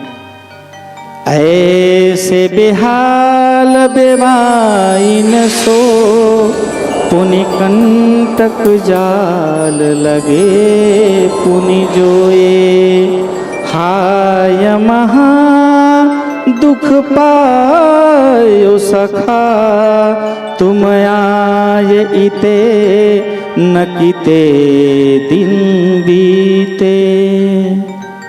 पाँव में कांटों का जाल लगा हुआ है, एक एक कांटे को निकालते हुए भगवान के आंखों से अश्रु की धाराएं बह रही हैं। भगवान प्रतीक्षा कर रहे थे पानी का कि कोई लेकर के आए पानी, तो मैं जल से भगवान कह रहे हैं कि सुदामा का पांव प्रक्षालन कर लूं। लेकिन भगवान सुदामा की दीनता को देख करके व्याकुल होकर के भगवान रोने लग गए। और पानी परात को हाथ छुयो नहीं, नैनन के जल से पग धोए। भगवान अपने आंख के आंसू से सुदामा के पांव का प्रक्षालन करते हुए कह रहे हैं कि हाय महा दुख पायो सखा, मेरे कारण तुमको बड़ा भयंकर दुख हुआ। मित्र, एक बार तो कम से कम तुम मेरे पास आ जाते। हाय महा दुख पायो सखा, तुम आए किते न इते दिन बीते। और दुख पाते हुए तुमको बहुत दिन व्यतीत हो गया। देख सुदामा के दीन न दशा, करुणा करके करुणा निधि रोए। करुणा कर भगवान करुणा निधि जगतपति परमात्मा ने अपने मित्र की उस दशा को देख करके व्याकुल होकर के भगवान बिलख कर रोने लग गए। और उनके पांव का प्रभु ने प्रक्षालन किया। अपने आंख के आंसू से भगवान का प्रक्षालन किया। रुक्मणी भगवान की इस दशा को देख करके, भगवान को रोते हुए देख करके, पानी लाने में विलंब जान करके, आंख के आंसू से चरण को धोते देख करके रुक्मणी विचार कर रही है कि ये कौन सा ऐसा जीवात्मा हमारे घर आ गया, ऐसा कैसा ये दलिद्र आ गया जिसके आने से भगवान इनका इस प्रकार स्वागत कर रहे हैं और आंख के आंसू से पांव का प्रक्षालन कर रहे हैं। भगवान आंख के इशारे में ही कोई, यदि 4 लोग बैठे हैं, 10 लोग बैठे हैं, अपने वरिष्ठ जन कोई हैं सुदामा के साथ में, और लोग आए हुए हैं जो द्वारपाल है, नौकर चाकर लोग हैं,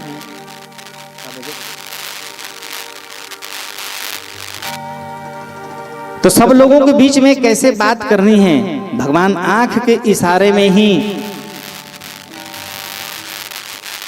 न जाने ये कैसा गरीब आ गया है। जैसे ही रुक्मणी के अंदर में ये भाव हुआ, भगवान आंख के इशारे में रुक्मणी को प्रभु ने बताया कि आज मैं जो द्वारकाधीश बना हूं ना, इसी की कृपा से बना हूं। मानसिक कथा भगवान ने पूरी रुक्मणी को श्रवण करा दी। संदीपनी आश्रम में एक चोर एक गरीबी के घर से चना का चोरी करके भागते हुए गया, पत्थर से टकरा करके वहीं गिर गया और उसके हाथ से चना की वो पोटली संदीपनी आश्रम में छिटक गई, जिसको गुरु माँ पा गई और उसको वहीं टांग के रख दी थी। आज जब भगवान कृष्ण और सुदामा को सूखी लकड़ी लाने के लिए बरसात के समय में भेजा गया, तब माँ को याद आया, गुरु माँ ने उस चने को निकाल करके दिया। वो चना 7 जन्मों तक दरिद्री का श्राप से भरा हुआ था। वो गरीबिन जिसके घर से, वो ब्रह्माणी जिसके घर से चना को चोरी करके चोर ले जा रहा था, गिरने के कारण वो चना छिटक करके संदीपनी आश्रम में छिटक गया, द्वार में पड़ा था और कोई मुझे देख न ले ऐसा जान करके वो चोर जल्दी से भाग गया वहां से। उस चने को उस गरीबिन ने श्राप देते हुए कहा कि जिसने भी उस चने को चुराया है, खाने वाला 7 जन्मों तक भयंकर दरिद्रता में अपना जीवन निर्वहन करे, और उसको वही टांग दी गुरु माता। कृष्ण सुदामा जब लकड़ी लाने के लिए वन में निकले, तब गुरु माँ ने उसी पोटली, चने की पोटली को उनको प्रदान करते हुए कहा कि जाओ, भूख लगे तो इसको ग्रहण कर लेना। और जैसे ही भगवान जंगल में गए, लकड़ी सूखी सूखी लकड़ियां तोड़े एकत्रित कर रहे थे, उसी समय में भयंकर बारिश हो गई। भगवान कृष्ण ऊपर हैं और सुदामा जी महाराज नीचे हैं। भगवान ने कहा कि मित्र, भूख लग रही है, उस चने को ला करके जो गुरु माँ ने दिया है, उस चने को प्रदान करिए, ग्रहण करते हैं, उसको आधा आप रख लेना, आप नीचे हो तो मुट्ठी में ले लेना और पोटली सहित मुझे प्रदान कर देना, ताकि मैं ऊपर में हूं तो मुझे खाते बन जाएगा, आप नीचे में हो तो आपको आराम से अपने साफे में रख लो और खाते बन जाएगा आपको। मुझे नहीं बनेगा तो पोटली सहित आप मुझे प्रदान करिए। जैसे ही सुदामा जी महाराज ने उसको खोला, पोटली को जैसे ही सुदामा जी महाराज खोले, अन्न का परीक्षण होता है। शास्त्रों में वर्णन है, बिना परीक्षा किए हुए अन्न को ग्रहण करने से अन्न को पता नहीं किस व्यक्ति ने किस प्रकार से कमाया है, उसका दोष खाने वाले को लगता है। तो अन्न की शुद्धि के बिना भोजन ग्रहण नहीं करना चाहिए। देने वाला किस कुभाव से आपको दे रहा है। तो सुदामा जी महाराज जैसे पोटली को खोले, इनको भोजन को, अन्न को शुद्ध करने का, शोधन करने का मंत्र आता था, जांचने का मंत्र आता था। जैसे ही उस मंत्र उसको खोले चना को, तो उसमें 7 जन्मों की दरिद्रता का श्राप छिपा हुआ था। सुदामा जी महाराज विचार किए, ये जगतपति परमात्मा भगवान अपने निज भक्तों के ऊपर कृपा कल्याण करने के लिए इनका अवतरण हुआ है, और जगतपति परमात्मा ही अगर भिखारी बन जाएंगे तो ये जगत को क्या देंगे। और ये चना श्राप से भरा हुआ है। इसलिए सुदामा जी महाराज ने अपने मित्र के लिए वो सारे चनों को खा करके 7 जन्मों का श्राप अपने जीवन में ग्रहण कर लिया, लेकिन एक भी दाना भगवान कृष्ण तक पहुंचने नहीं दिया। ये है भगवान के प्रति प्रेम की पराकाष्ठा। भगवान जान रहे हैं। पूरा चना सुदामा जी महाराज ने ग्रहण कर लिया। आज इसी बात को भगवान रुक्मणी से कह रहे हैं कि जो द्वारिकाधीश मैं बना हूं और तुम द्वारिकाधीश की सहचर्या बनी हो ना, ये सब इसी की कृपा से हुआ है। आप जाए जजमान को आग लगाए मंदिर में सोए। आजकल के मितान मनन अपनों तो बिगड़े रहते, पड़ोसियों बिगाड़े, मितानों में बिगाड़े की कोशिश करते। ले ना एको दिन ले इतनी कुछ हो। ये कथा बता रही है, यदि आप कुमार्गामी हैं तो आप अपने मित्र, यदि आप सज्जन हैं, सच्चे हैं, तो उस मित्र को प्रेरित करके भगवान की भक्ति की ओर आप आकृष्ट कराइए। सुदामा चरित्र की कथा टाइम पास करने के लिए नहीं है। सुदामा चरित्र बताना चाह रही है कि आपके जीवन में यदि श्रेष्ठ मित्र हैं और उसके अंदर में कोई कुरीति है, कोई बुराई है, कोई अधर्म है, कोई अन्याय है, और अपना जीवन यदि ऐसे व्यतीत कर रहा है, तो उसको आप प्रेरित करिए कृष्ण बन करके। उसको एहसास कराइए कि तुम मेरे समान बनो। मैं जैसे भगवान का भक्त हूँ, भगवान के प्रति मेरी आकृष्टता है। धर्म के मार्ग की ओर उसको प्रेरित करिए, तभी मित्र होने का सही फल आपको प्राप्त होगा। यदि आपने अपने जीवन में अपने मित्र को और गड्ढे में लेकर के गए, कुमार्गामी बनाए, अधर्म की ओर प्रेरित किया, तो फिर आप उसके मित्र नहीं, आप उसके शत्रु हैं। सच्चे बांधव वही हैं। पुराणों में लिखा है, सच्चे मित्र, सच्चे रिश्तेदार, सच्चे बांधव वही हैं जो जीवात्मा को भगवान की ओर प्रेरित करे, धर्म की ओर प्रेरित करे। जीवन यदि धर्मनिष्ठ होगा, धर्म के प्रति आकृष्ट होगा, तो आपका भी जीवन मंगलमय होगा।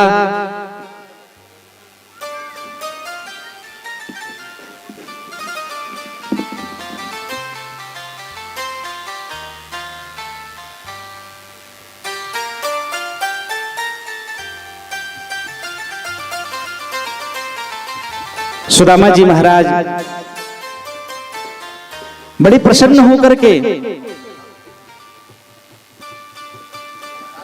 उन्होंने स्वागत करते हुए कहा कि आज मैं जो द्वारकाधीश बना हूं, इसी की कृपा से बना हूं। अगर 4 दाना भी अगर मुझे चना मिल जाया रहता, यदि ये मुझे दे देता, तो मैं भी इसी की तरह। और बताओ, मेरा मित्र पूरी 7 जन्मों की दरिद्रता अपने ऊपर ग्रहण कर लिया, लेकिन मेरे ऊपर आंच नहीं आने दिया। ये है जीवन का सच्चा मित्र। 7 जन्मों की दरिद्रता इसने ग्रहण कर ली, कभी शिकायत नहीं किया। ये चाहता तो कह सकता था कि तुम्हारे चक्कर में आज मेरी ये दशा हो गई है, लेकिन कभी इसने शिकायत नहीं की। और बड़े प्रसन्न होकर के उन दुखों के समय में भी मेरे नाम को ये नहीं भूला। क्यों बने सुदामा जी महाराज द्वारिकाधीश के समान, इनके महल को भी वैसे दिव्य क्यों बनाया गया? इसी के लिए इसने पूरे निष्ठा से मिले हुए उस दुख दरिद्रता में भी ऐसे सैकड़ों जन्म, उस चना को खोलते ही सुदामा जी महाराज ने कहा कि इस प्रकार के तुम तो केवल 7 जन्म के श्राप दी हो, सैकड़ों जन्मों की दरिद्रता कुर्बान मधुसूदन बाकी बिहारी के चरणों में, और सैकड़ों जन्मों तक मैं दरिद्रता पूर्वक जीवन निर्वहन करने के लिए तैयार हूं, लेकिन मेरे मित्र के ऊपर मैं कभी आंच आने नहीं दूंगा। और इस प्रकार उसने पूरी दरिद्रता को, उस दरिद्रता रूपी श्रापित चने को अपने ऊपर ग्रहण कर लिया, और उसी दरिद्रता में वो जीवन निर्वहन करते हुए आज बांके बिहारी भगवान के पास पहुंचे हैं। सुदामा के विषय में भगवान ने जैसे ही बताया कि मेरा वैभव संपन्नता इसी की कृपा से प्राप्त हुआ है, नहीं तो मैं अगर वो चना खा लेता तो इसी के समान मुझे भी दरिद्रता पूर्वक जीवन निर्वहन करना पड़ता। पाद प्रक्षालन कर सबका परिचय कराते हुए बड़े उत्साहित हैं भगवान। एक भी पल भगवान ने सुदामा को अनुभूत नहीं होने दिया कि मैं दरिद्रता में जीवन जी रहा हूं और तुम द्वारिकाधीश हो। भगवान ने एक भी पल उसको एहसास नहीं होने दिया। भगवान परिचय कराए, और क्या हालचाल है घर में? सब बढ़िया है मितान, भाभी बच्चे सब बढ़िया है। अब जैसे ही उनको पता चला 16,108 रुक्मणी को तो पता चल गया, 16,107 को जैसे ही पता चला सब के सब उसका दर्शन करने के लिए चले आए हैं। जगदीश्वर भगवान जिसको अपने आंख के अश्रु से पांव का प्रक्षालन कर रहे हैं, कोई साधारण व्यक्ति नहीं होगा, दौड़े चले आए। भीड़ लगी है। सुदामा जी पूछे घर में सब बढ़िया? भाभी तो कहे सब हाँ। 16,108 प्रणाम करना प्रारंभ किए, कहे बस वहीं से दूर से आशीर्वचन दे दो, नहीं तो इतने हैं जय हो कहत कहत थक जावे, आशीर्वाद देते देते थक जाओगे, इतने हैं। सुदामा जी पूछे कितने हैं? तो कहे 16,108। सुदामा जी कहे महाराज एक सुशीला चले मुश्किल है, 16,108 को कैसे चलाते हो? तेरी लीला का ना पाया कोई पार, कि लीला तेरी तू ही जाने। जगतपति परमात्मा भगवान सबका सबसे भेंट करा करके सबको आशीर्वचन दे करके सुदामा जी महाराज जीवन में मित्र कैसे होना चाहिए ये भागवत सिखा रही है। मित्रता का पूरा निष्ठा पूर्वक कैसे प्रतिपालन सुदामा जी महाराज के साथ प्रभु भगवान ने किया।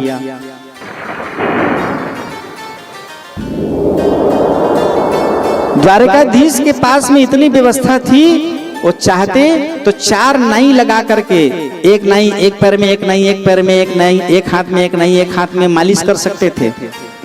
तिलक 5 मिनट रुक।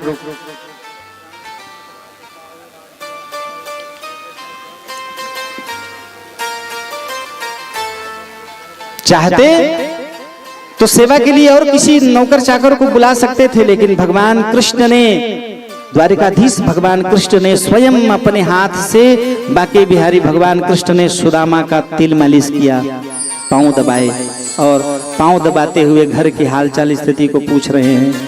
भगवान जान रहे हैं कि विद्वान आदमी है, खाली हाथ नहीं आया है, और ये जब तक के मुझे कुछ खिलाएगा नहीं तब तक के इसके जीवन का वो पाप ताप पूर्व का जो चना खाया है 7 जन्मों का पाप इसका नष्ट नहीं होगा, और ये संकोचवश मुझे दे नहीं पा रहा है जो पोटली में रखा हुआ है। त्वदीयमस्तु गोविंद तुभ्यमेव समर्पयेत् प्रसीद पुरुषो भुक्त्वा गृहाणार्ध परोहरि। जब तक भगवान उसको खाएंगे नहीं तब तक के उस श्राप से मुक्त नहीं होगा ये, और ये मुझे देना नहीं चाह रहा है। क्यों? क्योंकि ये संकोच में है। द्वारिकाधीश जिसके घर इतना वैभव संपन्नता है,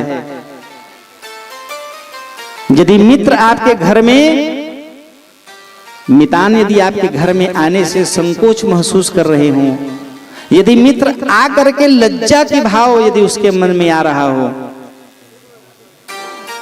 तो करोड़ों अरबों रुपए की संपदा कचरा है समझ लो आपका। क्योंकि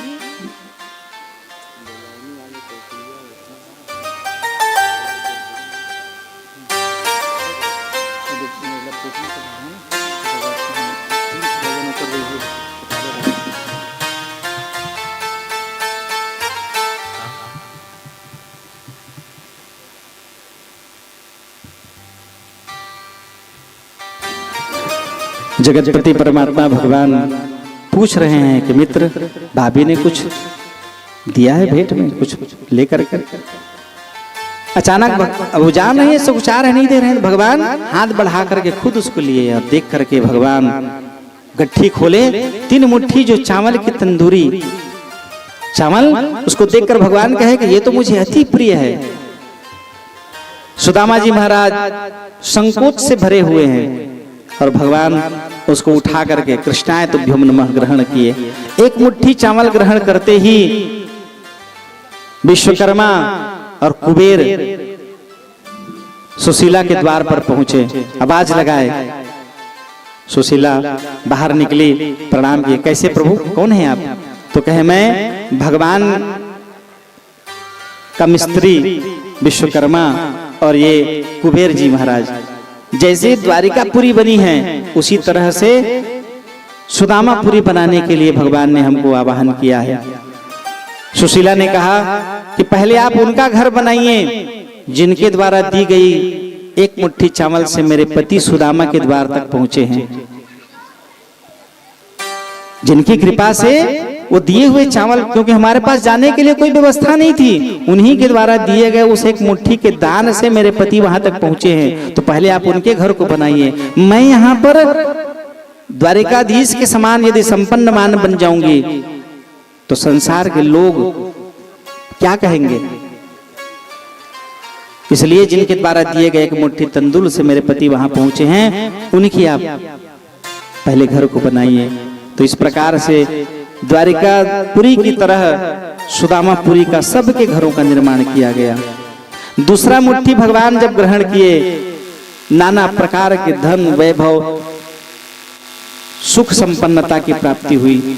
तीसरी मुट्ठी जब भगवान ग्रहण करना चाहे, इतने में भगवती रुक्मिणी ने भगवान के हाथ को रोक लिया और रोक करके कहे, प्रभु जिस प्रकार आप अपने मित्र के ऊपर प्रसन्न होकर के देते जा रहे हैं, इस देने में हमारे पास कुछ नहीं बच जाएगा। तीसरी मुट्ठी अगर आपने ग्रहण की तो अब हमको इनके घर में चाकरी करना पड़ जाएगा, क्योंकि आपने इतना कुछ इनको दे लिया है। 14 भुवन का वैभव आपने इनको प्रदान कर दिया है, तीनों लोगों की संपदा आपने इनको दे दी है। अब तीसरी मुट्ठी ग्रहण करेंगे तो हमको भी इनके घर में चाकरी करना पड़ जाएगा। तो प्रभु ये तीसरी मुट्ठी आप मुझे प्रदान करिए। और उनके हाथ से लेकर के तीसरी मुट्ठी को जैसे ही भगवती महालक्ष्मी रूपी रुक्मिणी ने ग्रहण किया, वो स्वयं लक्ष्मी वहां प्रकट हो गई और सुशीला से कह रही है कि मैं आपको चिर यौवना, कृष्णकाय शरीर है, ऐसे दिख रही है जैसे बरसों से भोजन नहीं किया हो, चेहरे की सारी सौंदर्यता समाप्त हो रही है। भगवती ने उनको चिर यौवना का आशीर्वचन दिया और भगवान बढ़िया दिव्य भोजन करा करके रात भर रखाए। सुबह सुदामा जी महाराज दिनचर्या अपनी पूर्ण करके सुदामा जी महाराज की भगवान की सुदामा जी महाराज परिक्रमा करके और भगवान को धन्यवाद करके भगवान से कहे कि मेरी ओर भी लगन प्रभु लगाए रखिएगा। और ऐसा कह कि सुदामा जी महाराज वापस अपने धाम के लिए प्रस्थान किए। प्रेम से बोलो भक्तवत्सल भगवान की जय। कौशल्या है, बोलिए श्री यज्ञनारायण भगवान की जय, बाल कृष्ण लाल की जय।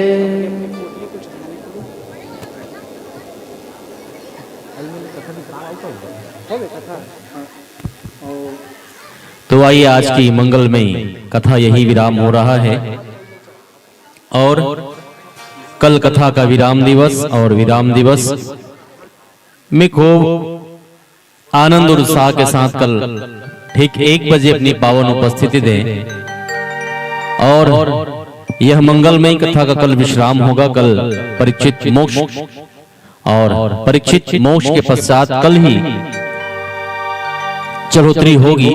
तो आप सभी संपूर्ण तैयारियों के साथ ठीक 1 बजे अपनी पावन उपस्थिति दें और मंगलमयी कथा में हम आप सभी सराबोर होंगे। आइए हम आप सभी के बीच में हमारी छोटी बहन कौशल्या वैष्णव का आगमन हुआ है। एक बार उनके लिए जोरदार ताली बजा दीजिए। और उनसे निवेदन है कुछ मीठे भजनों के साथ आप और हम सभी को खूब खूब डांस कराएंगी और नृत्य कराएंगी, तो आप सभी उनके लिए मीठा मीठा ताली बजा दीजिए। और कौशल्या से निवेदन है वे यहाँ आए और खूब खूब आनंद के साथ भजनों के साथ हम आप सभी को नृत्य कराएं। बोली वृंदावन बिहारी लाल की जय। एक बार बोल लीजिएगा राधे राधे राधे राधे। हाँ, एक बार दोनों हाथ उठा के बोलिए ना राधे राधे राधे राधे। तो आप सभी कल ठीक समय से यहाँ पधारे। कल कथा का विश्राम दिवस है और जो भक्त भाई विगत 6 दिवसों की कथा श्रवण पान करने से वंचित रह गए हों तो निश्चित रूप से कल की कथा जरूर श्रवण पान करें। और कल परीक्षित मोक्ष होगा, कथा का विश्राम, कथा विश्राम के पश्चात कल चढ़ोतरी भी होगी। तो आप सभी से इन्हीं कामनाओं के साथ, मंगल कामनाओं के साथ अधिक से अधिक संख्या में कल पहुंचकर कथा का लाभ लें। बोली बाल कृष्ण लाल की जय, वृंदावन बिहारी लाल की जय। एक माइक में बड़ा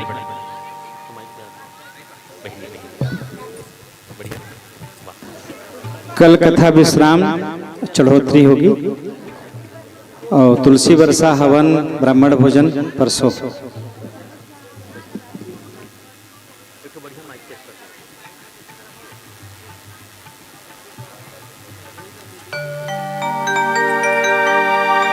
हाँ वो मैं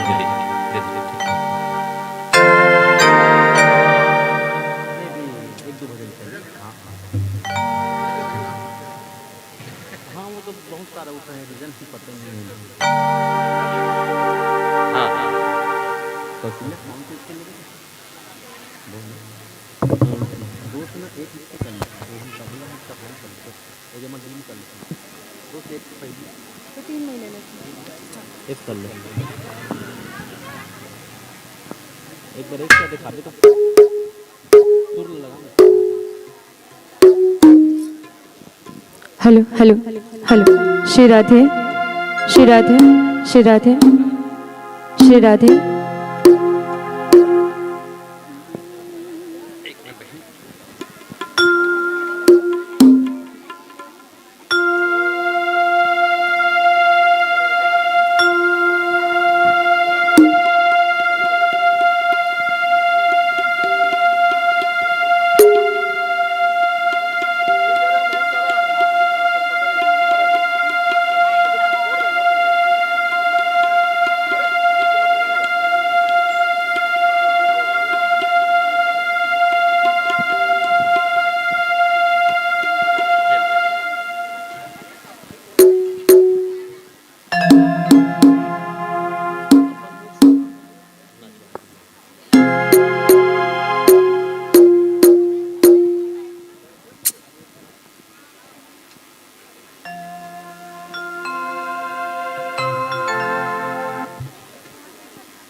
प्रेम से बोलिए वृंदावन बिहारी लाल की जय। एक बार सभी दोनों हाथों पर उठा के कहेंगे राधे राधे राधे। आइए श्री राधे कृष्ण जी के चरणों में कुछ भजन प्रस्तुत है। तेरे दरबार में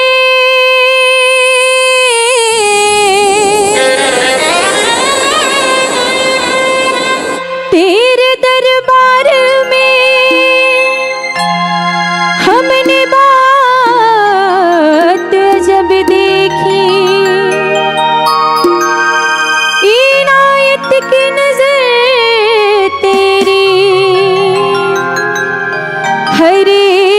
पर किसी देखी जय जय जय जय।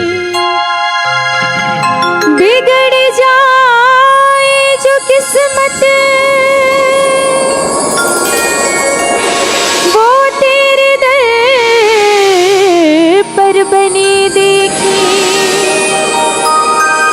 और तुझे देते नहीं देखा मगर झोलियां भरी देखी।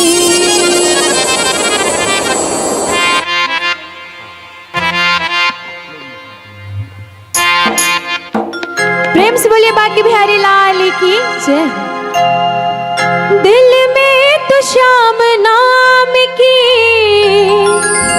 दिल में तो श्याम नाम की जरा ज्योति जला के दे। आएगा आएगा आएगा मेरा सांवरा दिल से बुला के दे। आएगा मेरा सांवरा दिल से बुला के दे। आएगा मेरा श्याम जी दिल से बुला के दे। आएगी मेरे श्याम जी दिल से बुला के दे। ओ दिल में तो श्याम नाम की, दिल में श्री राधा नाम की जरा ज्योति जला के दे। ऐसे नहीं, दोनों हाथ उठा के।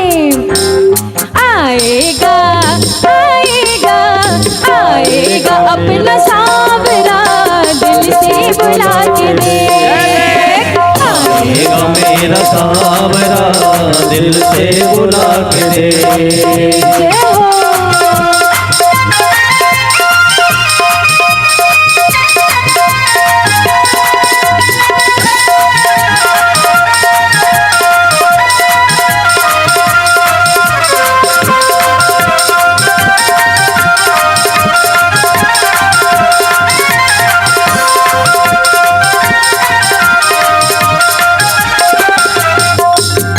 किस्मत के ताल खोलना बाबा के हाथ है। भगता बाबा के हाथ है, भगता बाबा के हाथ है। हो किस्मत के ताल खोलना बाबा के हाथ है। भगता बाबा के हाथ है, भगता बाबा के हाथ है। हाँ एक तेरे कष्ट मिटना पल भर की बात है। भगता पल भर की बात है, भगता पल भर की बात है। किस्मत के ताल खोलेगा, किस्मत के ताल खोलेगा जयकारे लगा के दे। बोलिए बाकी बिहारी लाल की जय हो। और दोनों हाथ उठा के। आएगा आएगा आएगा श्री मेरा राम जी दिल से बुला के दे। आएगा मेरा सांवरा दिल से बुला के दे। होंगे वारे न्यारे न्यारे न्यारे होंगे वारे न्यारे न्यारे। हाँ होंगे वारे न्यारे न्यारे न्यारे होंगे वारे न्यारे न्यारे।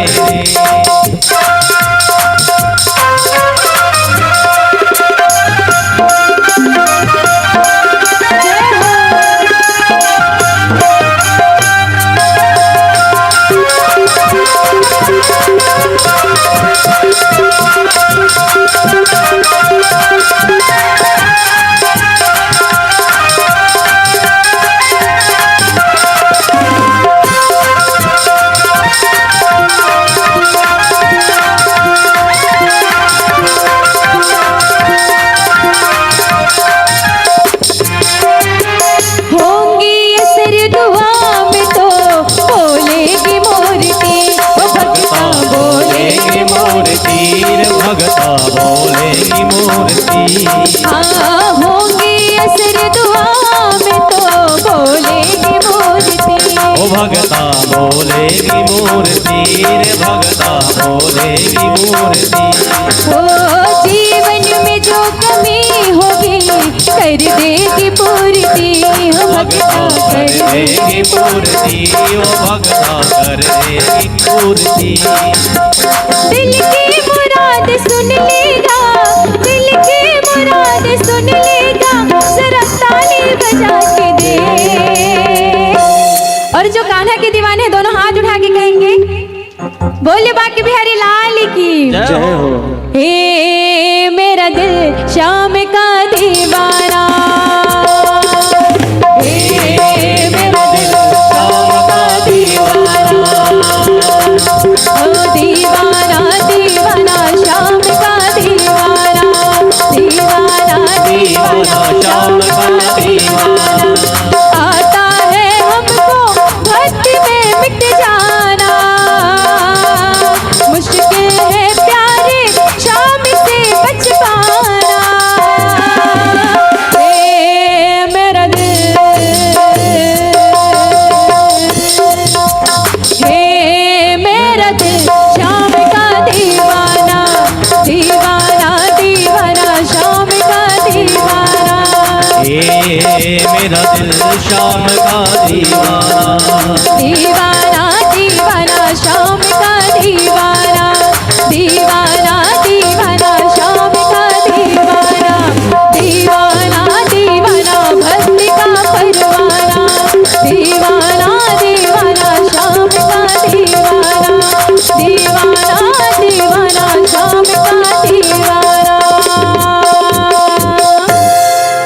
बोले कृष्ण गोपाल लाल की जय हो। खूब ताली बजा दीजिए। हाँ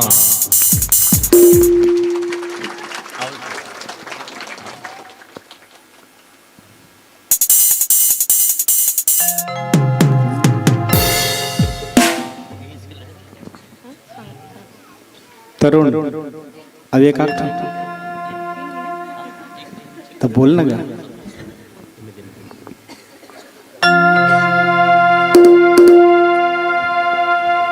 बारे मन मोहना ग्रुप बना लीजिए और नृत्य करिए। पीछे के गद्दा को उठा दो, साइड में कर लो, अपना अपना एक एक अलग अलग ग्रुप बना लीजिए और ग्रुप बना के नृत्य करिए। मन मोही डार रे, बार दिल जुगना, तरसाए डार रे, मुरली की धुन मां सब लाते नचाई डार रे। अपन माया माँ गोपी मन ला नचाई डार रे।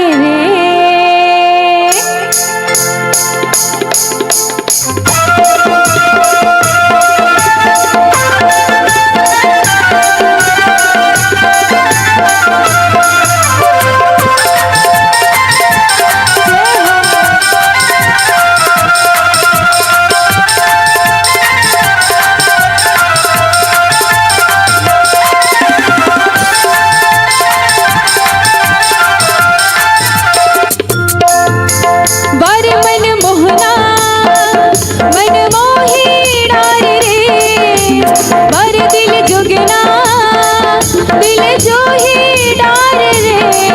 अरे मुरली के धुन मारा थाना नचाई डार रे, अपन माया मोला से हंसाई डार रे।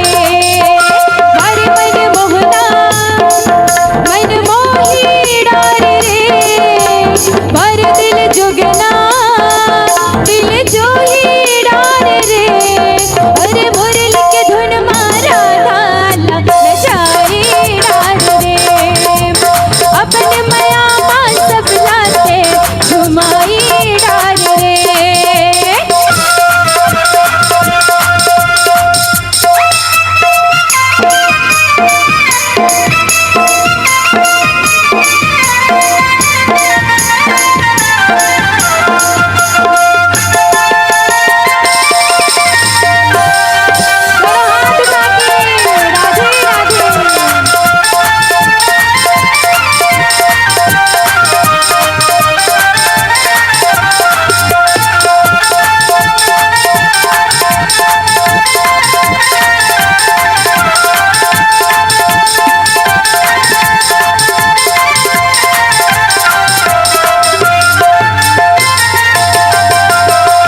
एक बार बोलिए ना राधे राधे। हमारे जो बहू है संध्या, उनके पूरे मायके वाले आए हैं, उनको ही बुला लीजिए, एक साथ डांस करवाइए। बोली राधा रमण की जय हो। वो काली कमली वाला सब तैयार है, यार है। काली कमली वाला अपना यार है, यार है। हाँ मेरे मन का कान्हा तू दिलदार है, मेरे मन का मना तो दिलदार है। वो काली कमली वाला सबका यार है, यार है। सबके मन का कान्हा तू दिलदार है। तू मेरा यार है, मेरा दिलदार है। ओ तू मेरा यार है, मेरा दिलदार है। ओए ओए ओए ओए काली कमली वाला, ओ काली कमली वाला, ओ मोहन मुरली वाला सब तैयार है, यार है। हाँ मेरे मन का कान्हा तू दिलदार है। मेरे मन का कहाँ तू दिलदार है। तुझको अपना मान लिया है, ये जीवन तेरे नाम किया है। ये जीवन तेरे नाम किया है, ये जीवन तेरे नाम किया है। हाँ कान्हा तुझको मान लिया है, ये जीवन तेरे नाम किया है। ये जीवन तेरे नाम किया है, ये जीवन तेरे नाम किया है। हाँ शाम सलोने तू मेरा दिलदार है, ओए ओए ओए। शाम सलोने तू मेरा दिलदार है। यार है। हाँ मेरे मन का कान्हा तू दिलदार है, तेरे मन का गाना तू दिलदार है। हाँ सबके मन का कान्हा तू दिलदार है। सबके मन का गाना तू दिलदार है। किशोर कुछ ऐसा इंतजाम हो जाए, किशोर कुछ ऐसा इंतजाम हो जाए। ओ जुबां पे राधा राधा राधा नाम हो जाए, ओ जुबा पे राधा राधा राधा नाम हो जाए। किशोर कुछ ऐसा इंतजाम हो जाए, और कुछ ऐसा इंतजाम हो जाए। बोलो राधे राधे राधे रट्टो राधे राधे राधे, बोलो राधे राधे राधे, राधे राधे राधे। बोलो राधे राधे राधे रट्टो राधे राधे राधे, बोलो राधे राधे राधे, बोलो राधे राधे राधे। ओ बोलो राधे राधे राधे रट्टो राधे राधे राधे, बोलो राधे राधे राधे रट्टो राधे राधे राधे। ओ जपो राधे राधे राधे रट्टो राधे राधे राधे, बोलो राधे राधे राधे जपो और राधे। हाथ आगे बोलो राधे राधे राधे रट्टो राधे राधे राधे, बोलो राधे राधे राधे राधे, बोलो राधे राधे राधे। बोलो राधे राधे राधे रट्टो राधे राधे राधे, बोलो राधे राधे राधे रट्टो राधे राधे राधे। बोलो राधे राधे राधे, बोलो राधे राधे राधे, बोलो राधे राधे राधे, बोलो राधे राधे राधे, बोलो राधे राधे राधे, बोलो राधे राधे राधे। बोलो राधे राधे राधे, बोलो राधे राधे राधे रट्टो राधे राधे राधे, बोलो राधे राधे राधे, बोलो राधे राधे राधे, बोलो राधे राधे राधे रट्टो राधे राधे राधे, बोलो राधे राधे राधे रट्टो राधे राधे राधे, बोलो राधे राधे राधे रट्टो राधे राधे राधे, बोलो राधे राधे रट्टो राधे राधे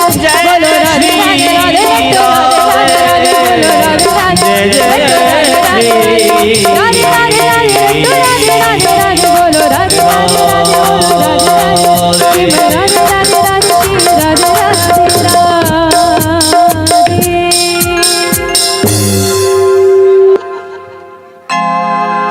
बहुत बहुत खूब खूब ताली बजा दीजिए और खूब खूब एक बार हमारी छोटी बहन को बोलिए राधे राधे। राधे बहुत बहुत धन्यवाद। कल भी आएंगी, उनसे निवेदन है कल भी खूब आप सबको झुमाएं और मंगलमय हम आप सभी। जनक जी के यहाँ जो स्वागत सत्कार जनक जी महाराज भगवान राम और जानकी जी के विवाह के उत्सव में हुआ था, आज वही दृश्य देखने को मिल रहा है। बहुत बहुत धन्यवाद। पाणे परिवार के तरफ से बहुत बहुत बहुत बहुत धन्यवाद। जो इस प्रकार के दिव्य आयोजन कर, इसी प्रकार से समधी समधन का वहाँ पर स्वागत किया गया था और वही परिदृश्य आज यहाँ पर देखने को मिल रहा है। आप सभी सौभाग्यशाली हैं। बहुत बहुत धन्यवाद बाबू तरुण और संध्या को, जिनके विवाह के परिणय उत्सव में इस प्रकार आनंद उत्सव की अनुभूति आप सबको कराने का शुभ अवसर भैया संतोष और नीता जी के द्वारा किया गया है। बहुत बहुत कोटि कोटि धन्यवाद। भगवान आपके जीवन में इसी प्रकार सुख शांति समृद्धि की वृद्धि नित्य नवीन करते रहे और आपका जीवन ऐसे उत्साह आनंद पूर्वक व्यतीत होते रहे। प्रेम से बोलो भक्त वत्सल भगवान की जय।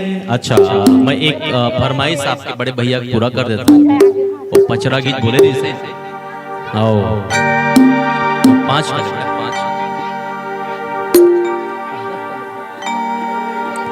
आइए। पचरा गीत खूब अभी चल रहा है। युवराज पांडे जी ने खूब उनको अच्छे से गाया भी है। एक बार बोली जगत जननी मैया की जय हो। इसके बाद फिर मंगल में आरती होगी। आप खूब आनंद के साथ ठुमका लगाएं और जितने हमारे खुशी के मायके से पधारे हैं भक्त भाई, उनका भी बहुत बहुत स्वागत है। उनके लिए जोरदार ताली बजा दीजिए। और हाँ, ऐसा थोड़ा थोड़ा ताली नहीं, खूब ठुमका लगाएंगे अभी और जोर से। जय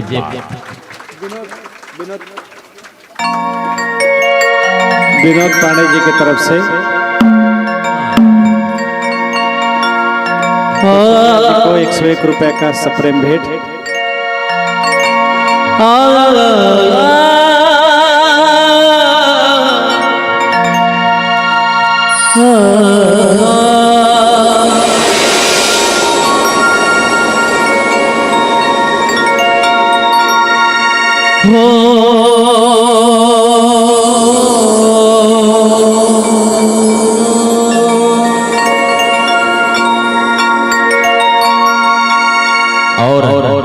खूब आप और हम सभी यह पचरे गीत का लाभ लेंगे। एक बार जगत जननी मैया के लिए जोरदार ताली बजा दीजिए। बोली जगत जननी मैया जय।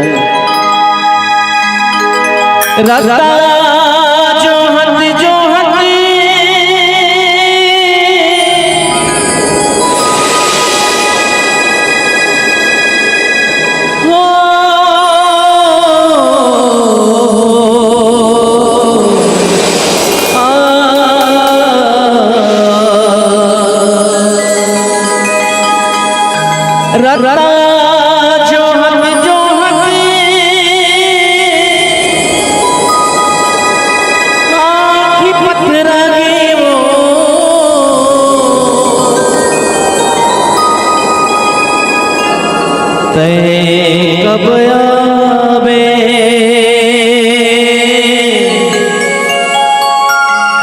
कब आवे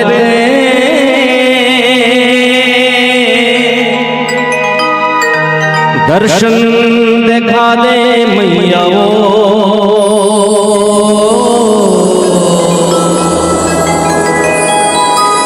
दर्शन दिखा दे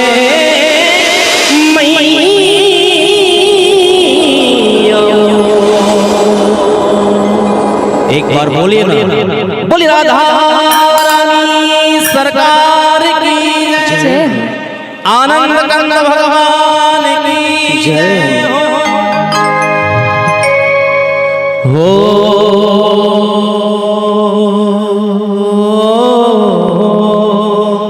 अच्छा, बड़े भैया को सामने बुला लीजिए। कहाँ है आपके बड़े भैया? कहाँ है? हाँ, उनकी ही खूब इच्छा थी पचरा गीत की।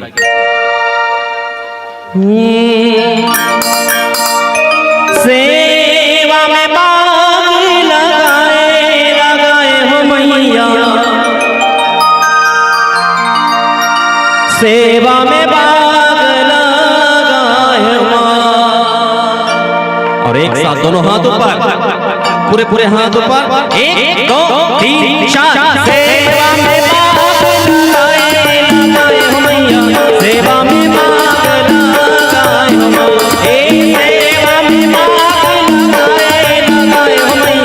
सेवा में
धन्यवाद। आइए मंगल में आरती हम आप सब लाभ लें। बोलिए आनंद कंद भगवान की जय।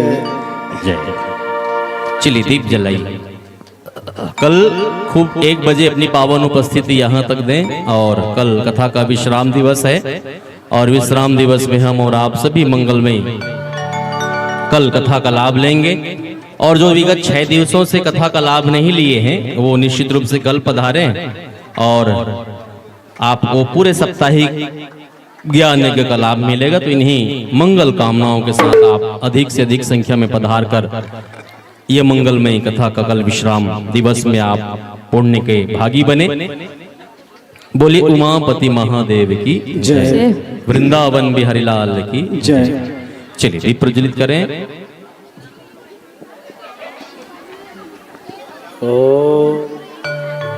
ॐ चंद्रमा मनसो जात चक्षुः सूरजो अजायत श्रोत्राद्वायुष प्राणस्य मुखादग्निरजाय च।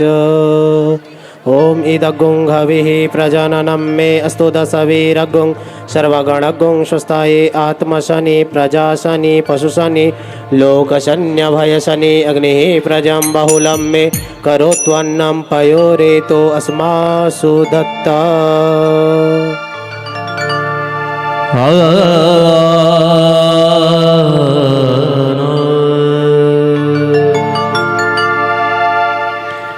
श्याम तेरी आरती कन्हैया तेरी आरती सारा संसार करेगा कर जोर के।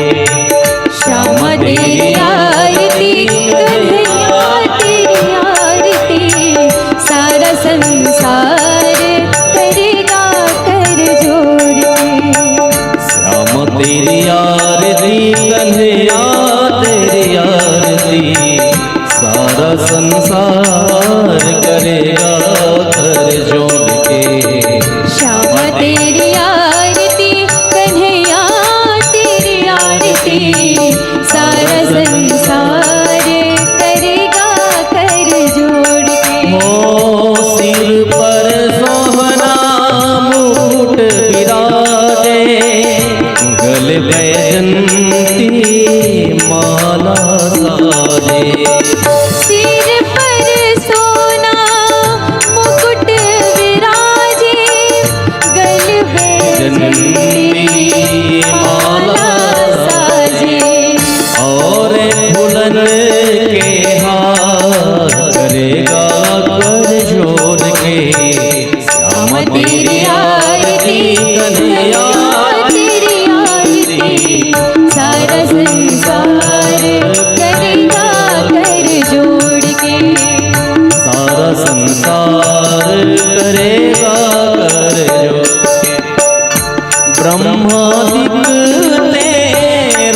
करेगा कर जोड़ के श्यामा तेरी आरती कन्हैया तेरी आरती सारा संसार करेगा कर जोड़ के सारा संसार करेगा कर जोड़ के त्वमेव माता च पिता त्वमेव त्वमेव बन्धु च सखा त्वमेव त्वमेव विद्या द्रविणं त्वमेव त्वमेव सर्वं मम देवदेवा पूर्वगौरं करुणावतारं संसारसारं भुजगेन्द्रहारं सदा वसन्तं हृदयारविन्दे भवं भवानी सहितं नमामि मंदारमाला फुलकालकाय कपालमाला शेखराय दिगंबराय च दिगंबराय नमः शिवाय च नमः शिवाय हरे राम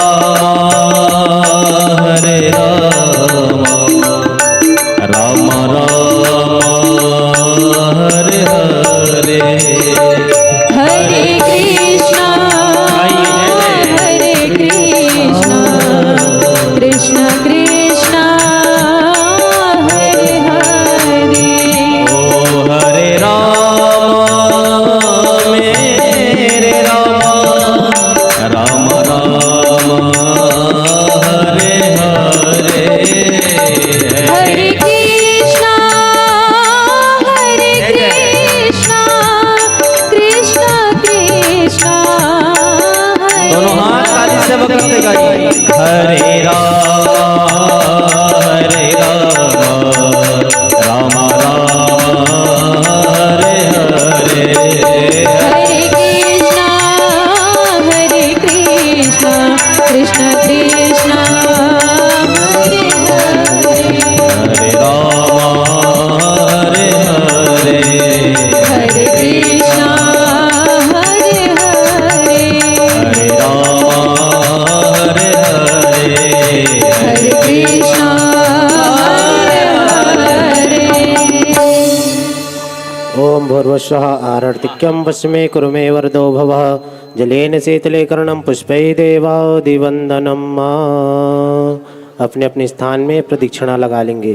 ओम जय तीर्थानि प्रचरन्ति शिखा हस्तानि खंगिणः ते खागुंशस्त्रयोजनेव धन्वानि तन्मसे यानि कानि जपापानि जनवन्तरकृतानि च तानि सर्वाणि नश्यन्तो प्रदक्षिणायां पदे पदे त्रिजनां समर्पयामि। सभी भक्तगण अक्षत पुष्प पकड़ लेंगे और बड़े भाव से पुष्पांजलि करेंगे हाथ जोड़ करके। आरती की थाली नीचे रख देंगे।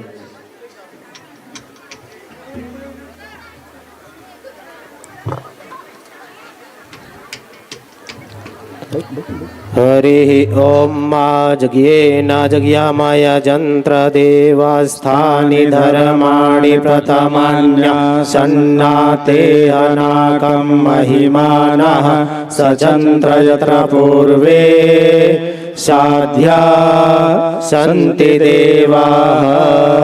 हरि ओम एकदन्ताय विद्महे वक्रतुण्डाय धीमहि तन्नो दन्ति प्रचोदयात्। हरि ओम तत्पुरुषाय विद्महे महादेवाय धीमहि तन्नो रुद्रः प्रचोदयात्। सेवन्ति कामकुलचम्पकपाटलाब्जै पुन्नागजादिकरवीररसालपुष्पै बिल्वप्रभालतुलसीदलमञ्जरीभिः त्वां पूजयामि सततं जगदीश्वरमेव।